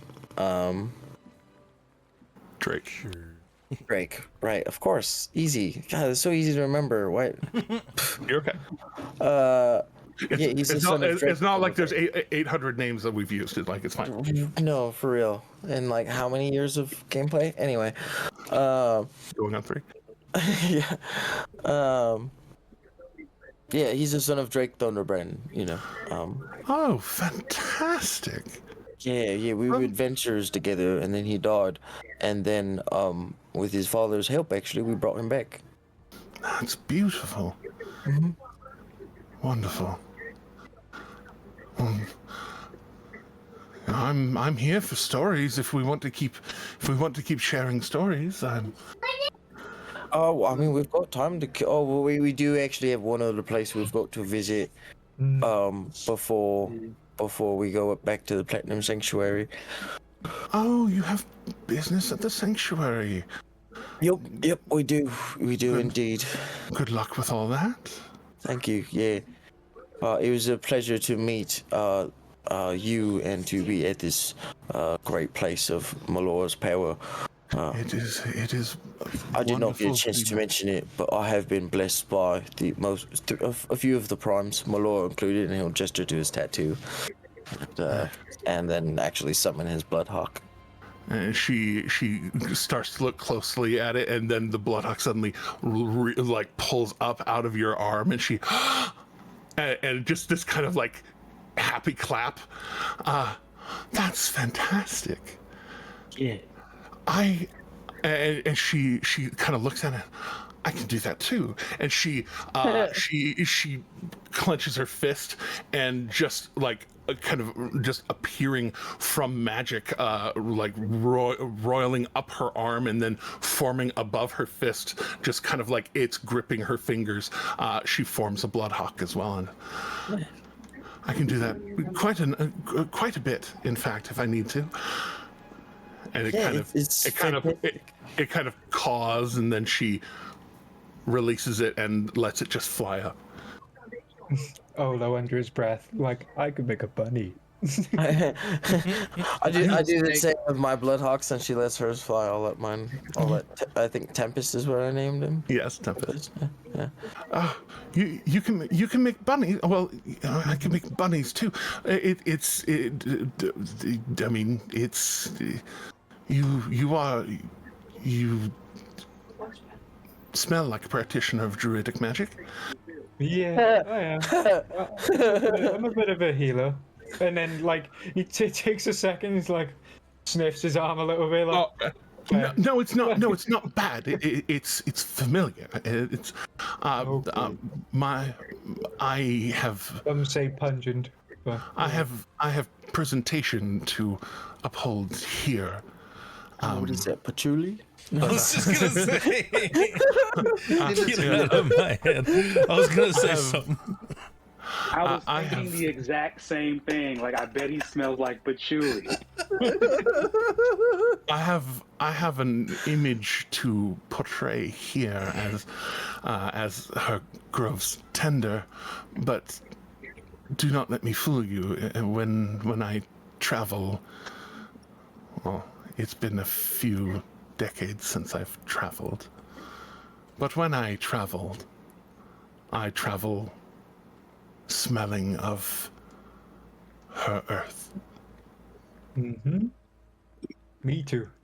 Oh, Indeed. And she actually like comes towards you to like half hug you, half just smell you, just like breathe you in. Yeah, he does. Does the same. And a hippie hug.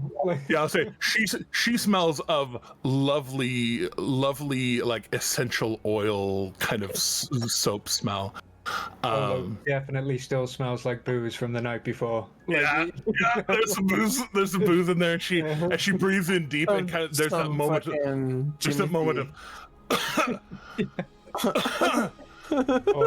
you smell like somebody's brewing as well. She The purple chest burster is what that. I'll use a druid craft to make it smell like just a flower, just any like lavender, something, just like a poo.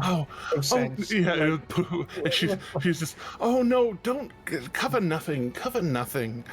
You're perfect just the way you are. And she like reaches up as high as she can, just barely touching the underside of your chin. I'll use the furbolg thing to shrink 3 feet smaller. Oh, that's just an illusion. That's just an illusion of you. Oh yeah, true. Being 3 feet smaller. Oh yeah, he's just like, okay, fine, here you go. But she just like, she could touch your beard because your beard is magnificent. But like actually like touching the edge of your chin and just don't let anybody make you feel small. Oh I remember that. Well, I mean, there's only one person where you could do that. Yeah, I'll use the illusion to make myself 3 foot taller and just look a stone. Like, yeah. So suddenly he. At will detect magic from the orb. Yeah, keep faking it till you make it, big guy. I try. Hopping back in, I'm very excited to see what ironwood trees actually look like as well. Oh, they're ugly sin, but they do what it says on the tin. It's much like mangrove tree roots, almost, but like the leaves are kind of rust colored at their best. Oh, you should have seen. There was a there was a tree that was nothing but roots back in the elemental plains. It was stunning. Really? Lord, Yeah. it Sounds familiar. It seems like you have all manner of stories, all of you. I will want to hear all of them. Any friend of a cousin, I suppose, right? Akira is going to smile and just kind of say, "We will definitely be back, cousin. And I will definitely be sure to give grandfather your regards as well. I talk to him pretty often." Well then, do tell him that Verona is well, and her duties are being tended to faithfully. I most certainly will. You have my word. Well, thank you.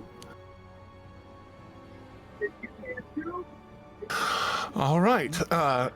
So if y'all are on your way out, back down the way. Question mark? As everyone goes, I'll go up to the statue of the Wild Mother, and I'll just walk over to her and be like, "Hi, Mum. I know it's been a while, but I never know what to say." And I just put my hands on the ground and cast plant growth, and like on the tree itself, and see if it just to have it bloom and blossom even more as much as I can. Oh yes, and as you push the magic in, it draws in, it soaks it in, and as it soaks it in, you feel this reverberation of the energy push back into you, and feel free to put on yourself a heroic inspiration of your own.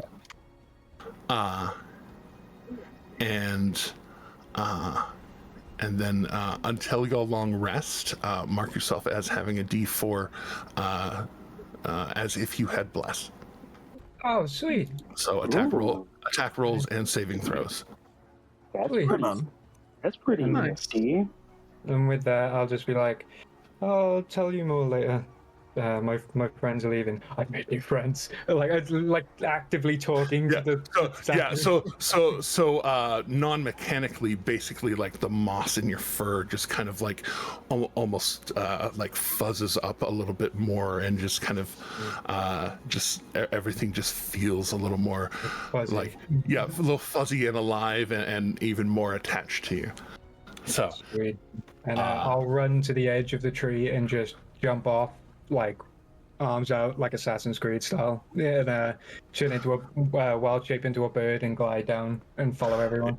Yeah, and y'all are headed down the stairs. Suddenly, you see this blue moss and orange colored blur just past you, and then just as it shrinks into a bird. Well, I say shrinks, probably approximately the same size of bird. Right. A giant eagle did not turn into a goldfish. No, definitely not a goldfish. I'd probably turn into an owl or something. Yeah. And just glide down. And gliding down, leading the way far ahead of everybody else. Go ahead. As we're walking, I'll kind of catch next to Dante and I'll say, "So Dante, you were looking for enchantments, you said?" Yes. I've just had a idea of what I might do to some of my weapons that I thought might be cool. I'd pull out a paper and quill and I'd say, or like my notebook and quill, and I'd say, "Well, what are you thinking? Let's get some ideas on a piece of paper." And then I'd pull out a silver ink bottle and toss it to Dante. "Here, can you hold this while I write?" So Dante's fully not thinking about it. He's got a lot on his mind, so he's just gonna catch this or attempt to catch it. All right, so I mean, you're quick reflexed, and he tosses it to you, and you hold it, and it's like an acidic irritant, like it's not instantaneous. Like bleach on your hands. Yeah, it's like bleach on your hands. Perfect analogy. Thank you for that. Where it's on and there, maybe and have then a cut you just, or two.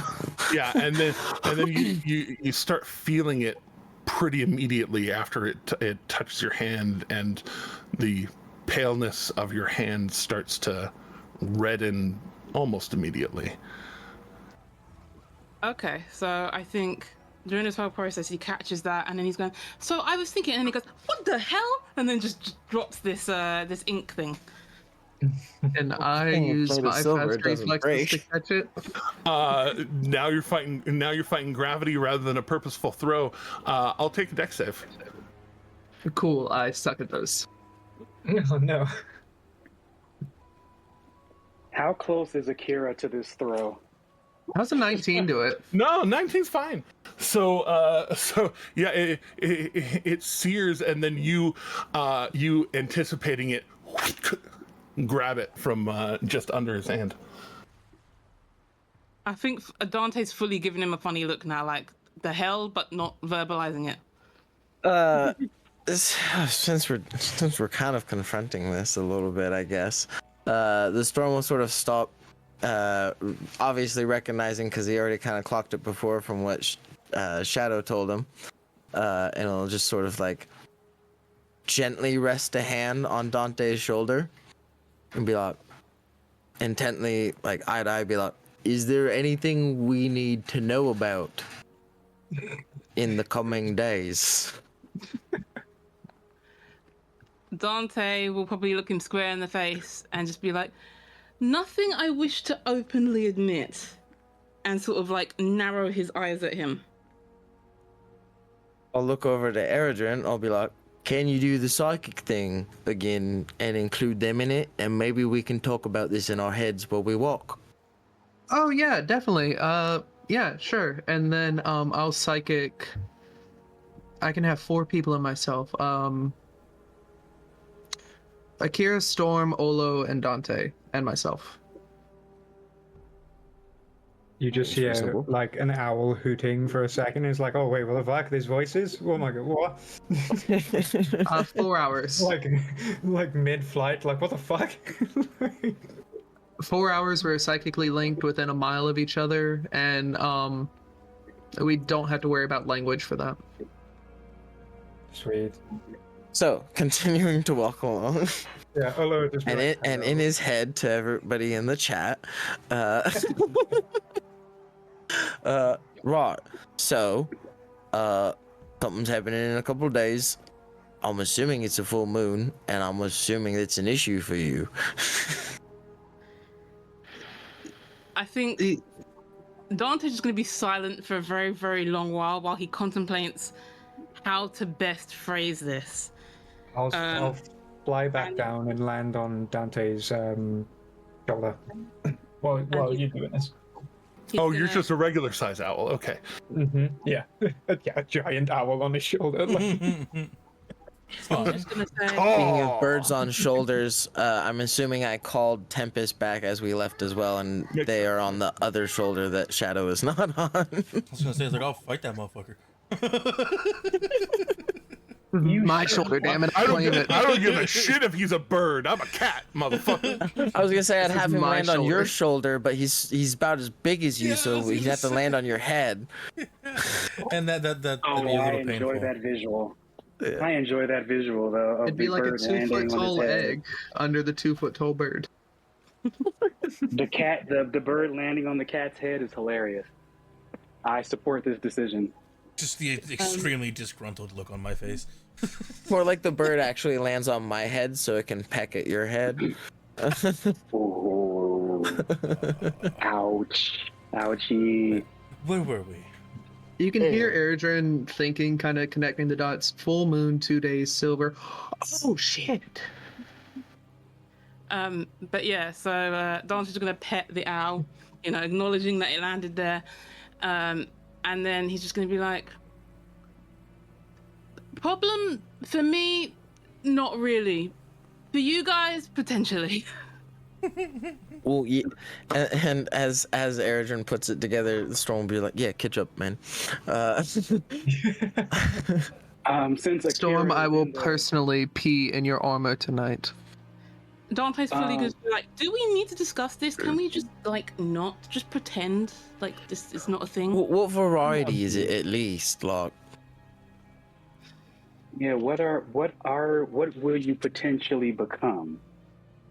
Do I have to tell you guys? We'd really appreciate it. You don't have to. What does However, the variety matter?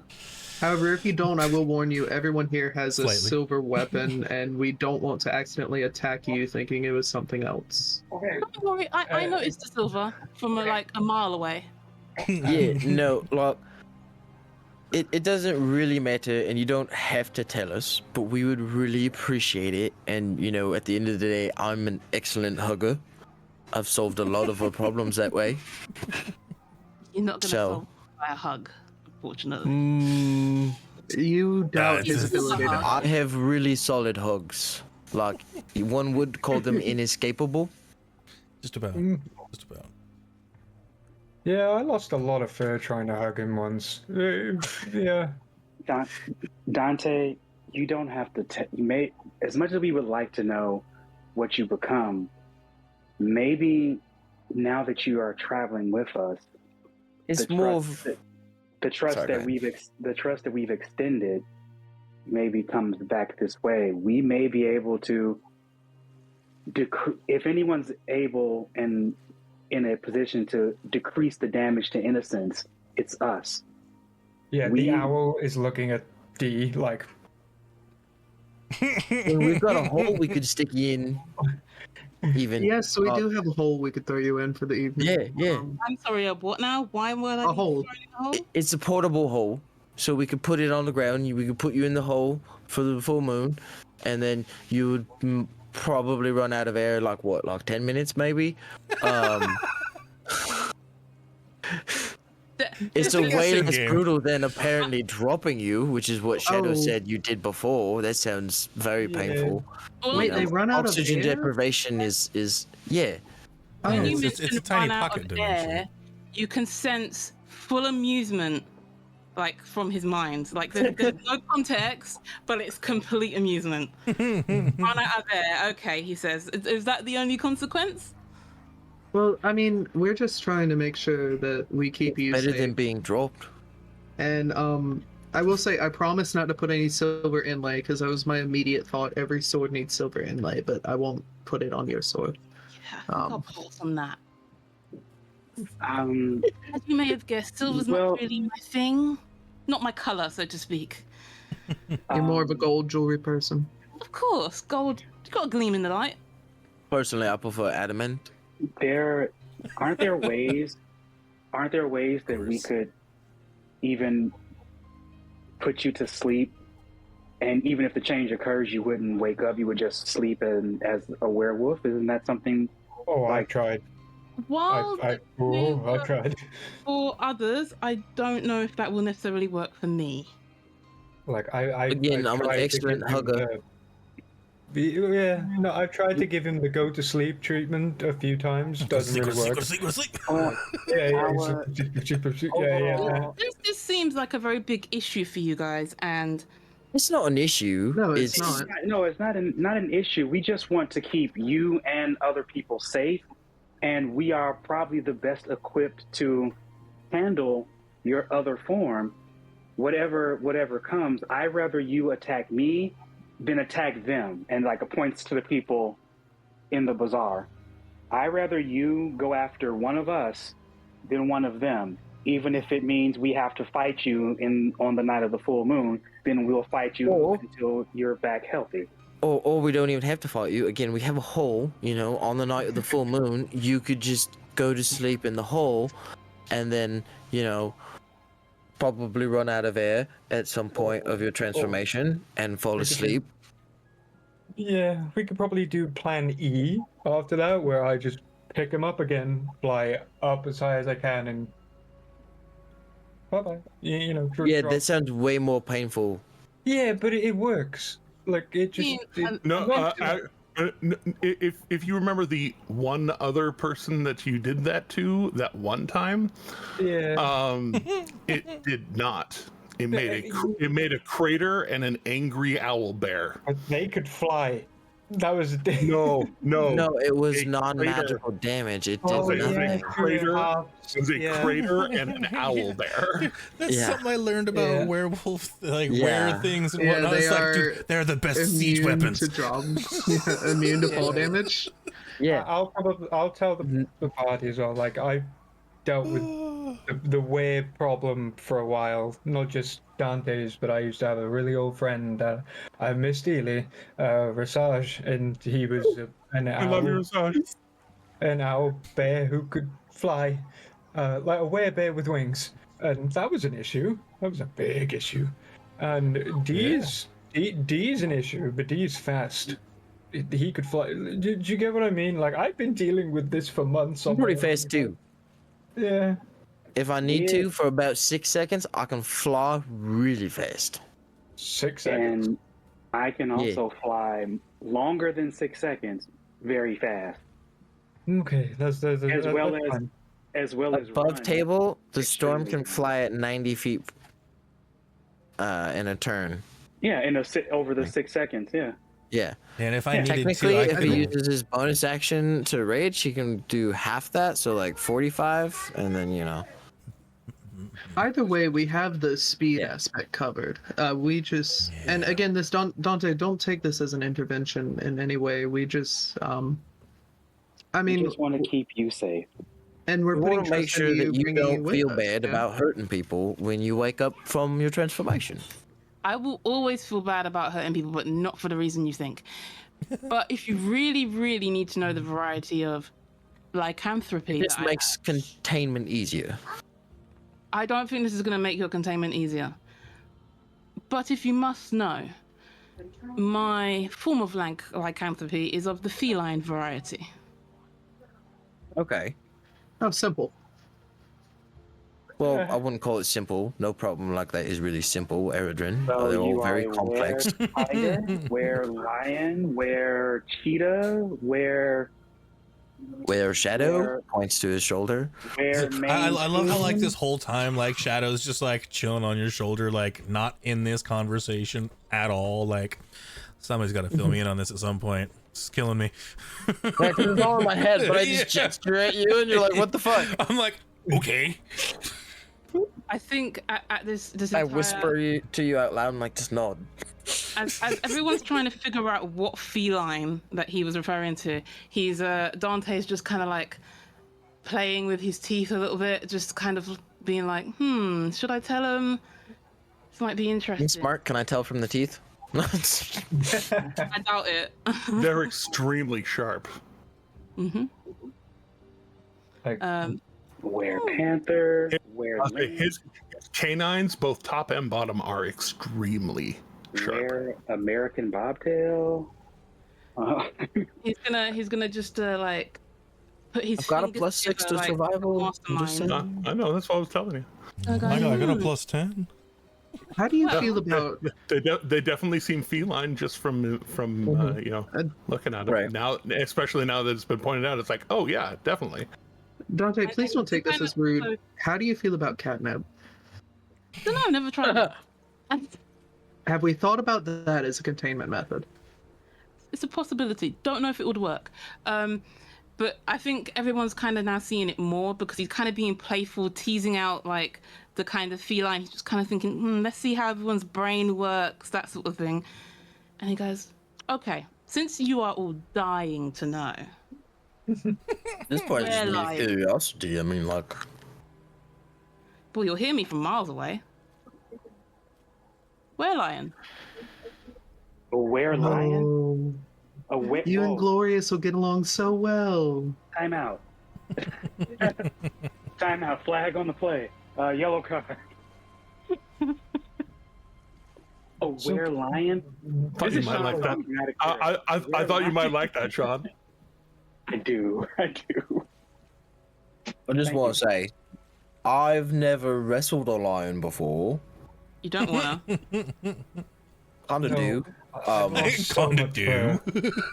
No. It's no, like you. How many Goliaths have you met? It's kind of a thing. A few. We like to do things we haven't done before, so. Especially when people tell you no. I do too, but I like to keep my fur, you know, or feathers. Or Core scales. presents a challenge. We Gestures answer to lack of fur. the call. Yeah. The fact that you have less fur may be a problem. Chunks of skin may be removed. Mm-hmm. Yeah. We I'd will win. deal with we will deal with it when the time comes. But it's good to know. Good to know. And Dante, thank you for trusting us with that. And we didn't mean this to be an intervention of any sort. And apologies if I hurt your hands at all. Dante's fully gonna look at him and go, I'm not gonna lie, that was kind of a bit of a dick move there. Like, you have words, you can ask. Not that I would have told you, but you can ask. I did ask. I asked, hold this, and you. And Oh you, yeah, and yeah. After I really burning don't me, think they thanks for clocked that. it until afterwards. To be I honest. really They're a little didn't. slower than me. I am personally pissing in your shoes too now. Now who's the feline? God. God. But yeah, Don't let Shadow hear you say that. Don't. You can't. It's all in our head. Not at the moment, no. Can't hear shit. Dante's fully gonna add, trust is earned, guys, and you guys are very new for me, so trust is slow earned. I mean, that's fair. Completely fair. It's just, it would be really nice to have some help. No Because it's hard gonna- feelings if you guys get bitten.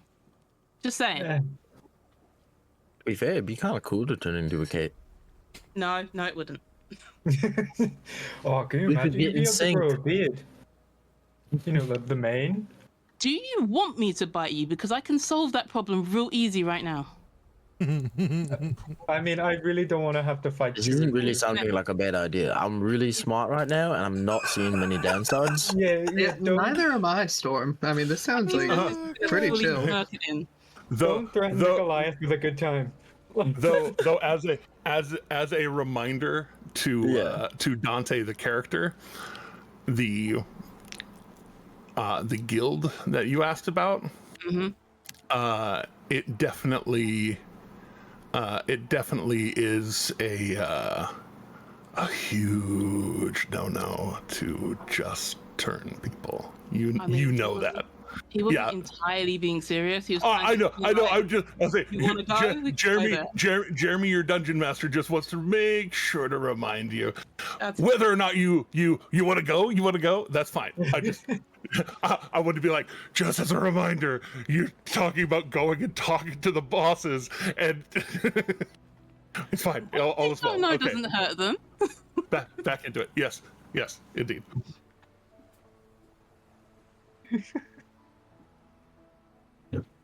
But again, a I'll bullet say- might not burn in their hands. Dante's a smart boy. I just wanted to make sure that Dante and Maria both had the same amount of knowledge. That's fair. Dante's fully giving him like the raised eyebrow, like the one extra widened eye, going, "You really want to go down that route? We can go down that route." Like he's fully bluffing. But you never know. Don't My bluff this passive party. insight's not very high, so you know. You can roll off. You can roll off. Well, that's fine. Intimidation versus insight. I mean, mine is a 20, so. Mine's 11. You don't even know how mine got to be 20, no. but it is. Because I stuff. didn't go for insight stuff. It just happened. Well, it's part of wisdom, which is Oh, also is it? perception. So, Makes a little but bit anyway, sense. nah, we'll just see what happens, I suppose, when the full moon comes. There we go. We have 2 days. Yeah. Excellent. I will definitely keep track of that. As soon as his brain comes off, he's not going to be able to keep track of that. Yeah. I can. coming down from the arbor. It is, or the abundant terrace, rather. It is, it took a bit to get up there because it's just walking, just a lot of walking, and basically farmland that you were walking amidst to get there, and then up and then down. And so you have used quite a bit of the early of the morning to make the trip, to get that, pointing out the people in the bazaar. The bazaar has opened up, at least the those who go out in the earlier part of the business day, heading out.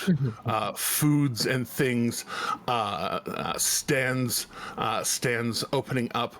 A lot of them. A lot of the stands as kind of a sign of their legitimacy, having an Arathis scales on one corner of their table, and then an Avandra coin on the other side. Both lawful and good business. To kind of show their devotion to this ideal.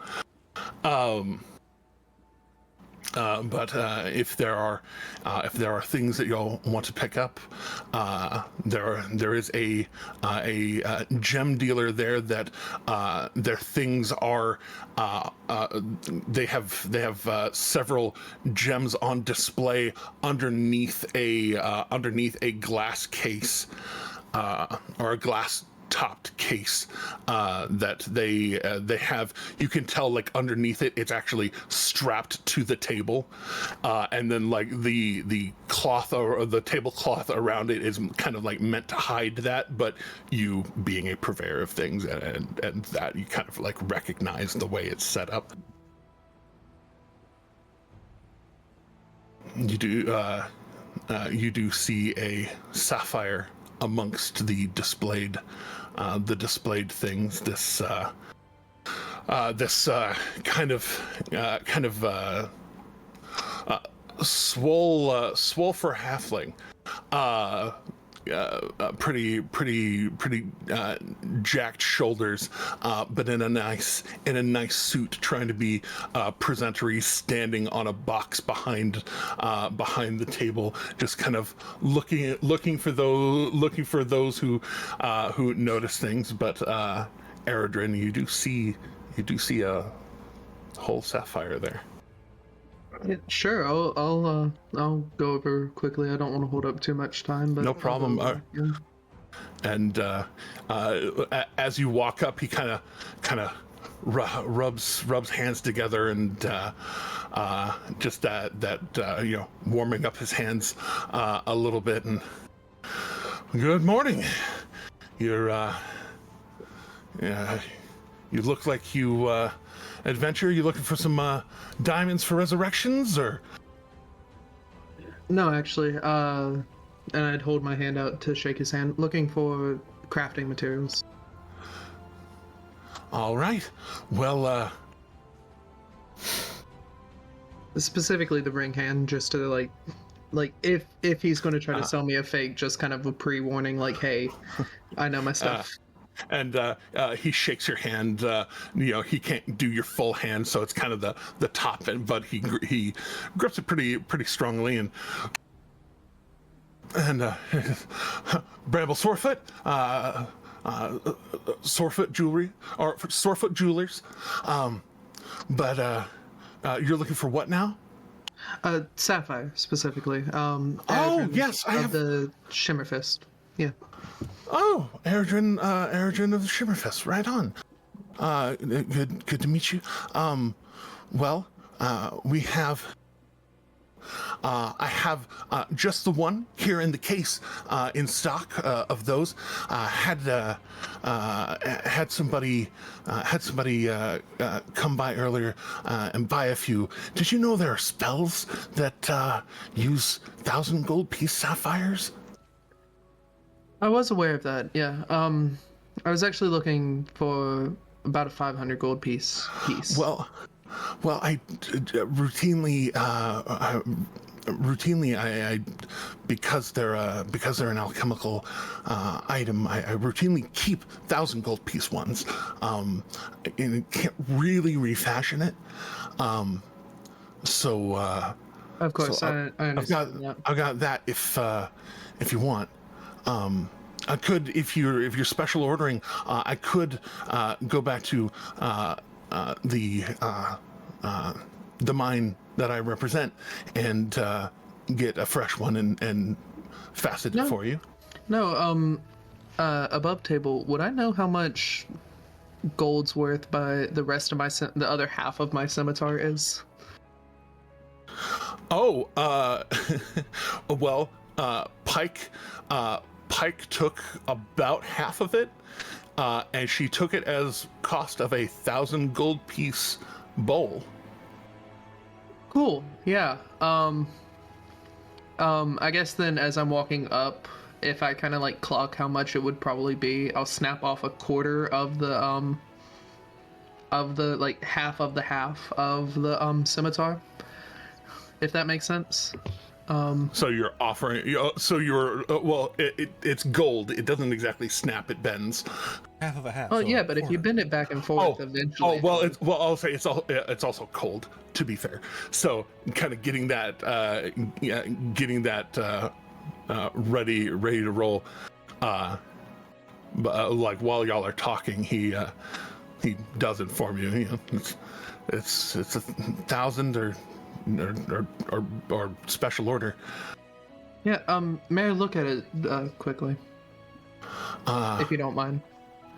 You may, and I'd hold out a jeweler's glass and I'd say, if you want to keep an eye on my hands, if you want to hold one of my hands, whatever you want. Oh no! As long as you don't pick it up from, and he unlocks a lock on the back, kind of letting the glass open, and then a mage hand just sort of appears in the air, grabs it and lifts it up. You can examine it within the mage hand as long as you don't touch it. I won't stab you. And he of course clicks the case back shut. Of course. And looking at it, can I tell it is actually 1,000 gold piece? Go ahead and make an intelligence roll. Proficient or non? Proficient intelligence roll. All right, I'm rolling history then. All right.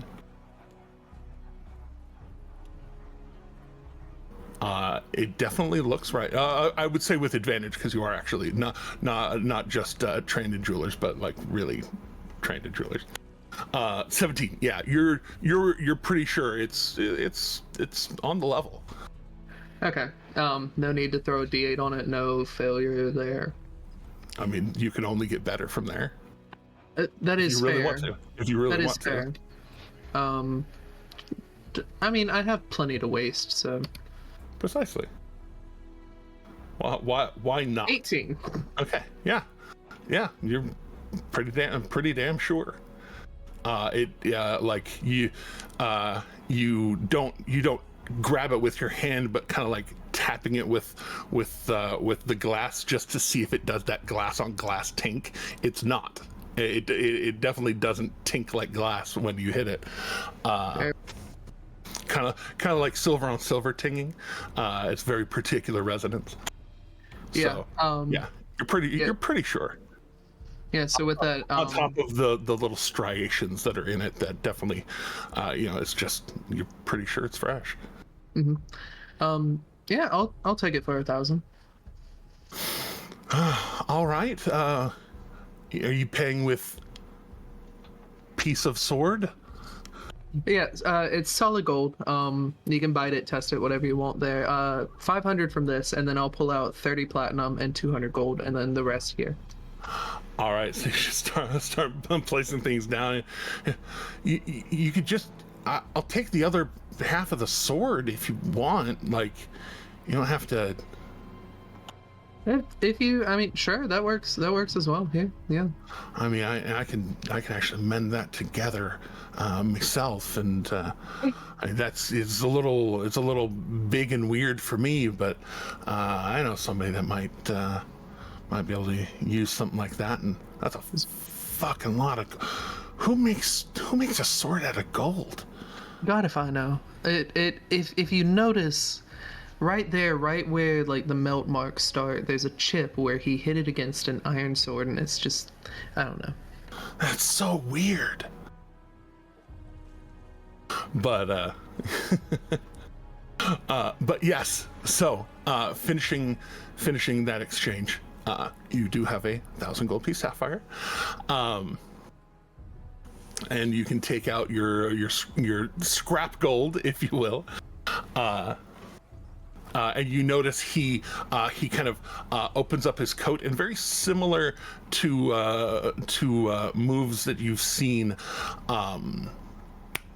Kassir do. He just kind of opens his coat, and a large pocket on the inside just drops in the whole half of a giant scimitar. Just. All right, yeah. Pleasure doing business with you. Likewise. And with that, with y'all on your way back to the Platinum Sanctuary to go and actually do we had the Argent Guild still. Oh, the Argent Guild. The Argent Guild. That's where we headed to next time. That's right, Maria. We will do your Argent Guild check-in and all of that before we head to the Platinum Sanctuary next time here on Dice Soup. Here in the dark, I guess I need to pull up a thing that has bright. There we go. Yeah, a little something even in the dark over there. It's shady here in the PNW for sure. Mm-hmm. Without my light, I too would be in the dark. Oh yeah, no. Darkness. Yeah. Here we no are. Parents. But we're gonna head out. Thank you for the extra long RP episode. We'll get into more RP next time and all that. But as usual, you know how to do the things. Please remember, do we still have a show on here? Nope. Well, then I will say that trans rights are human rights. Black lives matter. Don't forget that kindness is free. And please, please, please keep going. Don't forget to like, comment, subscribe, hit the bell for notifications, check out the Patreon, check out the YouTube, check out the Twitch, check out the Facebook, check out the Blue Sky. Should it ever come back, check out the TikTok. And remember, the government only has power over you because you consent to give them that power. Be ungovernable. And Sanderson, sponsor us. As always. All right, well, until next time, everybody. We'll catch you all next week. Bye. Brandon Sanderson can govern us. What?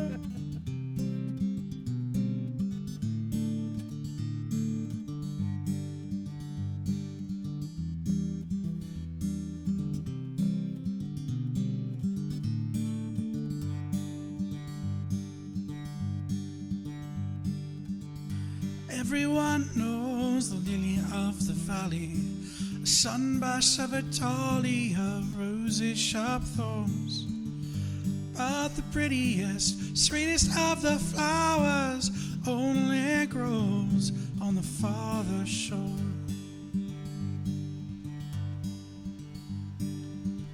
Sweet tart cherries and blackberries on the bush, bursting with nectar when the peel has been shorn. But the sweetest and most bountiful of orchards only grows on the farther shore.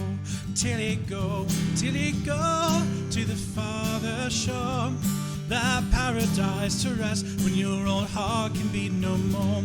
We all go to the farther shore. We all go to the farther shore.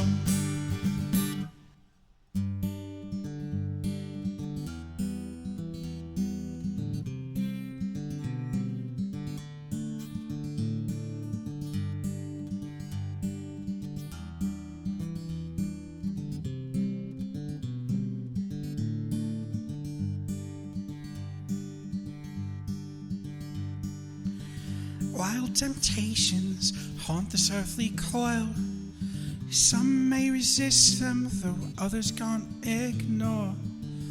But the promises of pure imagination take us all to the farther shore. It must be everything that everyone was promised. It must be all that we could ever want and more.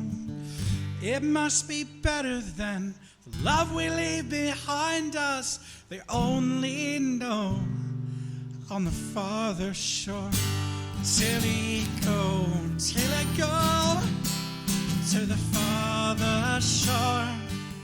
For this paradise to rest when this old heart can beat no more. We all go to the farther shore. We all go to the farther shore.